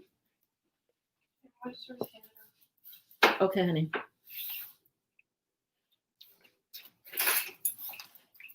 So your class want to see the peas I made? Little craft project. Sure. Kaya would like to show you a craft that she made. Little crafting corner with Kaya in the Real Juicy Detox kitchen. So I made my keychain. You can hold it right up to the... Oh, right there. Out of fabric from the same fabric that I used for my like ceiling of my car. And then like little frails from the same stuff. I wrapped like my safety handles. And then some like gold chain for fun. And a keychain from my grandfather. Yeah. Pretty nice, pretty snazzy. Yeah, Dali really liked it. He really liked it? Yeah, he doesn't like the longer handkerchief that used to be on it. Yeah. I do. I love that one. I know, I guess I just whip it around. Okay, so you can see that this has like a look of ground beef. Can you guys believe that? It's pretty amazing. You want to taste the filling? Give me your impression.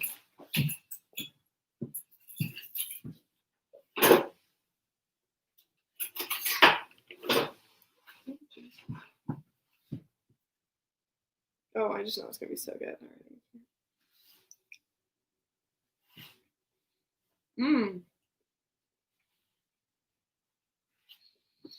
Mmm. right? Oh, yeah, just like that. You could too, right? Wow, Mom. That is amazing. That is amazing. All the different layers of flavor. Yeah. All the different little pieces. I think it's seasoned enough. I'm starting to It's feel perfect. No, it's perfect. starting to feel my oh wait, you have comments. Alana says, love it, Kaya. Oh, wait. Yeah, I never stayed for the comments. Come on. Thank you. What do you say? Alana says, I love it, Kaya. Yes, creative just like my mom. That's very true. It's very true. It's so great. From Look. Jennifer. Carlene says, Thank creative you. like your mama. Thank you. Mhm. Okay, I'm gonna get it. All right, I'll see ya. Yes. So that is as close to perfect. It's not dry. I think this is going to work beautifully in our pastel. I'm getting a little bit of heat. Oh yeah, I can feel it on my bald head. I can feel the heat on my bald head. Hey Karen, happy Thanksgiving, everyone. Shh, don't tell our government. Don't tell what? I don't see anything. I don't know what's going on. Okay, so our filling mixture is done. It is complete. It is perfect. I did not add any salt. I'm going to add a teaspoon of salt. Great. Now I have to mix that all over again. Ah!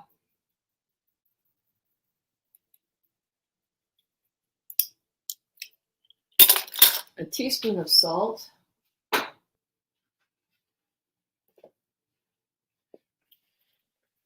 And this salt is also going to draw out the moisture from the mushrooms, making it have a little bit of that moisture sensation when it's all mixed up together. So this is good. I can't believe I forgot the salt. Did I put salt? Is this permanent? Like, I don't know what to do. Okay, so everything that you need is on here. Come, let me show you. Here's the permit number. Your fingers are gross. Okay, here's the permit number. Here's the plate number, and that is the VIN. All you need to do is you just take that to them, and they will. Is it in date? And you need the insurance form, the pink insurance slip. So that's in the car too. That's in the car. It should be in that same. They weren't together, but I'll go. It should be in the same spot. It's the pink insurance. So you need the insurance and you need the driver registration. She's gonna go get the car stickered up, the license plate sticker. And you can see now as well, guys, check this out. You remember when we started? When we started, this was higher in the bowl. This was almost, well, you can see it up to the top. I can see the rim of the mixture where it was at. And because of that onion, because of that, the salt, and just because of how everything starts to react, but really and truly that salt just draws out that onion just that little bit. And it starts to kind of almost cook it down. You know what I'm saying? Let me taste it now to make sure that salt is evenly incorporated. Give that a little taste test. Look at that. It looks like meat. It's crazy.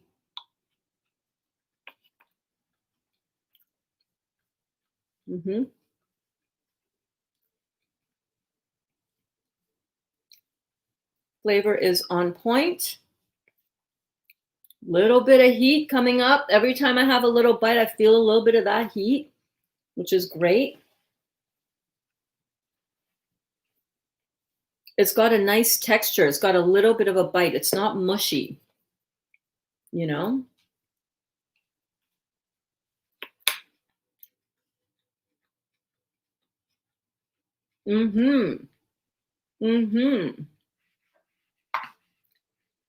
Hey, Gwen. Gwen says, happy Thanksgiving to all my Juicy Juicer families. Yes, indeed. Yes, indeed, girl. I'm so glad you are popping in. Oh, my goodness. So this is fucking amazing.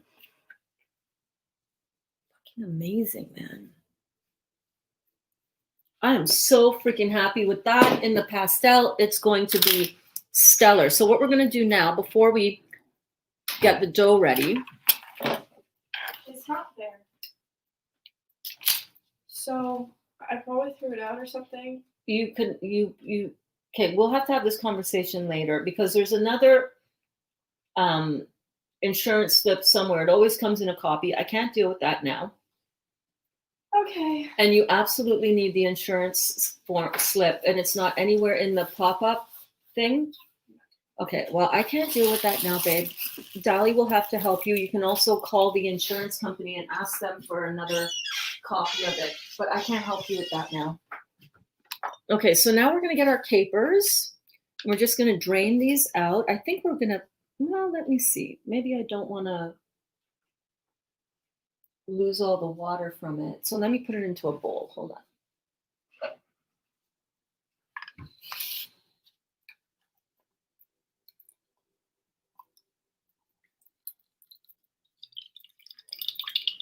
The insurance form should always be in the car, though. Yeah, well, I probably threw it out. Okay.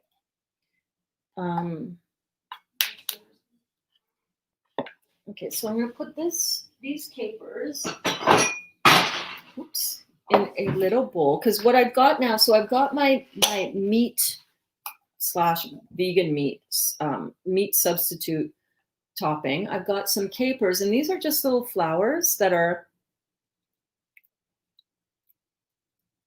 really delicious. They're like pickled. Have you guys ever used capers? So these are just capers, and you can find this in the same section where you would get olives. That's that. Yeah.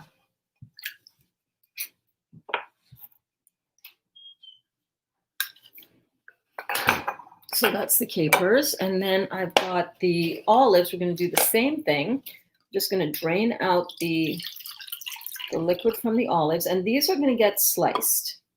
So when these are made, I'm just making some room on that side of the counter.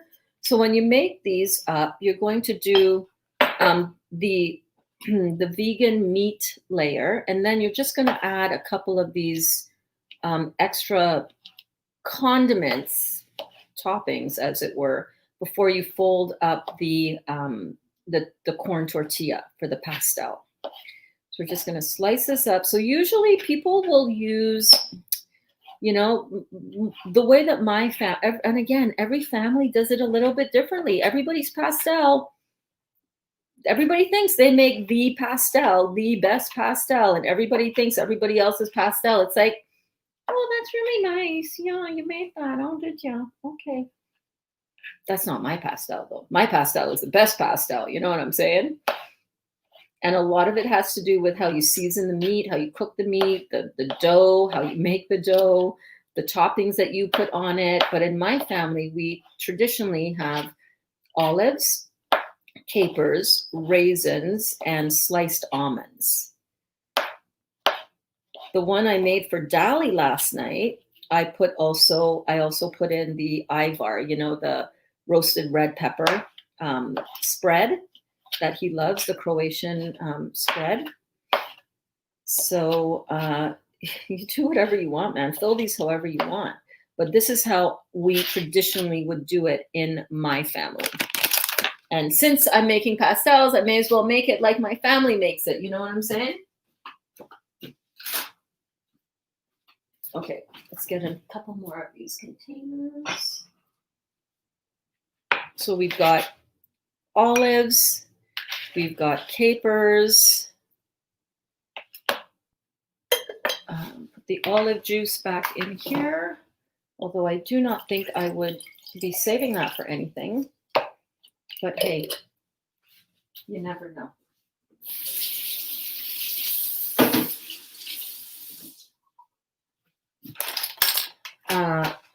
One second.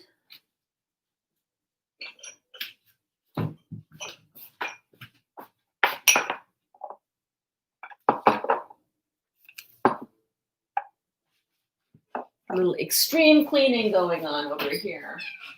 Put stuff away now so that I don't have a ton of stuff to clean up and put away later. You know what I mean? You know what I'm saying? A great way to manage the mess and the stress when you are cooking and it's taking, like if you don't do extreme cleaning when you're doing this kind of meal prep, I am telling you, you will feel like, oh my God, what just happened in my kitchen? I can't handle it. I'm never cooking again. I'm never doing this raw vegan prep. It's too much work. I cannot do it. You don't want to be doing that. Don't be setting yourself up for failure. Set yourself up for success, baby. Success, baby. Oh, yeah. Oh, yeah, baby. Pepper sauce goes right here.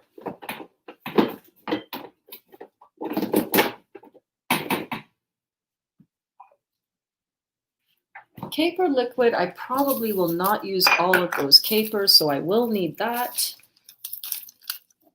And yes, yes, queen. Hello, kitty. What's up? What is up, kitty girl? Are you looking for food? Are you hungry? I know it's been a long time since you've eaten. Would you like some food? I think she would like some food. Would you like some food?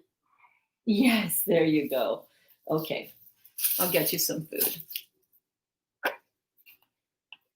Just give me 1 second, okay?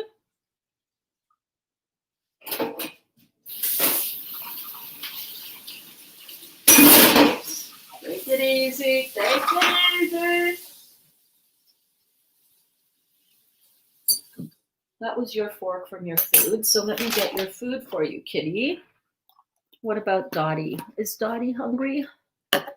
Dottie is snoozing over there on the couch on the side. Yes, she is.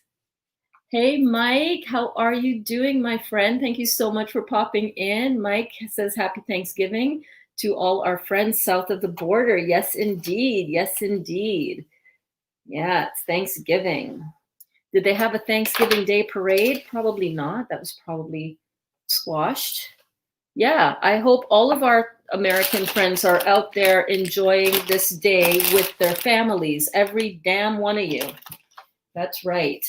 I hope you're not buying into any ridiculousness about any of that stuff because, God damn it, it's Thanksgiving, right? Okay, kitty, I'm getting your food. Yeah. I'm on it, kitty. I'm on it.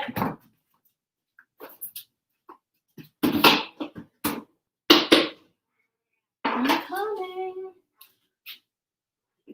I'm going to get your other bowl.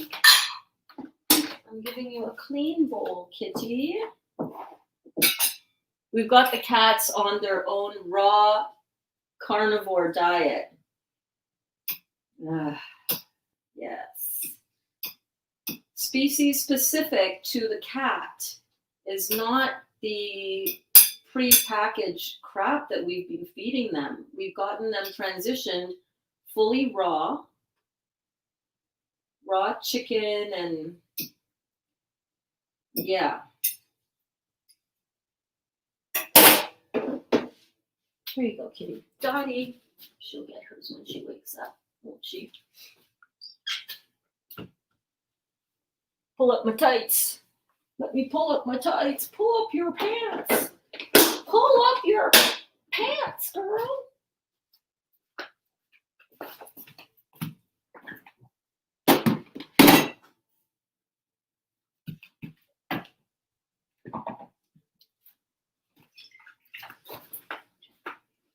Okay, and what? Oh my God, what happened here?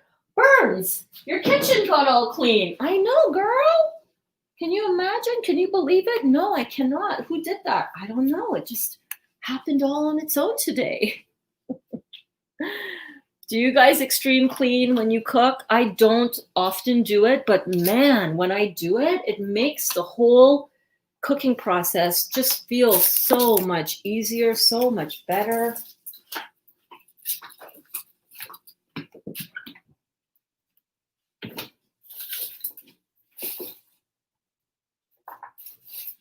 I'm not gonna lie, I kind of feel like I need more garlic in this thing. I'm gonna put another clove of garlic in my mixture. I keep hearing that. Burns, put some more garlic. Put some more garlic. So I will. Okay, how are we doing? Are we ready for the next step? Are we ready for the next phase? Alana says, I clean as I go. Yeah, you gotta clean as you go, baby. Clean as you go. That is where it's at. So I've got my toppings all ready to go here. And I hope you guys are enjoying this. Oh my God, I'm so excited that you're here. I'm so excited that you're here. So I might have raisins left over, although I doubt it. But if I do, it's right over there. And I'm just gonna, this makes the rest of my evening so stress-free. You know what I'm saying?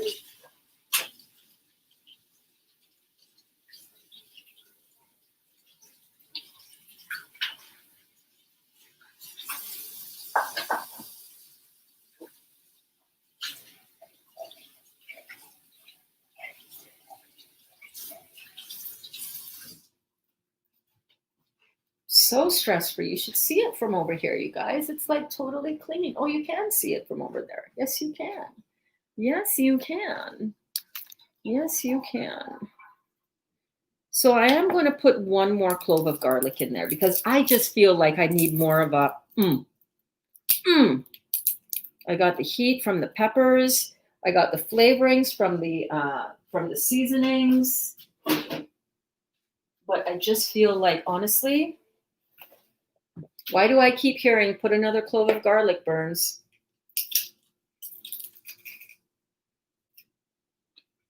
Because it needs another clove of garlic. That's why. And I like to listen when I hear, you know, it's probably my mom talking to me. Burns, put another clove of garlic, girl. Okay, mommy. I'm on it. I'm on it. I'm on it, babe.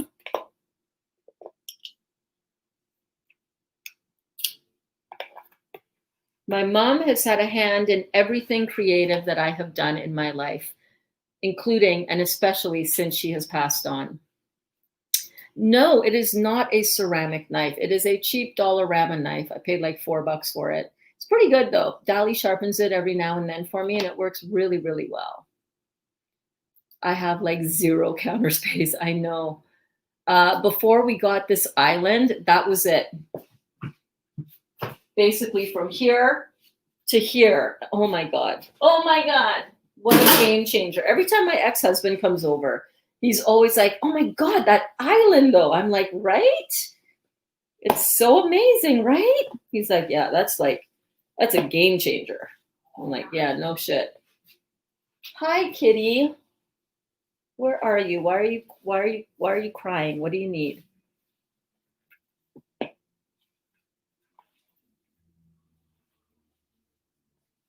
So I'm just mixing that around again with that garlic. Oh yeah, I can tell already. That's exactly what it needed. You know, sometimes it just needs that one thing. Yeah, that.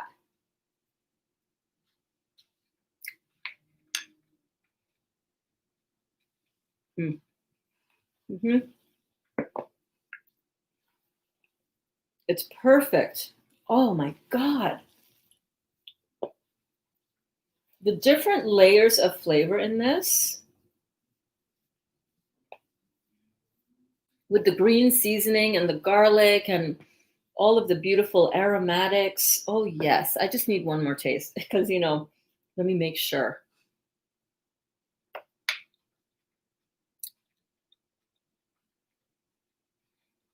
Mmm.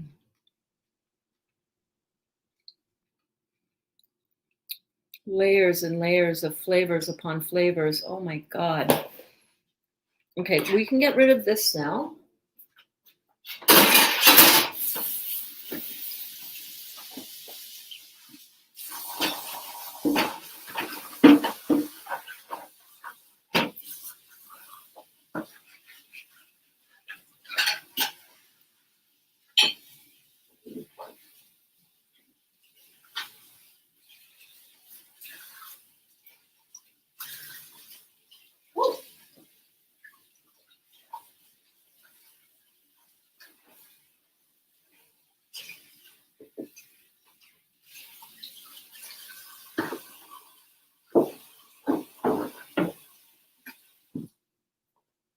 And the corn dough part of this is going to come together so quickly.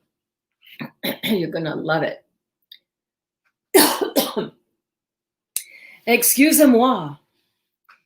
I'm just going to lightly sort of clear this off.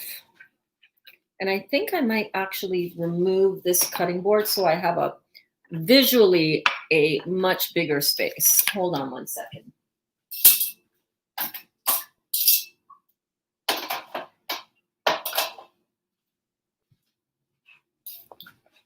And I'm going to show you what I've got prepped here and ready to go. So it takes a little bit of time to clean up a little bit and then get your topping ingredients ready. But legit, last night I whipped this up in an hour. Okay, I had the burgers already done. I took them out. I chopped them up real quick. I got the toppings ready to go. And I made the dough, cooked them. We were eating them an hour later. Like, seriously, I love how quick and beautiful this can all come quickly and beautifully this can all come together. But legit, I'm cleaning as well at the same time, so I don't have to spend an hour later on catching up with all of this. And I do want some grape juice. Hold on.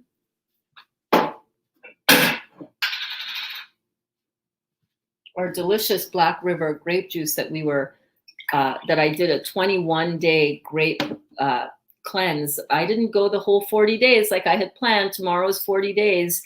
I broke my juicing part of my fast around day 24, but for 21 days, grapes, baby. And then I switched to citrus. So this is so cleansing to the body, I tell ya.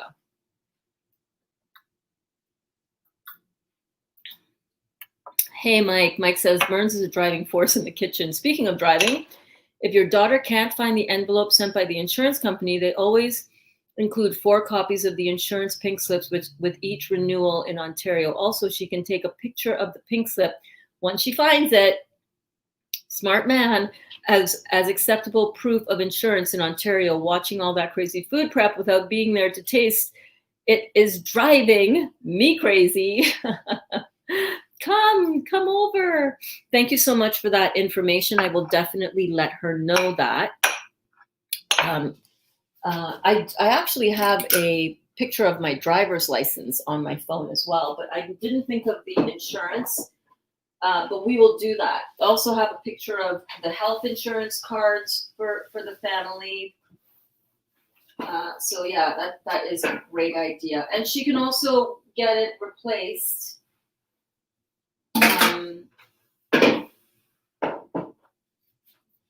She can also get it replaced by the insurance company. Although right now, if she goes out, we're not going to talk about that. We're not bringing that on her. I'm like, oh my God, if she goes driving right now and she doesn't have insurance on her, the good news is that we have insurance on the car, just not the slip right now, which they can always tell when they pull you over. You know what I mean? But she's not going to get pulled over because she's traveling with a white bubble of light surrounding her always. So what we've got here are our toppings. And I've got some sliced slivered almonds. They're sliced almonds, actually. Slivered are different. Slivered are almost like a square profile, like that. You know what I mean? They're about that long, and they're a little square profile. These are sliced, which I love because they're thin. So when you bite into the pastel, it's not a big, heavy piece of almond. So I've got my toppings ready to go. I've got sliced almonds, raisins, whole, sliced olives with the pimento inside, and capers drained. So that's my toppings ready to go. What we're going to do now is we're going to make the dough. Okay. Drum roll, please, because this is the part that if you don't get this part right, your pastel is not going to be good. It's got to have the right texture. You know what I'm saying?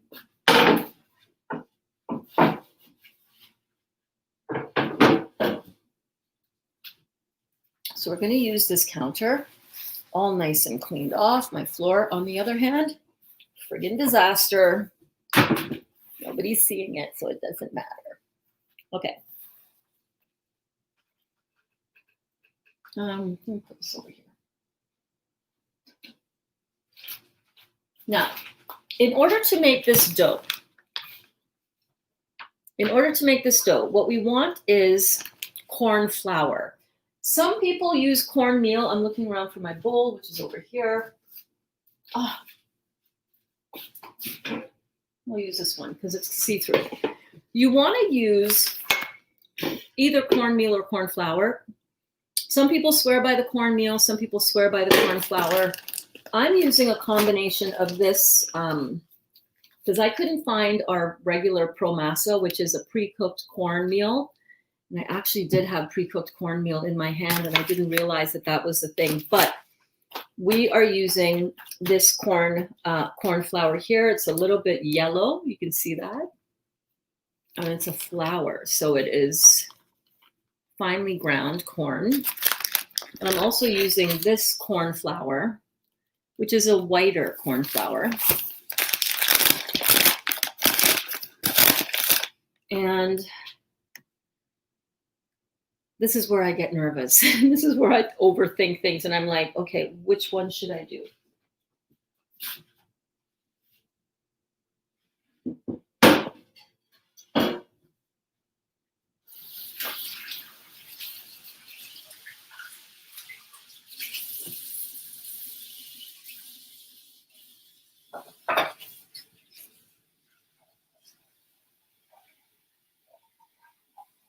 Just filling up some warm water.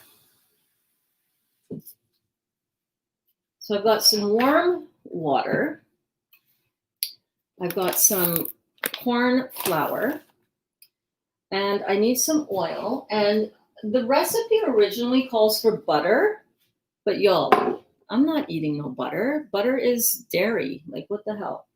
So what I'm going to do is I'm going to use grapeseed oil instead, because it's a nice neutral oil that I like to use. And that's what I'm going to do. So let's see if we can get these measurements straight, okay? I got 98 fluid ounces of grape juice from 3 bags of grapes yesterday. That is amazing. What a haul. Hey, Rockstar Ruiz, happy Thanksgiving. How are you? I'm so glad that you are here. Oh my goodness. Gwen says, Burns, if I have never told you before, thank you for being so dedicated to helping us heal our bodies, also for being so positive, and you speak with truth. Yes, Kaya will be fine. Yes, she will be 100%, and you're so welcome. Oh my gosh. I'm so glad to be here with you guys. I'm so grateful for this opportunity to hang out with you guys and to be a part of your lives and your family's lives. Oh my gosh. The private messages that you guys send me, they just make me tear up and cry. I mean, honestly, so amazing. So what we're going for here, by the way, what we're going for here is a very soft dough. You see that? This is wrapped in saran wrap, but it's just a very soft corn dough, very similar to making empanadas, tortillas, all of that. So what we're going to do is we're going to make this. We're going to go in with 2.5 cups of corn flour, and I'm using a combination of this more yellow corn flour. How much did I use earlier of this? I'm going to go in with 1.5 cups, kind of like so, of this one. And you know what? It doesn't really matter. What we're looking for is a texture and a feel here. You can overthink this a little bit too much. See how this one is a little bit whiter? This is more of a white corn flour. So I'm going to go in, and I just found that today the yellow one just required a lot less flour. So I've got 2.5 cups of corn flour. Now the brand that we usually use in Trinidad to do this with is called Pro Masa, but it's almost impossible to my understanding, at least where I've checked to find promasa. I called around again last night, and none of my usual suppliers of Caribbean stuff had promasa. So we're going with this. This is what we're doing. This is how we do it. And to this, I'm going to add some salt. It's got a big lump of salt here, just breaking that up. Where is my measuring spoon? I'm just gonna eyeball it. So that's about a teaspoon of salt. Just pink Himalayan sea salt. You can leave the salt out if you don't want the salt in. Now, here's where some people also sometimes put green seasoning in their corn mixture, and I don't do that. I mean, I love my green seasoning. You guys know this, but my mother never did it that way, so I'm not going to do it that way. So I'm going to go in with 2 cups of warm water. And I know that seems like a lot, but this corn, that was a little bit more than 2 cups because I splashed over. This corn soaks up a lot of the moisture really quickly. And I just want to see how much oil I called for on this. So 2 tablespoons of grapeseed oil. Where's my measuring spoon? There it is. Let me get this whole thing off of this thing. So 2 tablespoons of oil. Now I am using far less oil than the recipe usually calls for. So you know what I think I'm going to do? I'm going to go in with 4 tablespoons of oil because that is kind of more like it. Yeah, I know it's a little bit on the oils, you know, the fattier side of a food. But again, I don't eat much of this kind of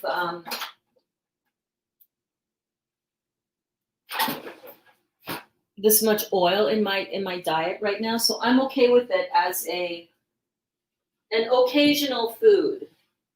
Where is my spatula? Looking for a spatula or my wooden spoon, and I can't find it. So what I'm going to do now is that everything. That is pretty much it.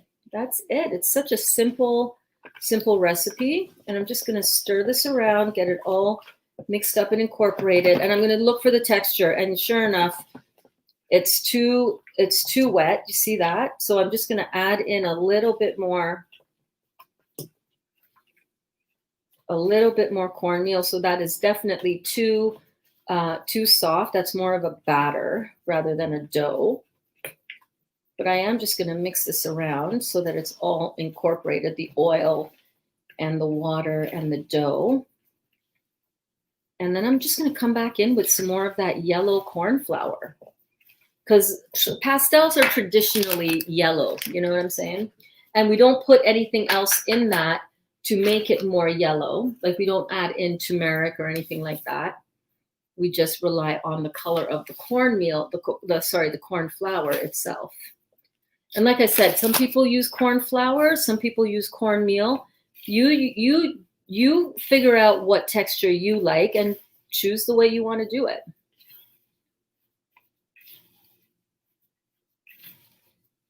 I just don't want it to be too, too dense. I think the one I made last night didn't have enough oil in it, and it was too dense. So this is still a little bit too wet. So I'm going to just come in with a little bit more. You want to be going for a texture. Whenever you're cooking with anything, don't just use that amount and then just go, oh, okay, that's how much I used last time, so this is how much I'm going to use this time. You want to go by feel. So you want to get a stiff dough. We're fast approaching that, something that's going to hold together.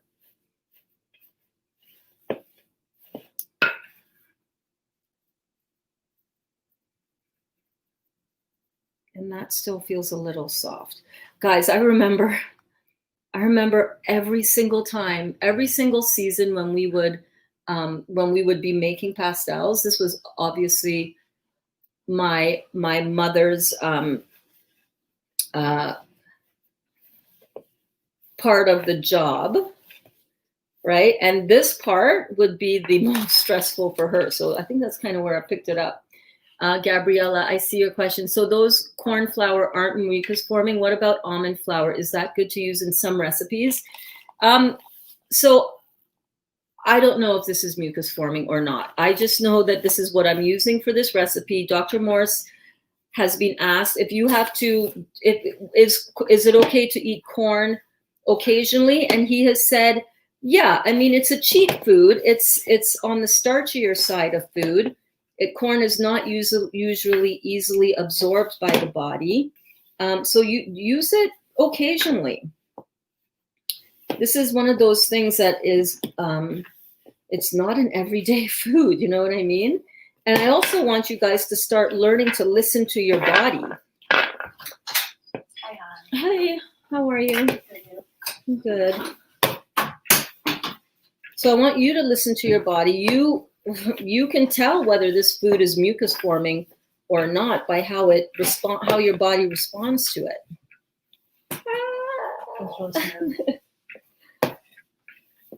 Brookie just got home. All right, so this feels like a good texture. It holds together well. It's not too wet. Forms into a ball.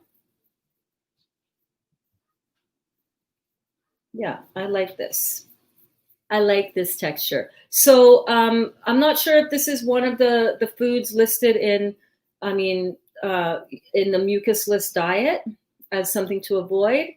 I know it is a vegetable, and some people think that it is inflammatory in the body. And I had a disclaimer at the beginning, and I said I'm fully aware of and realize that this may be something that you don't want to have in your diet at all. And if not, hey man, just make the meat filling and just make it as a burger. I hope that helps. I hope that helps. So I don't know. I don't know if it's mucus forming. Let's put it that way. It's one of those foods that you can have in moderation on occasion. This one I think needs to be a little bit bigger. So it's a fairly moist dough, fairly wet, right? So what we want to do is we want to just make some balls around yay big, just like so. So you guys know that I've often said, you try it. You put something in your body. I mean, I'm not talking about stuff like meat, right? We don't do that. We don't play that game anymore. I'm going to put a wet paper towel over top of these because I don't want them to dry out. You could also coat them with a little bit of oil so they don't dry out. But honestly, 4 tablespoons of oil in here is quite enough to keep this moist enough on its own. We're just going to roll out these balls like so.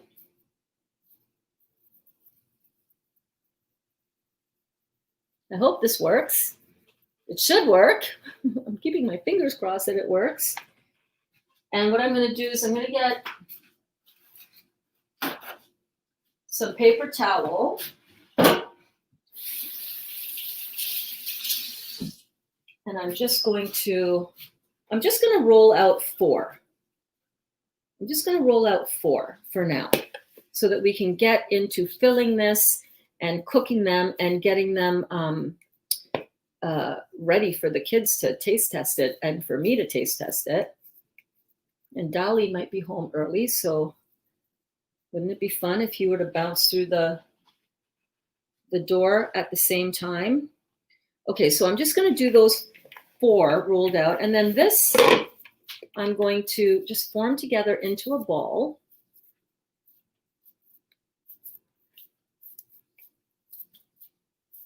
And also, corn is something that is used by a lot of credible raw vegans and hygienic coaches that I do follow as well. Raw Vegan Advantage uses corn in his pizza dough recipes and throughout his recipes. Lissa, Raw Food Romance as well. Really conscientious and careful raw vegans who I believe are really have the right focus and a similar appreciation of the food that they're eating as I do. So I'm comfortable experimenting with it. All right. Be aware that it might be inflammatory to you if you're highly sensitive, and pull back on it. I wouldn't eat it every single day, but when you need some comfort food, this is the way to go. This is a much better option than flour and wheat and all of that kind of stuff. That's much more of a complex carbohydrate and definitely acid forming in your body. So you got to weigh all of the sides, right? And I also asked Dali, how are you feeling after you had those pastels last night and today for lunch or breakfast? How are you feeling? Bloated? Are you feeling inflamed? And he's like, no, I feel really good. So I'm like, all right, we can do it. We'll do it in somewhat of a moderation. You know what I mean?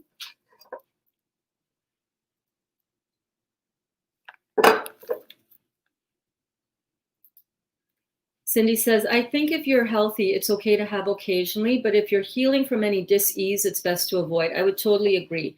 If you're really on an intense healing journey, like I know some of us are here, some of you are, and I am too, you know, we're all on a big healing journey, then yeah, you have to really, that's why I do the grape feast. That's why I do, you know, mainly juice for my nutrition. And that's why I have breaks where I do all juice for my nutrition. And definitely you want to avoid cooked food. You want to stay with fruits, berries, and melons if you are really healing actively any disease in your body. Absolutely. Gabriella says, we hear about to run away from corn syrup, etc. So I guess the word corn flour kind of panicked a little bit.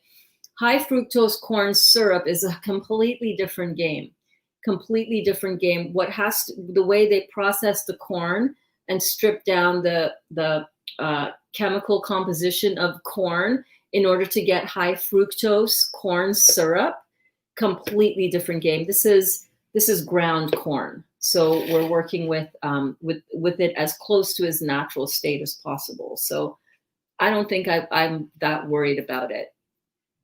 For instance, I would never eat it, but I'd fix it for my family who eats a sad diet. Yeah, this is a great option. Exactly. For a family that's going to run out and buy other junk food that's really very impactful on their diet, having things like this as something that you can offer them that's alkaline, even if it's a little bit cooked, and even if for some people it might be inflammatory, you got to ask your own body how your body is handling it, right? But this is a much better alternative than what our families out there who are eating on a sad diet would be experiencing. So that's a good point. Excellent point. Okay, so what I'm going to do is I'm going to wrap this up in saran wrap because I can always whip these up later. And we're going to get making a pastel, y'all. Oh my God. We're finally there. We're finally there. I'm so grateful that you guys are enjoying these longer format cooking videos. I mean, I know and I love being able to see a recipe completed and done in 10, 15 minutes. You know what I mean? But I also think it's fun to hang out together and see how it really comes together. You know what I'm saying? All of the little decisions that can get made. So I just formed that into a really nice ball. It's all wrapped up with saran wrap so that we can save that for later. And now we're going to get onto the pastel making side of things. Yes. So here's my pastel press. It is a tortilla press. It's very simple, very simple. Sorry for the squeaking. So we're just going to put that down. This part is going to go quickly, which I love. Which I love. Which I love. And I love that you guys are here with me. I love it. I mean, before I started doing these classes, I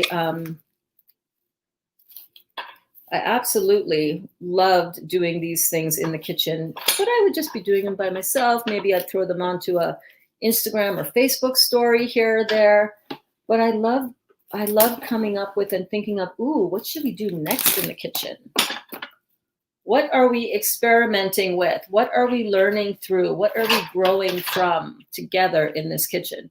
So I'm going to take, so as you saw, I covered the bottom part of my tortilla press with saran wrap.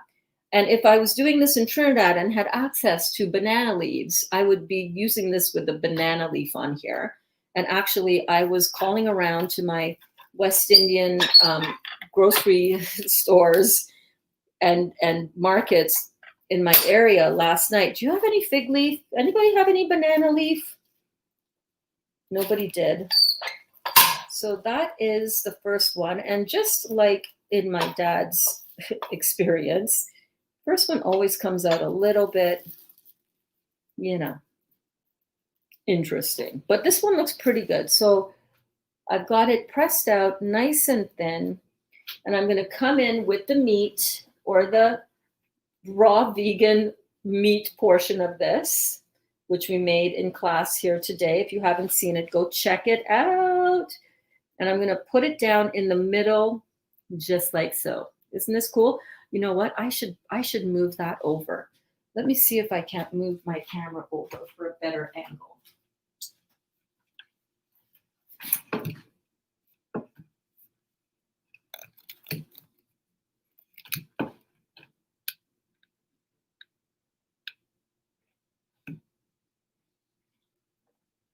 I think that works.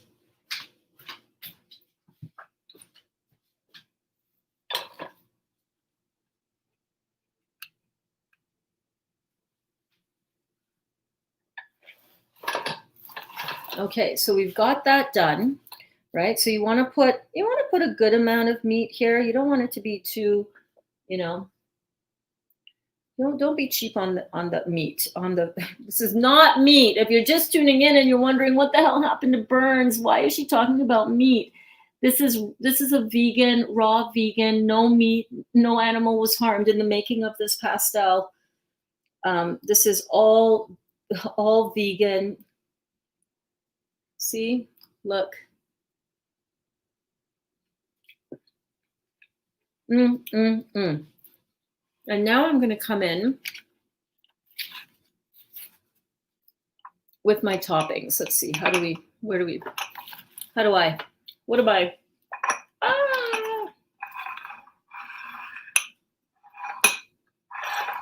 My toppings. So here are the toppings. And I'm going to start over here. I'm going to put some capers down. And I like a lot of toppings. I like a lot of the flavor.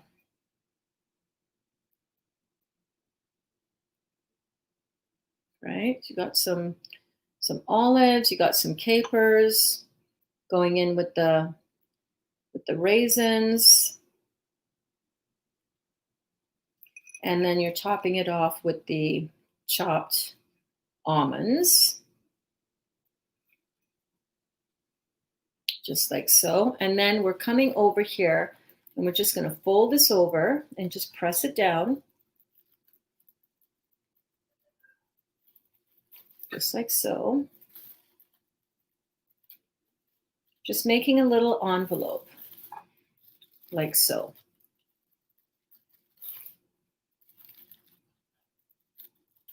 And that is it. Pastel done. Pastel is done. Now what I want to do now is I want to get some parchment paper.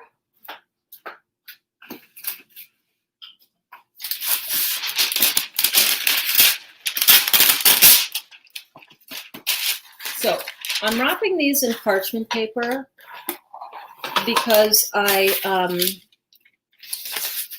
do not want to wrap them in foil, and I do not have any banana leaf. And you know what? Let me see if I can do this in a smaller piece than I was using before. Hang on. Let me just see. So what you want to do now is you want to just move this over to your paper, your parchment paper, and that failed. Let me do that again. Failure! Failure! Oh my goodness. Hey, Bernsey, Trini Promassa flour. You are so amazing. Oh my God, I freaking love you guys. You guys are checking out where I can get the Promassa on sale right now. I love you. I love you. I love you. And I really feel that that is not enough to wrap this with, but I'm going for it. This is going to get steamed. Okay, I'm failing all over the place. I should not have cut that. Okay, I'm doing that again. Ah! Don't worry about this happening. This will all seam back together.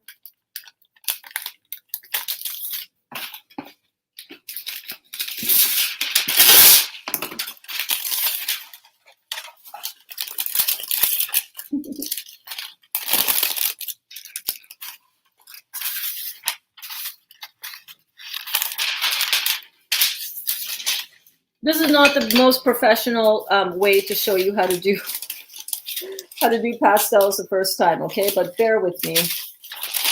I'm refusing to use foil, okay? I do not want to use tin foil. I do not want aluminum foil touching my food, so I'm not going there. This is all I'm doing, like so. And then this is going to go into the steamer. I should have put the steamer on. Okay. That did not look as smooth as it should have looked, but hey, it looks like real raw burger, right? Yes, Jennifer, better view for this part of the show, indeed. And I actually want to do a 2-camera situation, but after the nightmare that I had last week on technology, I'm like, I'm going to give it a minute before I try the 2-camera view. But I could.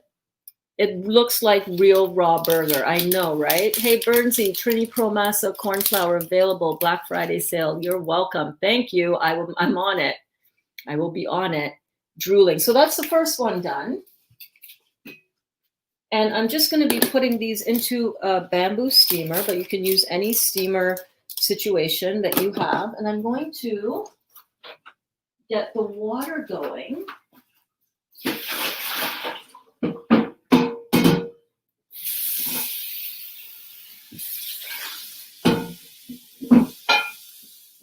I'm just heating up, getting some water in a pan so that I can steam these really quickly, just 15, 20 minutes tops.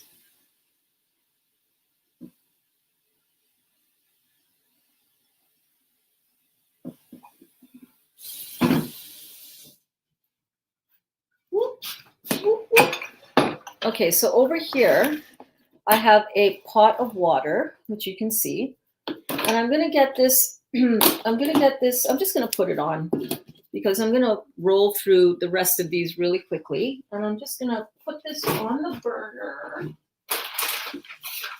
on the stove over here. And I'm going to get that water boiling. And in the meantime, I'm going to do another one. Really simple. Let's see if we can't fold that up in a more professional manner. You hear what I'm saying? You know what I mean?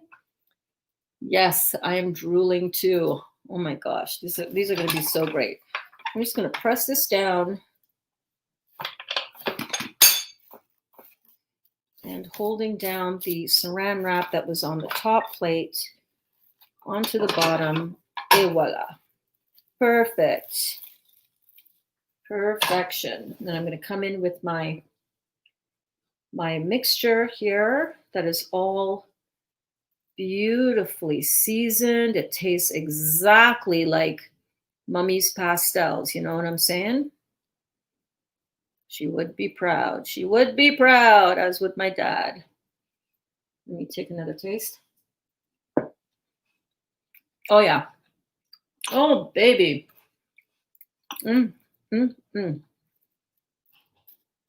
Super excited. Very excited about this. What do you guys think? Anybody else gonna try making these? Let me know. Let me know in the comments, you guys.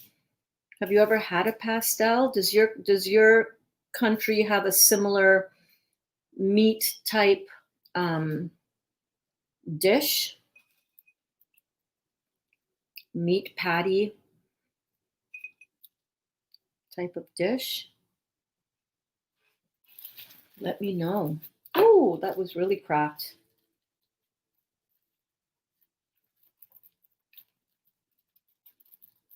All good. That will come together. You'll see.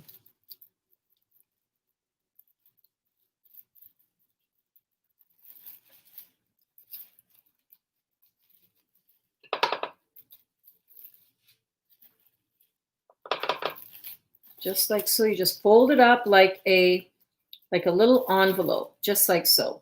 And you get yourself some banana leaf or parchment paper if you don't have any banana leaves hanging around.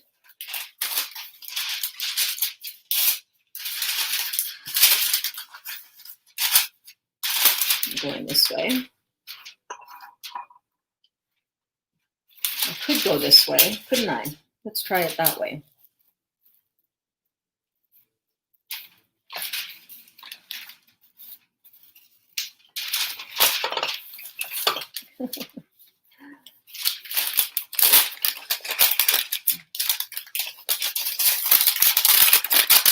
And you just wrap it in its little envelope, an envelope in an envelope, right?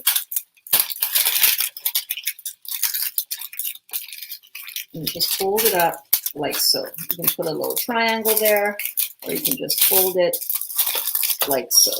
Either way, it doesn't matter. You just want it in a nice wrapping like that, and it's just going to go onto the steamer.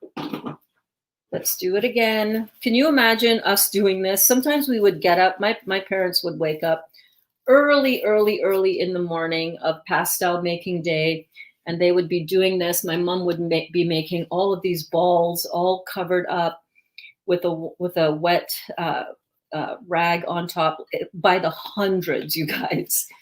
We would be doing this from morning until night of that day. You know, putting so much love into each pastel. My dad would be the one pressing the dough. My sisters and I would be the ones doing the meat, or one of us would be in charge of the meat. One would be in charge of the filling. There was always some argument that would break out. Somebody's feelings would always get hurt. You're not doing enough meat. Oh my God, forget it then. You do it. You know, family, right? Everybody experiences some family drama, especially when you're making pastels in an assembly line. When you're tired and you were partying the night before and it's like, damn it, we got to make pastels now. Yeah, because how are you going to eat pastels if you don't make them? Right? It's like, oh yeah, right. We got to make them to eat them. Okay. So you put the little toppings like so. We've got some capers. We've got some sliced olives with the pimento. At one time, I'll never forget it. I remember times when my mom would be like, my parents would be like experimenting with different toppings to make, right? To put on here. And one year we put egg, and oh my God, that was a disaster. That was a disaster, right? It was like, never again. Never again. All right, so we got our fillings in there. Load them up, people. This is where the good stuff happens. And then you just fold it over. I don't think this dough had enough oil, or I don't know, because every time I fold over the top, it breaks a little bit, but that's okay.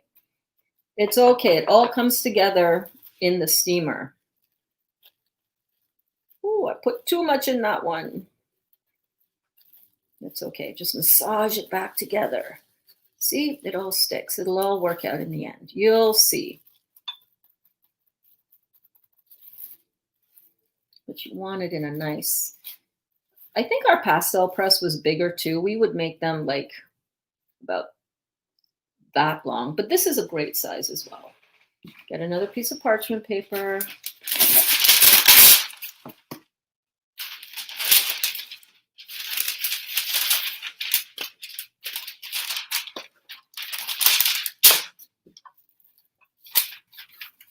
My mom would always be in charge of folding and doing the final wrapping. Folding it and wrapping it in the banana leaf. Sometimes tying the banana leaf with string.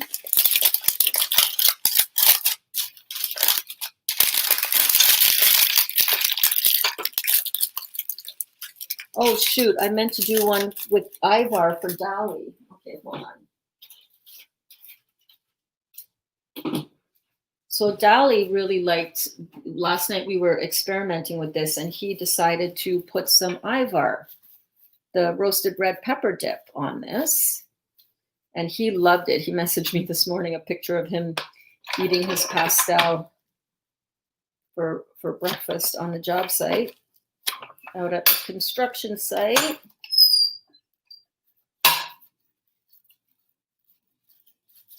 And if ever you do one and you're not happy with it, I'm like, I don't like how this is so thin on the other side because when I go to fold it over, it's going to crack. Then you can do what my dad used to do all the time. Do it again.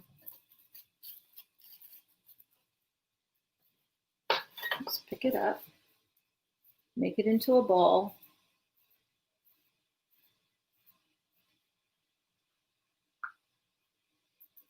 All right, sweetie, go have a nice evening nap with your beautiful, delicious lover. Afternoon nap.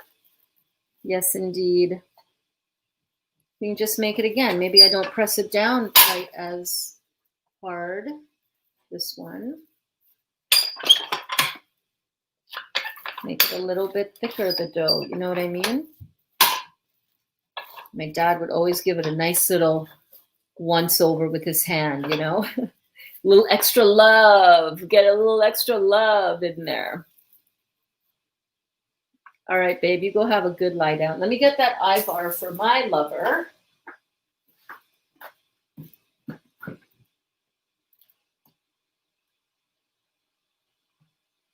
Where are you, Ivar? Ah.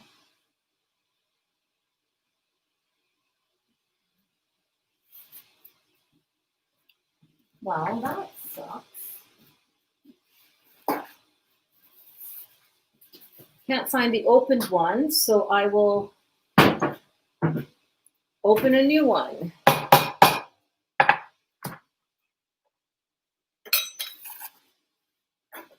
And that water is boiling, so I want to get this one in with that batch ASAP. So I'm going to put some Ivar down.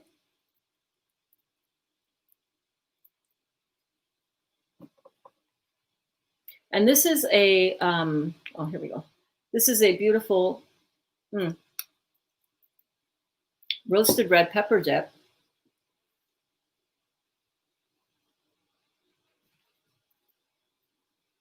I didn't actually even taste the one that I made for him with Ivar, but he loved it. So here we go.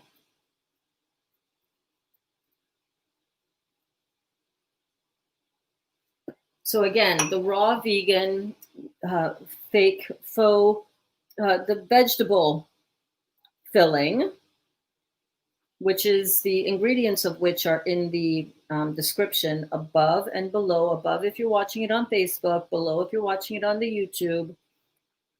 But he doesn't like raisins, so I'm going to go in. I'm going to forego the raisins on his.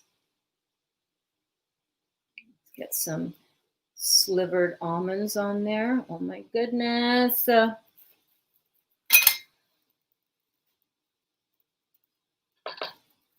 just going to nice and gently fold it over into a nice envelope. That's going to be just delicious. Oh my goodness.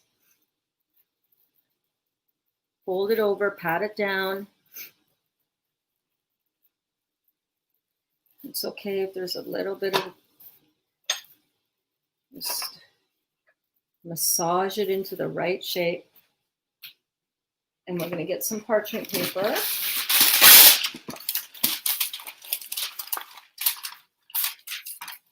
And we're just going to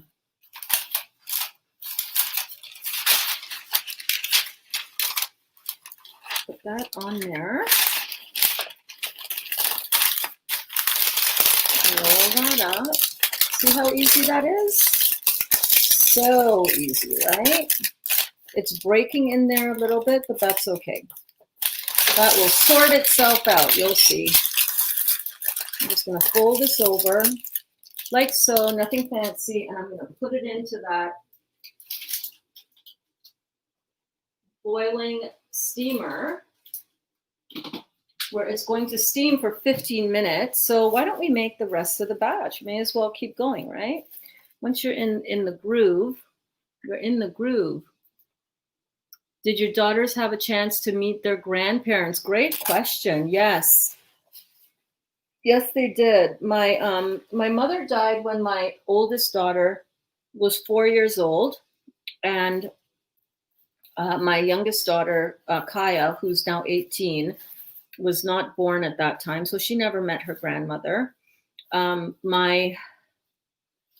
My father passed away last year, so they both knew their grandfather, my dad, and my ex-husband's father is still alive. He lives in Sudbury, and they know their grandfather on their paternal grandfather. I'm gonna make another one. I'm just gonna cut these off as I go.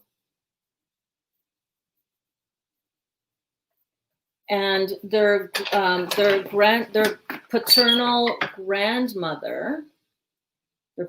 grandmother passed away. I think, oh God, 2010.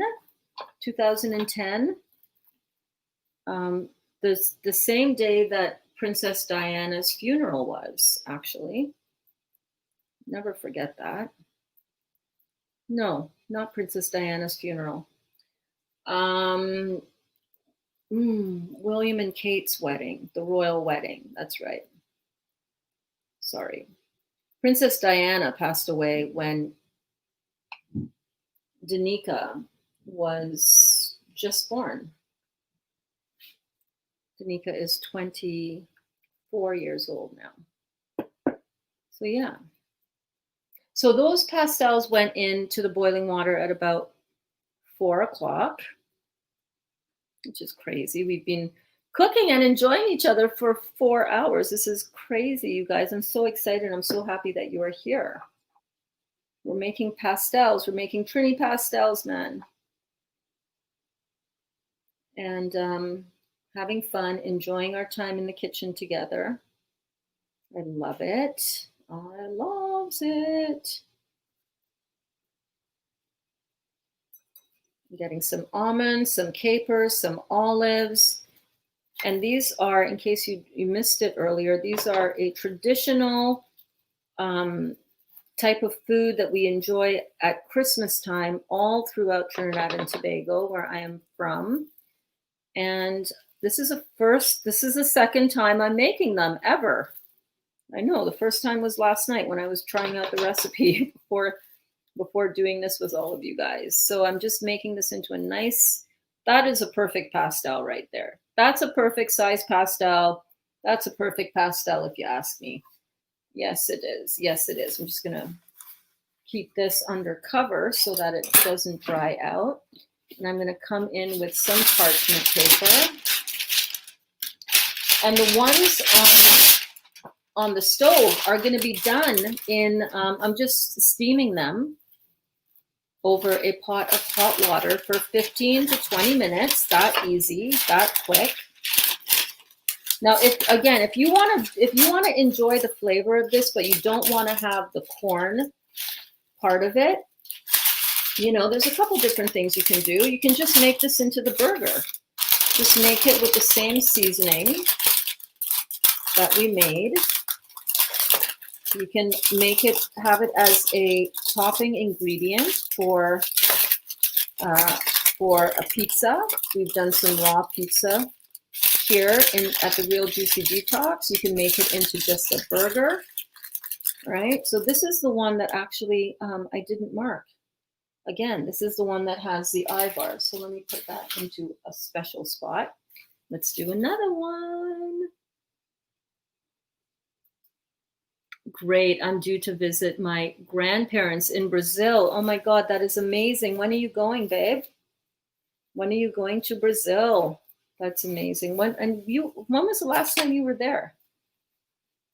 Gosh, I hope we can have travel open up.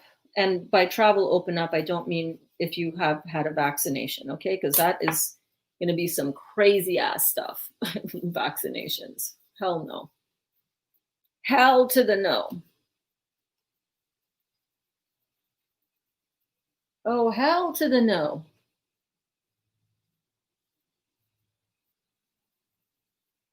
That is such a lag that's happening on my side with my Facebook feed. Where are we? Where are we? There we go. So I'm just going to make another one. I'm just going to keep on making them until I'm out of toppings and patience and time and energy, because this dough will actually sit nicely in the fridge. Come back, make some later on. Why not? So this one I'm going to do without the ivar. And you always want to give your filling mixture a little stir partway through. You know what I'm saying?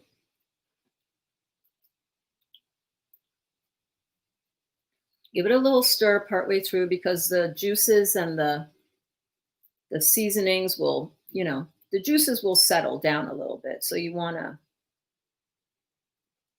mix that up as you every time every few pastels that you do, you want to mix around your filling. So this filling is going to literally make you think that you're eating a meat pie. And we're only lightly cooking this for 15 minutes in the steamer. So this falls under the category of cooked vegan food. And like I said before, I allow myself about 20% of cooked food, sometimes, not all the time.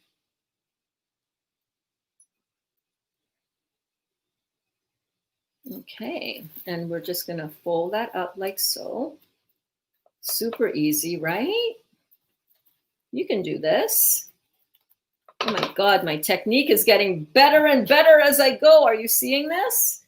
That's how it always is. It's like making pancakes. The first couple of pancakes. Let me not talk too quickly, huh? Let me not start bragging too much, huh? But yeah, I'm happy with that. I is happy with that.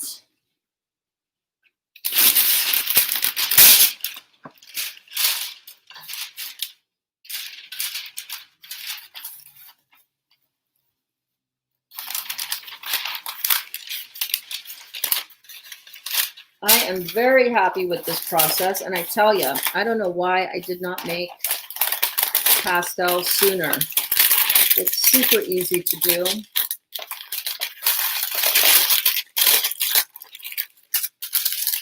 Super easy, so delicious. A family and cultural favorite of mine. Got time for one more before I take that last batch out, that first batch out of the steamer. Gabriella said, for the past 2 years, I've been going for Christmas holidays. This year I'll pass, but probably going around February or March. Yeah. It's not the greatest time for travel right now, is it? Things are so strange. I mean, I know people are traveling. A lot of people are traveling. Traveling is not restricted. It's just that right now it's like not on top of mind for a lot of people, So a nice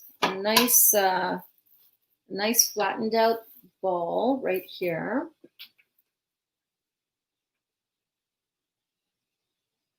Nice amount of the meat or vegan filling, just like so.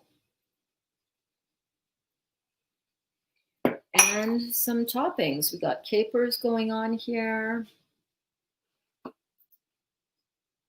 We've got some olives coming up. And we've got a taste test coming up, you guys. Are you ready for this?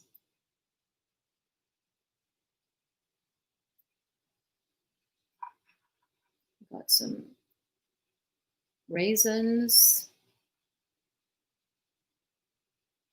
I like a good amount of toppings on my pastel. And I need a little bit more of those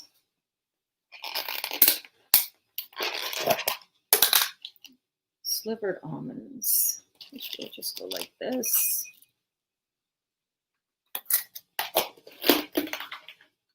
Just like so. Oh my goodness, I'm so excited. Those pastels are smelling so good right now in the steamer. You guys.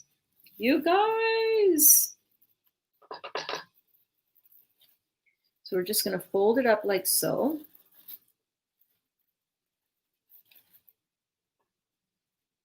There we go. And I'm going to get a piece of parchment paper again. You can use wax paper for this as well. I would not use the traditional foil because honestly, guys, you do not want to be getting that aluminum into your system. No, that's totally not the right spot. That's not bad. You want to be keeping out, nope, that's not a good spot. You want to totally keep out metals from your system. And what is leaching into your system when you use aluminum foil right next to your food? Don't do it. Don't do it, man.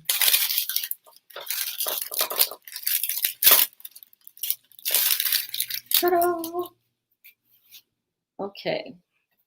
I'm going to do one more. It's 4 of us in the house. At least this way we'll each have 2 pastels if we want 2 pastels, whether that's now or later. So again, really, really simple method. Exactly, says Gabriella. Traveling is not restricted, just annoying to think about wearing that muzzle. That stupid mask in the plane for 8 hours. I know, it's ridiculous. Freaking ridiculous.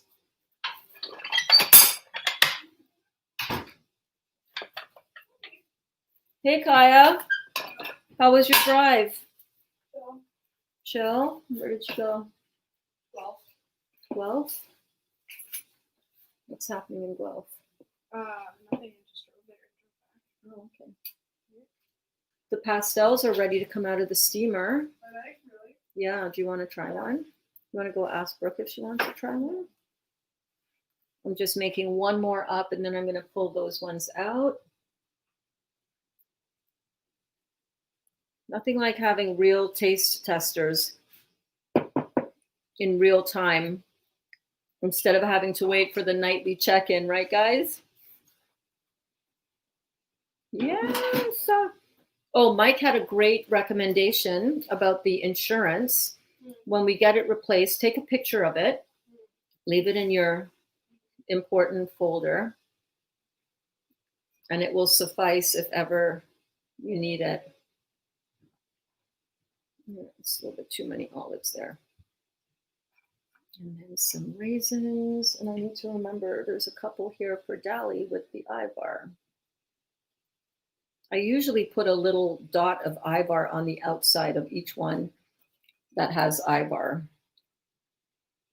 But I'll just have to think of another way. Oh, I can just write on it with a marker on the outside. So we're just folding up this last one before we take the other ones out of the steamer. You see how you can get a little crack like that? Don't worry. Just don't worry. Just massage it back together. It's all good. And the last piece of parchment. Oh, we got a big crack on the side there too. That's okay. Just massage it back together. It will be fine.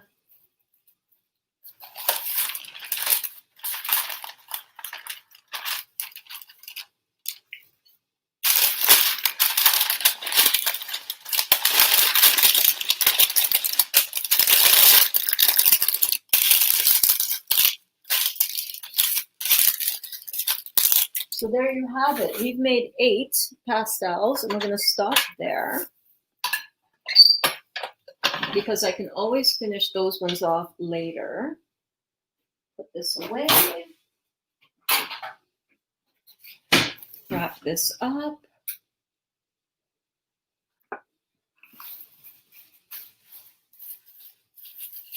And let's take out one from the steamer and have a peek-a-boo.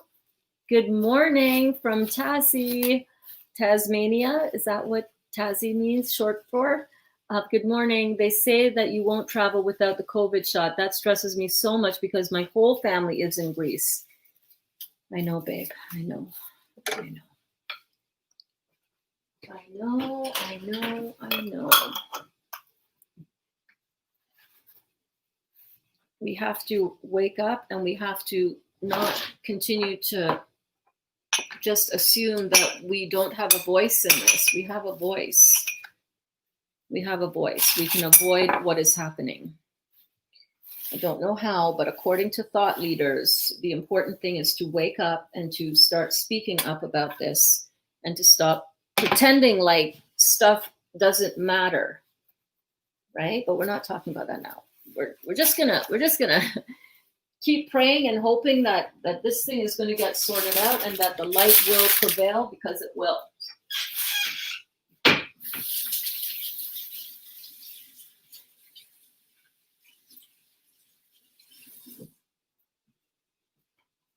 It will. So these have been in for 20 minutes.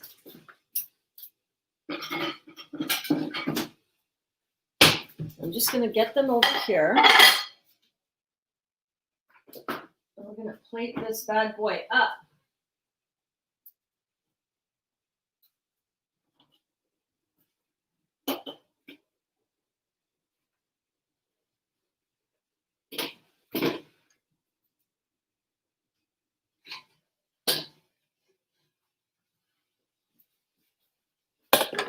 Okay, so here they are, fresh out of the steamer. This is the one that we put in for Dali with the Ivar, so I want to keep that aside somehow. Let me get a marker.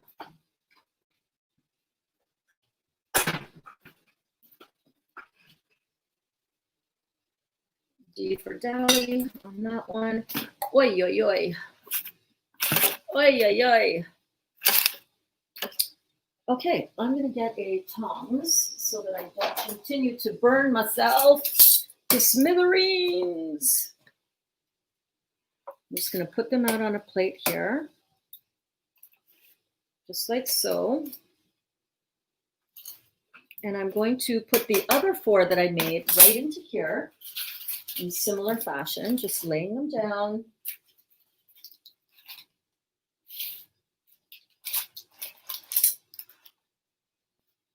You can also stack these on the side. It doesn't matter.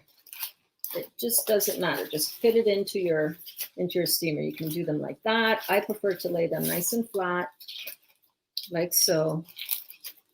Put it right back on the steamer for another 15 to 20 minutes for the new batch.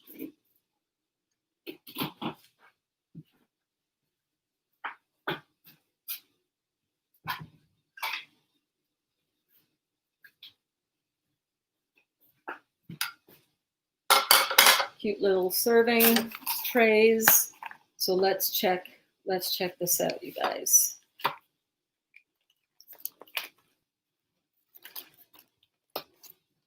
Oh yeah, baby. There's one. And you can reuse these as well. Oh my God, I'm so excited. Look, girls. Okay, let me put another one out because you're each gonna want. You want to split it in half? Yeah. All right. Let me just move this camera angle up. Hey. Hey. Hey now. Okay, grab a fork. I'm gonna put one out for myself. You guys, Trini Vegan Pastelles. Can we get a hello? Hello. Now this is usually typically served. Let's see the inside. Ooh. Oh, baby. Look at that. You guys. Oh, hold on a second. 1 second. Look at that. That looks amazing. Okay. Dig in. Now, usually this is served with mustard pickles. I do not like it. You do not like mustard pickles, but that's okay. I'm going to put some on mine. Too hot. Hot. Mm-hmm. Ooh, good. Too good. Oh, yeah? Wow. Mmm. How exciting.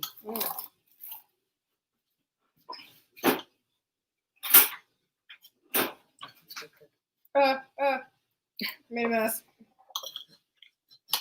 So usually this is served with mustard pickles, and I kind of made this on the fly yesterday with some pickled. Do you want a whole one? I like it. So let's try this. Let's try this. So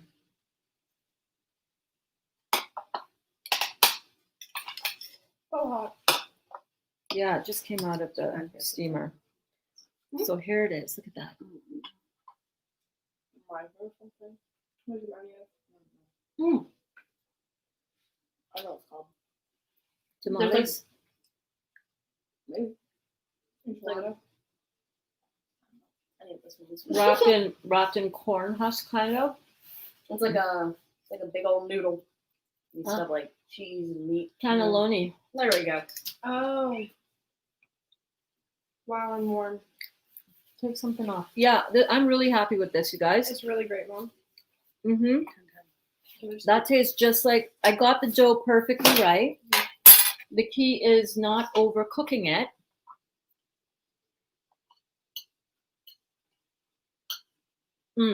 So hot. So hot. Oh, God.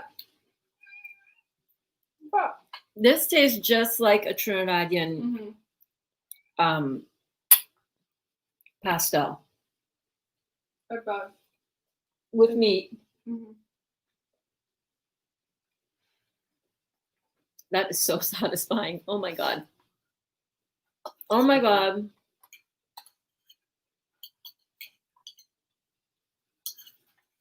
Wow. The flavor of the meat is so perfect, right? It's not too much. Mm-hmm. It's not like, nah, it's just some meat pie. It's like truly, authentically Trinidadian. Mm-hmm. Mm. Very good. Very, very good. Wow. Thank you. That is wow.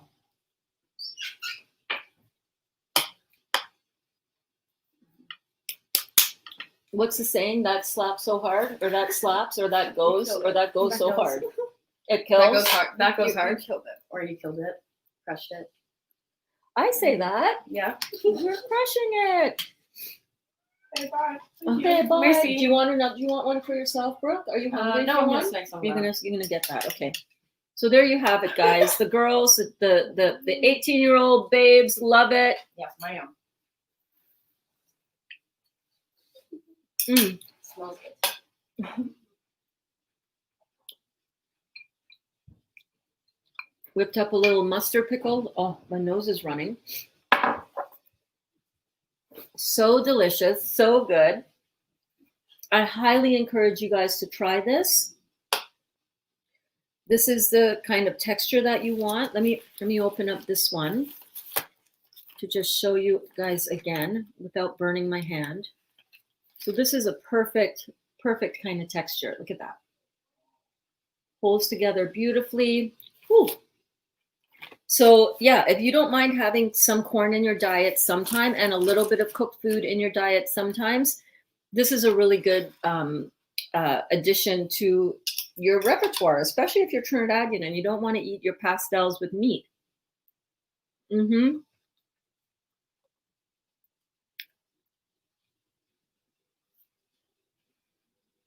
I'm kind of blown away right now. I'm not going to lie. This is really, really good. So good. Look at that. So good. So just steam for 15, I think these went for 20 minutes. Really, really good. I'm so blown away by the filling. This filling truly resembles a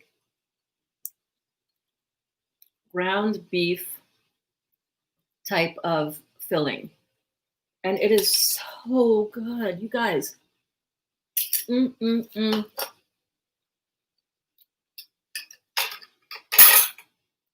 raisins in there, a little bit of that spiciness from the spicy mustard pickles. Oh, I'm sorry. I'm digging it. Gabriella says I'm doing it over the weekend for sure. Let me know how it comes out, babe. Let me know. I don't know why I feel like I'm so short all of a sudden. Let me know how it comes out.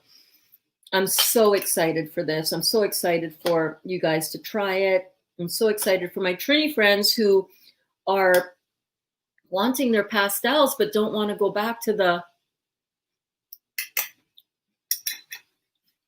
meat. Open up. Come here. Come for a bite. So good.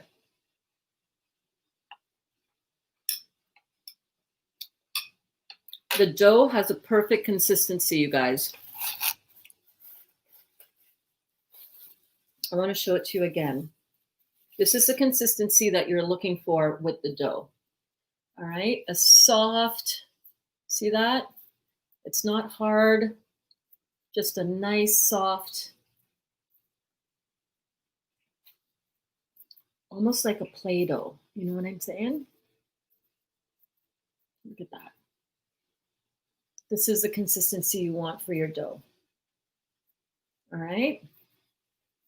Gosh, I hope that helps you guys with your pursuit of something delicious, traditional, especially for anybody who is from the Mexican Tex-Mex flavor palette, that you really love that type of food, or maybe yours is a Latino or a Spanish or a West Indian inspired tortilla type of pastel type of situation. I hope that this inspires you to try it. It is so delicious. Burns needs a recipe book. Hey, Tanya in the house. I've been working on it, developing recipes that I have truly tested and truly love. And, you know, we'll get there. We're getting there. One recipe at a time, baby. One recipe at a time. But this is definitely something that you want to try for your family. Let me cut one open and show you guys. Hi, Dottie. What are you doing back there? Huh?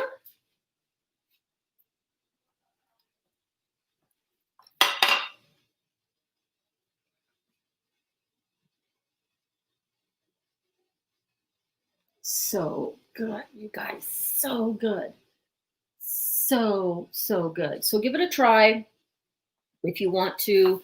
If you don't mind having a little bit of corn in your diet, if you're still well on your way on your healing journey, hold off on something like this until you're all cleaned up inside, or you feel like, you know, you got your healing a little bit under control. That's totally fine. But if you want to incorporate a little bit of corn, you don't mind that, you've done it, you feel that you're able to handle digesting that, then give it a try. It's a great recipe. And I will see you guys here back on a check-in later on at 8 Eastern Standard Time. And in the meantime, come back again. And if you like this content and you want to binge watch some of the earlier episodes that we have done, the playlists are in the description of this video. If you want to try this recipe, the ingredients and the basic stuff that you need to pull this all together is in the description as well. So check it out. And if you make it, let me know how you like it. Let me know if it turned out well, and let me know how your family liked it. And until later, alligator, remember, I love you, and I'll